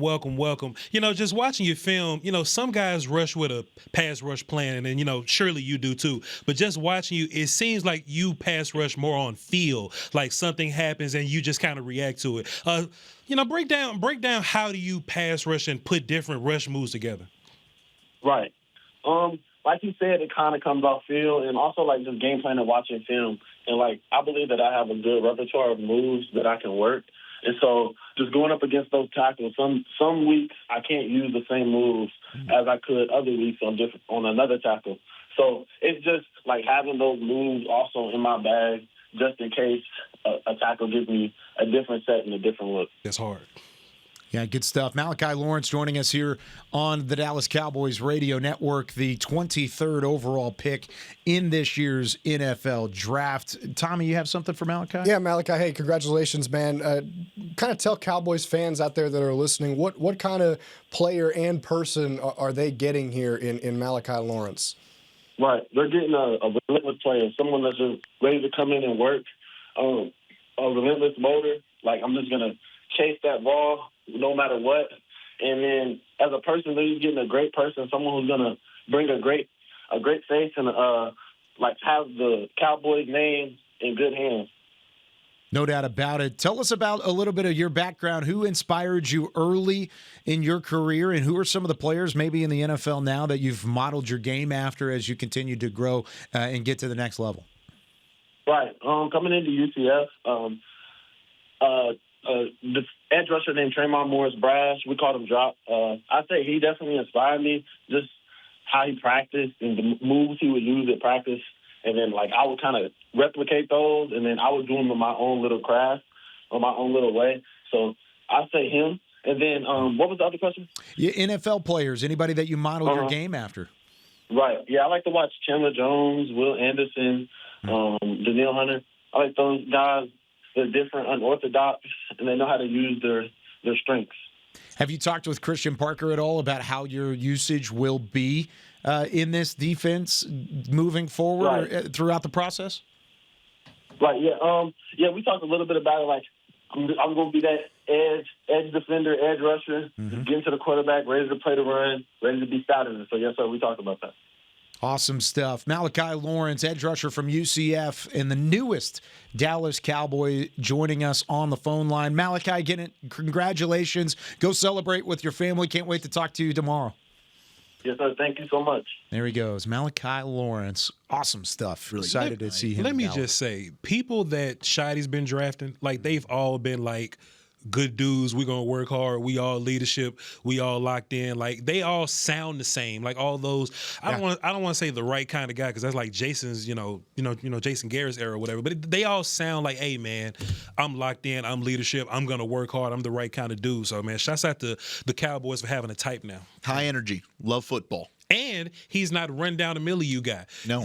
I'd love to hear him talk about rushing with a plan or how, react. Question. Or just, watching the film and just kind of going based. I can't rush guys the same kind of way. I love to hear that because a lot of these young pass rushers just run down the middle of people and I hate it. No doubt. Couple picks to catch you up on. And while we were on the phone with Malachi Lawrence, 27th overall, the Dolphins take Chris Johnson, corner from San Diego State. Oh, yeah, Zach, you hurt. Good pick. Yeah, it's one of the best picks, I think, in the entire first round. I mean, they got an absolute steal here. That was my 14th best player that they just took, at 27? Two-way star if you go back and you watch him in high school. This dude is the definition to me of sticky in coverage. Do you have something, Ryan? No, I was just laughing because I just got a text message from a scout in the league, and he just asked me, he said, Vach like our pick. Oh, there you go. Which pick was that? Well, the Steelers love Vach. Okay. They watch. The Steelers like to watch Vach work, and so they asked Vach. My scout. He was saying. He goes. The scout goes to the Vach approval. The Vach love our guy that we picked. Love Max to pieces. Yeah, they're listening to you right now. There awesome. you go. Salute. That's awesome. The other pick that we missed while on the phone with Lawrence was Caleb Lomu, offensive tackle from Utah, goes to the Patriots. Yeah. At pick 28 as Buffalo bails out of that 28th pick. And they take an offensive tackle there for the Patriots. The next time someone tells me that the Dolphins, this Green Bay group, doesn't take first round cornerbacks and all that, I'm going to go tell you to F yourself now. I'm serious, because we were. It's like, well, they don't, they like to develop and they like to. Chris Johnson was a great pick, by the way. Incredible. That's a great pick for them. And so next time that someone says, oh, these Packer guys don't take first-round corners, well, they just took one. Tough, can blitz, the technique sound. I mean, Sorry, I diverted. No, you're good. He only allowed 18 completions this season in coverage on 43 passes defense. I mean, I think he's got some inside flex. I absolutely love Chris Johnson. He could end up being arguably the best corner, him and Delane, in this class for me. That's a steal for Miami. You said Packer guys? Well, Packers, like the John Eric Sullivan is from Green Bay, and their coach is from Green Bay, and so Jeff Hafley. They're all down there, and Hafley was like, "Oh, I can develop guys, and I don't need to draft first round." Yeah, you just drafted a first round one. You did. Yes, you really don't have to develop because he's really a good player. And the Dolphins at 27 are who made that pick. Just to be clear, sorry about that. I was jumping around. All right, the Chiefs are on the clock at 29. Their pick is in, but we've got some secret audio from Malachi Lawrence. Let's hear the moment that he was drafted by the Cowboys with the 23rd overall pick. Malachi. Yes, sir. I got somebody who wants to talk to you. Hold on. Okay, bet. Malachi. Hey. You are a Dallas Cowboy. Yes, sir. Let's go. I'm telling you, we're excited about you. My man is a Dallas Cowboy. Well, we're proud of you. You should be proud. We've been watching you play. But we're proud for you. Malachi, here's your coach. This is Jerry Jones, but here's your coach. Hey, Coach Schottenheimer, man, congratulations, brother. Yes, sir. Thank you. Appreciate it. Hey, man, we are so excited, man. So fired up, brother. Hey, hold on, Chris. Hey, you're going to come here and eat, man. You're going to come here. Say pay. Amen. Hey, hold on one second. Here's our DC. Malachi. Yes, sir. What's up, baby? What's up? How you doing? Man? Huh?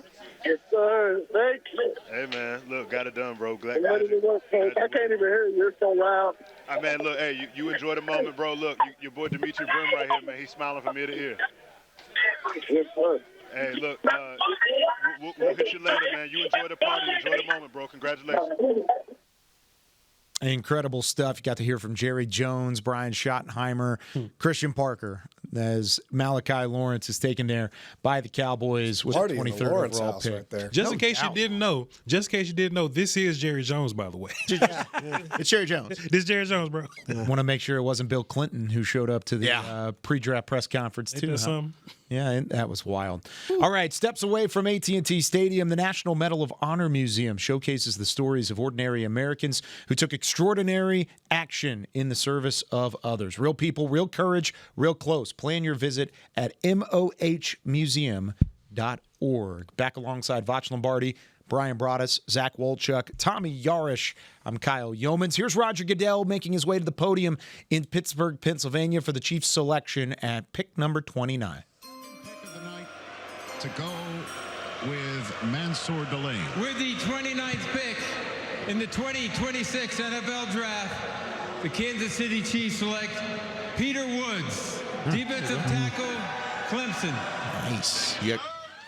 Chris Jones getting up there a little bit in age. Mm-hmm. Peter Woods he is not the pass rusher that one Chris Jones is, but you know exactly what you're getting in Peter Woods, and that to me was probably the best run defending defensive tackle in the class. He was the highest remaining player on my board. Okay. And not to mention they got him, and they took Mansour Delane. That's a nice picks. Top 10 player and a top 15 player on my board. Yeah. They've had a pretty good haul this time around on the defensive side of the ball. I know Patrick Mahomes might need a little bit of help on offense out there in KC, but man, their defense is getting some help. Well, they got some receivers on the board. They're in round 2, so I don't know if they're necessarily blank there. But yeah, Peter Woods, 13th best player on my board. He's got great size and athleticism for a player his size. Strong upper half. He's able to make shedding blocks one-on-one look really easy against the run, like Zach pointed out.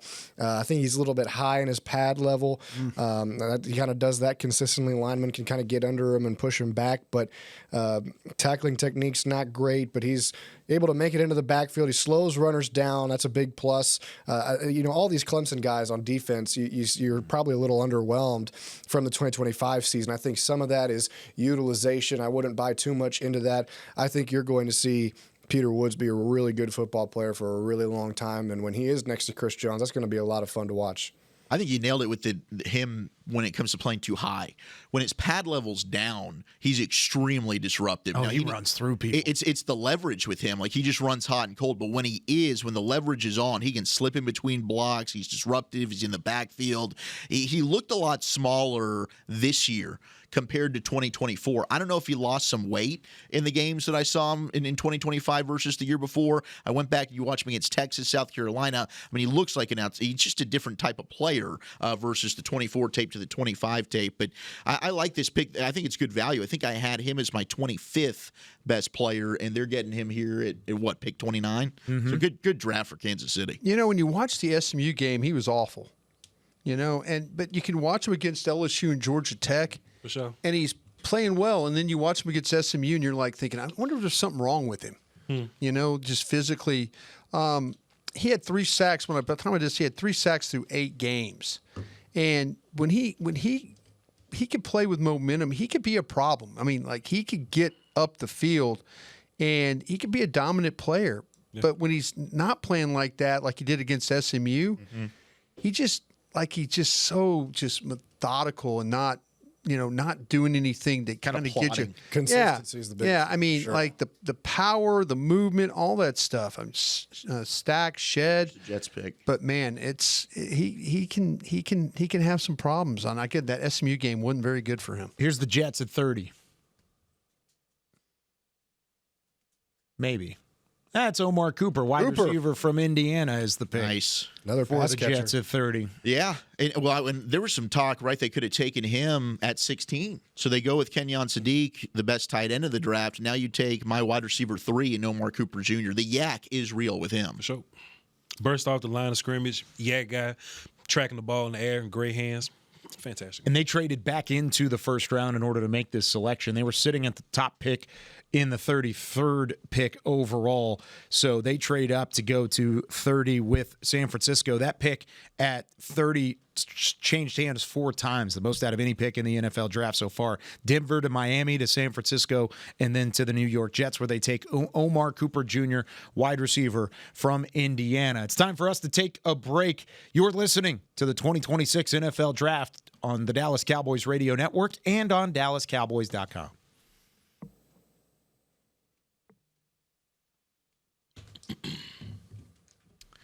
All right, so Omar Cooper is the pick there at 30. 2 more selections remaining. The Bills are now on the clock, and followed by the Super Bowl champion Seattle Seahawks to round out the first round today. Once again, if you're just now joining us, Caleb Downs, the Cowboys take him at 11th overall, one of the best players on the defensive side of the football in this draft. And then they get some pass rush help at 23rd overall with Malachi Lawrence as they trade from 20 to 23. And they pick up 2 fourth-round picks, and they ship off a 7th-round pick to Philadelphia in a trade with the Eagles.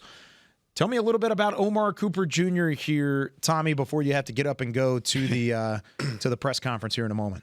Just a well-rounded, consistent player. That's really what I put about him. I think he's got an excellent build for the position. He's got great body control, contact balance. The frame, again, makes it tough to bring him down on first contact. He's got soft hands, good speed. He can win deep or on in-breaking routes. I feel like his cuts could be a little bit sharper, but he makes it work. When Indiana needed something offensively in through the air, you've got the Heisman winner in Mendoza. They looked his way. They looked number 3's way, and he got the job done for him this past season. So I think this is a good pick for the Jets. By the way, the Titans just traded back in to the first round as well. Just like the Jets just did, the Titans go back up and trade with the Bills at 31 overall. They are now with their pick in. So the Seahawks are on the clock. Was that pick that the Jets made? What was the number on that pick? Was that number 30? 30. Thank you very much. Appreciate that. So they were on 30. The Bills just shipped off New England's original pick. Remember, New England traded with Buffalo to go from 31 to 28 to take Caleb Alomu, the offensive tackle out of Utah. I'll reset all the picks when we come back on the radio side of things here in a matter of moments. But Robert Saleh in Tennessee looking on as the Titans trade back in to the first round. What have you thought? What's been the biggest surprise so far in the first round for you guys? Ty Simpson at 13, 100%. Yeah. I think you could make an argument, too, for Fano at 9 with Cleveland. I think Brian pointed it out earlier. That's probably the reason why Dallas has Caleb Downs on their team right now. But Simpson was the one that made me drop my jaw a little bit. Yeah, Carnell Tate even at 4, I thought was a pretty big surprise to Tennessee. I didn't necessarily see that one coming. But then Caleb Banks to Minnesota at 18, especially coming off of a broken foot. I mean, I get it with Caleb Banks. The talent's there with the player, but the tape was not great last year. He's got the injury. I thought at 18, I mean, they'd been linked to Dylan Thieneman. I thought safety was where they would go, maybe even Emmanuel McNeil-Warren. So that was an interesting pick, I thought, there. Caleb Banks going at 18 to Minnesota. Yeah, see y'all tomorrow. Blake Miller was the one for me, and that one I did not see. I thought Detroit usually plays, and they've got athletic guys. Miller, I question his power. This is going to be the Colton Millers, the Nate Soldors, the David Bakhtiaris. There's all these guys are the non-power guys that play. We'll see about Blake Miller. Here's the pick for the Titans. Before the Titans pick, congratulations, you set a record for the first night of the draft. 320,000 people here tonight. We had more watching on our stream. Awesome. ContentKingCowboy.com. With the Javon Curse. In the 2026 NFL Draft, the Tennessee Titans select Keldrick Falk, defensive end, Auburn. All right, you're going to have to run on those flippers now. Really good player. Keldrick Falk going to the Tennessee Titans at 31 overall. He's a good player. He is. I'm not being sarcastic there. I am happy I don't have to run a 5K and flip it. Yeah. I think we like Keldrick Falk. Just Keldrick at 12 was like unsettling. He wasn't going to be an edge here. Yeah. I mean, so if you're talking about like if you expected him to come in here and like really go after the passer, that was not what he was going to play here. 4-eye guy, right? Yeah, 4-4. He was going to play head up on the tackle next to Quinnen and Kenny. And I would argue he would need to put on about 10 to 15 pounds to play that 4-eye. Yeah, that would have been the spot. That would have been the plan. They would have brought him in here and they would have bulked him up a little more. Try and get him to about 285, 290. He's sitting at 276. So not only was it the love for Malachi Lawrence on top, but it was also the immediate fit for a guy who I think can be really good, and he might be one of the better pass rushers by the end of his career that Tennessee has seen in a long time. I think he's an outstanding run defender, but, I mean, Tennessee, that was the comp with Mike Hill. Oh, yeah. No, we did hear Tennessee. With that from earlier. There was suggestions that Tennessee would be the one to take Falk. And to move up and go get him, they clearly did covet the player. I mean, that fits with Robert Saleh wants to do, the type of defensive lineman he likes. Can I well, we're going to come back, I guess. I hate you, Peyton. I guess.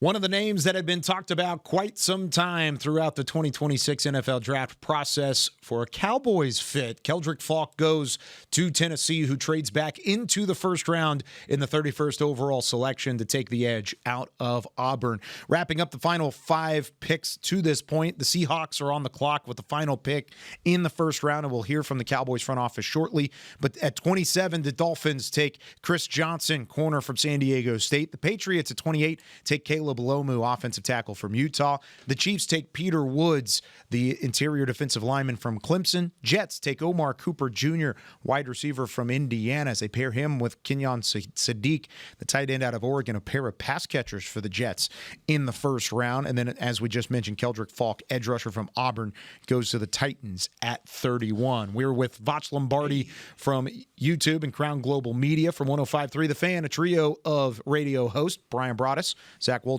Bobby Belt. I'm Kyle Yeomans from DallasCowboys.com. Kyle? Yes. I got a question. What's that? It's for Brian, actually, because Brian says this every year, and I don't think we've ever asked him the actual question that led up to this. So what tackle in your scouting history scared you off of the lighter ones? Oh, for instance, I know who was it? It was Terrell Buckley. You got scared off of smaller corners from you got scarred from when you guys picked Buckley. So was there like a tackle in your time with the Packers that scared you off of the lighter tackles? No, ever since I got out of the league, I can't evaluate these light tackles. I can't. I mean, it's weird. I'm always mention the names like David Bakhtiari with the Packers. But so those are players who ended up. Colorado had like all these light offensive tackles, and I couldn't get them right. And today I'm like, okay, and I know better. And it was Colton Miller at UCLA, and it bothers me when you watch these guys block. And then Nate Solder, I watched him when he was with New England and went to the Giants. Just try to run him up the arc. You just try and get him up, and you just run over him, and you're like, okay, that's. But it's a big blind spot for me. It really, really is. So with the Seahawks on the board with the final selection. What running back is on the board right now? Darian Price. Yeah. From Notre Dame. John Snyder will take a running back. That would make a lot of sense. He always does, and it actually makes sense for him to do so as Kenneth Walker goes to Kansas City, right? He tried to trade. I think he's trying to trade back. I mean, I think he wants some more picks here, but I don't know. We'll see how the Colton Hood's still on the board. Well, as we enter near the end of the first round, I got to just wait for this last pick to come off the board before I go into my Twitter bookmarks and tweet at every single person who told me I was nuts when I said Jermod McCoy would not go in the first round. Yep. That's part of it. I've got all y'all saved. If you tweeted it at me, you need to be ready. No, you're going to get a tweet from me in about the next 10 minutes. I think it's unfortunate, though. I do too. With the knee, I think it's unfortunate for Jermod McCoy. I do not think it's unfortunate for the people I'm about to tweet at. Okay. Were they very mean to you? Well, you're going to also, assuming Seattle doesn't take him here, you were right about Jacob Rodriguez. No, I mean Sonny Styles the only linebacker that went. See, I think where we lost our focus a little bit, and I'm saying we, but those linebackers were all kind of those. We always thought they were all in the late 20s, maybe early 30, or maybe the 30, 29, 28, somewhere right around there. But in actuality, they're more like 38 to middle 45 to 50. We're going to see a run on linebackers early tomorrow. Yeah, 30 to 6. I mean, probably that 33 to 60 range. I mean, at 51. Because all my guys are right there. Hill's still there. Allen's still there. Rodriguez, Josiah Trotter. They're all there. All right. Corners. Final selection in the first round, 32nd overall, the champion Seahawks on their way to the podium. Roger Goodell bringing it in to the first round of the 2026 NFL Draft. As we conclude round 1 of the 2026 NFL Draft, we're proud to continue recognizing our long-standing partnership with Make-A-Wish this World Wish Month. I'm thrilled to be joined by Dylan, a huge fan of the Super Bowl champion Seattle Seahawks, who bravely battled a brain tumor and is now a 2-time cancer survivor. Wow.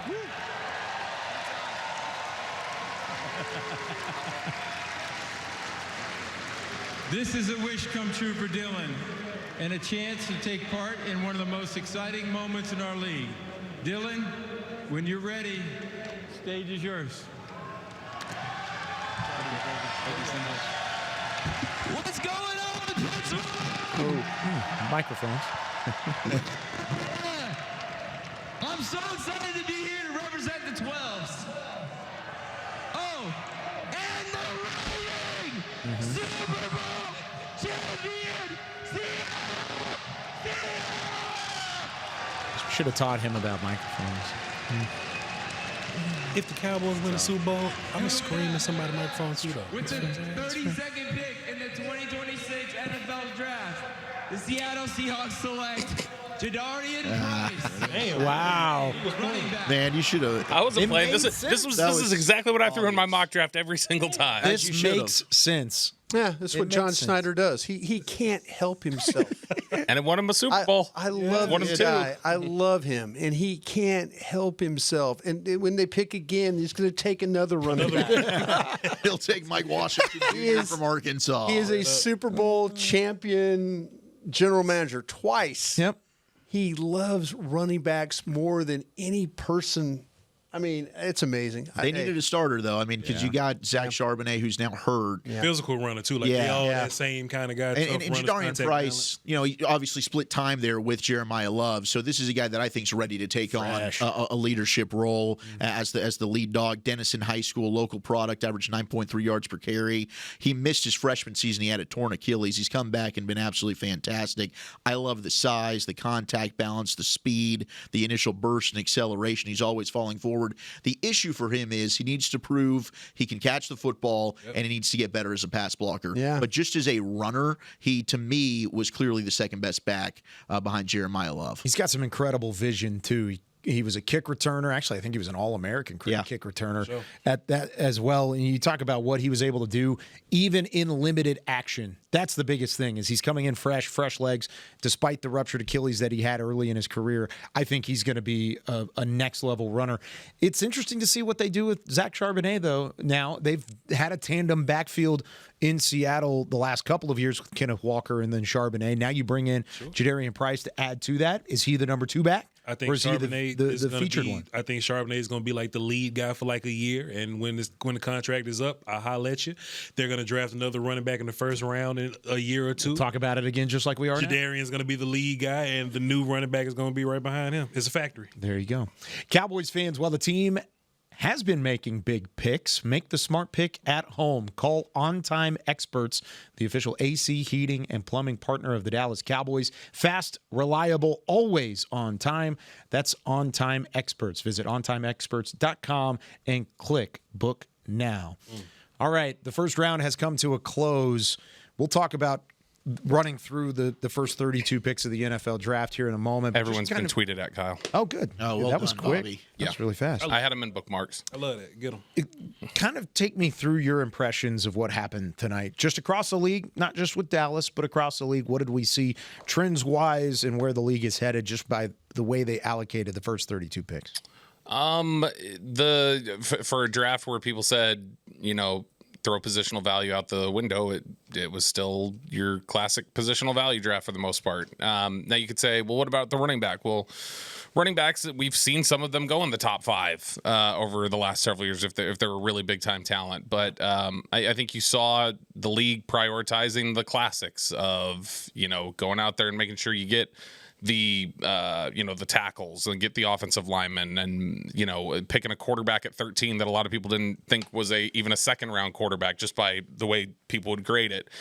Downs getting to at 11, which is insane and the greatest insanity possible. I think all that is the Cowboys.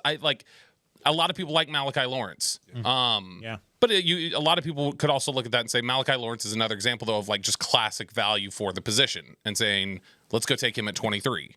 Because, I think a lot of people initially didn't think Malachi Lawrence was going to go in the first. Yeah. But if they like him, they like him. So I think what you saw here is the big trend overall was just sort of a reverting back to this is what the league looks at as in terms of important, valuable positions.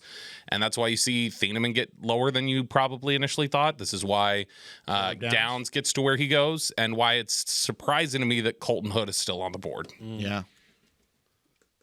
You see the same thing, Brian? I think that's well said by Bobby. Yeah, the thing, I kind of go back in my mind when I was talking about these cornerbacks. and it was the struggle of like where would you put these guys? Do you have, with Cisse, he was a guy that I had pretty high from South Carolina. Hood, going back and forth, and you're kind of thinking, man, teams need these corners, and so it's a little bit surprising that teams really didn't take corners. They didn't. Well, they took corners, but they didn't take the corners that I kind of thought were going to be the guys whose tape, really showed up. Tomorrow, let's see if guys sleeping on their boards and gals sleeping on the board tonight. Will they tomorrow, when we start the second round, will we see a run on these cornerbacks? I think we're going to see a run maybe on some of these wide receivers too. Get ready for that. But it was very surprising that some of those top corners just did not even get a sniff when it came down to first round action. And just looking at my board, and Brian taught me how to highlight the players on my board just to kind of get a feel for it. Ty Simpson had a 4th round grade on, man. It is what it is. Shouts out to him. Let them knock themselves out. But 4 players from my 3rd round grades, Lomu, Miller, Rutledge, and Banks. All those guys kind of went. And they're like trench guys too. So I guess the offensive tackle thing like really happened fast. So now the best offensive tackle I have left is a 4th round tackle like Trey Zoom. Like we're way down. Like they took those guys off the board. So if you're looking for an offensive tackle, you had to get them early. And if you didn't, you're stuck with an Austin Barber or like a Caleb Tiernan. And look, I say stuck with all due respect, but but these are just guys I don't think can like play for you like day one. They're like developmental swing guys at this point. And hell yeah, man, is a bunch of wide receivers left, corners left. Most of your linebackers are there, and there's a bunch of safeties as well. So day 2. There's a bunch of players I like on the board. So the Cowboys not having the 2, I feel confident that somebody I like can get. Man, would you like to hear who the league has as some of the best players left on the board? Would love that. Boston receiver, Washington. Me too. We've got Cisse, corner, South Carolina. Hood, corner, Tennessee. McNeil Warren, safety, Toledo. I was about to say that. Parker, edge rusher, Clemson. McDonald, defensive tackle, Ohio State. I'm a little shocked about both of those two at the last 2 names that you just read. Stunned Banks went above McDonald. Yeah, me too. Especially McDonald. I wonder if some teams just look at that, and maybe this is the case. I wonder if some people just looked at that defense and decided that McDonald was a beneficiary of what was a really ridiculously talented Ohio State defense. As hell, because if anything, he's the nose of the defense, and it may start with him, in my personal opinion. Like the pass rushes around him. No. It starts with Caleb Downs. Let's be clear. It really does. Dodge, come Cowboy bias for sure. It starts with the nickel player for sure, but to other teams, go ahead. We need to take a break because the press conference is coming up very shortly, and we'll hear from the front office. We'll step aside for a moment. You're listening to the 2026 NFL Draft on the Dallas Cowboys Radio Network and DallasCowboys.com. Y'all ain't funny backstage. How long are we on the air for? Are we done? We've got till 11 on the air. So it depends on how long this goes, but we are still on the air for now until they start the press conference for a little bit here. And then we'll go into the press conference whenever they get to that point. So we're done after the press Are we done after the press conference or maybe? Well, you're on right now. Yeah, we're on now. Currently. We're live currently. This is just, this is live radio. If you're on hi, live radio. Yeah, hey, guys. So we'll stay on until after the presser. I'll see. Okay. And that's starting up soon, I guess. They're going in now, you said, Chris Beam? Oh, they left the room. Okay. So that's how close this can all happen, and that's live radio for you. What is your biggest miss so far in terms of projection of where somebody was going to go? Is it the corners for you, Brian? Oh, it's all those corners. Yeah, I'm sorry. Yeah, it's the corners. I know with McCoy, Terrell, Hood, or all those guys. I was very wrong about where Cooper went. I thought Omar Cooper would go earlier than 30. I thought Thieneman would go much earlier than 25. I think Thieneman's thing is a lot of teams do view him more as a traditional safety. I don't know how much they view him as the hybrid guy. I'm looking at McCoy, Parker, Hood. McCoy, we know McCoy's, that's a little bit of extreme circumstances. Tough. Parker, Hood, C.J. Allen, possibly medical there too. Prignon from Oregon. Zakee Wheatley. I love Zakee Wheatley. I do too. Out of Penn State. He's up there for me. I do think, by the way, now that we're past everything, if Dallas would have just stayed at 12, and let's say every player could have slid down the board to them, like of the guys that reasonably we're talking about there. I think the order of preference would have been Downs, Delane, Styles, Tyson. Completely agree. I think that's the order they would have gone. So when they come out and say we got the best player on our board, they probably not lying to us. They probably, out of reasonably to get to them, yes. Because if you're talking about like Reese and Bailey, they were going to be very, very high on the board. Yeah. But I would not be surprised if Downs was a top 3 to 5 player on the board for them. Sure. They wouldn't be wrong about that. Every team that had multiple picks in the first round really came out with a pretty good haul. You look at the Jets with David Bailey, Kenyon Sadiq, Omar Cooper, the Giants with Arvell Reese, Francis Mauanoa, and then Dallas. I mean, you got Malachi Lawrence and Caleb Downs. Reese went 5. If Dallas is picking 6, I think they're still taking Downs. Yeah, I would agree. Now, I do think they would have taken Reese. If they were sitting at 5 or something like that, they'd probably take Reese over Downs. And I think when you keep the whole picture in mind, in a team that traded 2 fifth-round picks to go up 1 spot to make the pick and get the guy that they wanted, then they ultimately flip it and they end up getting 2 fourth rounds instead. Now I love that value. Let's walk through the other circumstance. They obviously ended up with Lawrence. What if they would have had Reese at their pick? They pick Reese initially, or let's just say they take Styles, so they didn't address secondary. Sure. I think when they're sitting there at 20, Lawrence is still a discussion. Yeah, but I think there's a high chance that pick would have been Chris Johnson. Yeah, it could have been Chris Johnson, could have been Dylan Thieneman. So you think them taking safety took corner off the board in round 1? Because I don't think they view Downs as a safety. I think they view him as an all-world defensive back. He's going to, when they're in nickel looks, he is going to be lined up as a corner, I think. So they don't even look at him as like a nickel corner, like he's nickel player, like they've been talking. He's corner and nickel. He is safety and base, which they're not going to be in base very often. I would guess that when they're in their nickel looks, it's going to be Bland, Revel, Downs when everybody's healthy, and then you've got Thompson and Hooker, and then when they're in base, then it's going to be Bland, Revel, and then Thompson and Downs are the safeties. That's hard.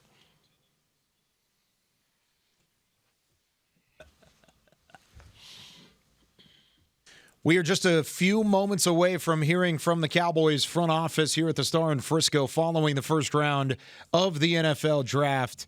And the Cowboys select Caleb Downs with the 11th overall pick. They trade up 1 spot with the Miami Dolphins. They send 2 fifth-round picks to Miami to make the deal to go get Caleb Downs. And then originally at the 20th spot, they make a trade with the Eagles. They get 2 fourth-round picks in return, but they do send a 7th-round pick and pick 20 to the Eagles. They then take Malachi Lawrence with the 23rd overall pick in the NFL draft. Hope you've had some fun throughout the night with us as we continue our coverage. Just getting started on the weekend. We'll be back tomorrow, 6 p.m. Central Time, right here at the beginning of round 2. The Cowboys don't pick again, at least at the moment, until the 92nd overall pick. So we'll be waiting for a little bit. But trust me, we've got plenty of analysis and we've got all the film study that you'll want to hear tomorrow. The same group of individuals will be back in the building. Brian Broaddus, Zach Wolchuk, Bobby Belt, all from 105.3 The Fan, from Crown Global Media and a YouTube 100,000 subscriber, superstar, Mr. Vach Lombardi.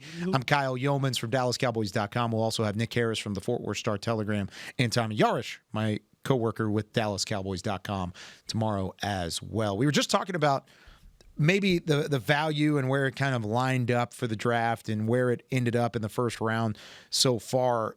When you look at Dallas and how they attacked these 2 spots today, safety with Downs, edge rusher with Lawrence, where do you feel like 92 is the most likely for Dallas tomorrow? Keep it on defense. Look and see what the linebackers look like who fell to you. And I don't think that they're flat out done with safety. I mean, there's a lot of safeties that play multiple jobs. So a guy like Kyle Lewis that can play linebacker and safety for you. There's going to be a lot of options, but it's a long wait though. So you're going to have to wait and see what the board does to you. But I don't even think tackles out of the question, like D tackling. And you know, there's a bunch of dudes that could fall there. So ton of options. But I'm really excited about day 3 and them 4s that you got today. I'm really excited about them. And remember, you pick at 112, 114, and 137 in the 4th. Yeah, I mean, I consider to move. You could move back up. Yeah, and I would. I mean, I'd consider to do that, especially if you like one of these linebackers. You know, is C.J. Allen, their guy from Georgia? Could I get him to ride with me on Jacob Rodriguez from Tech, Anthony Hill Jr. from Texas?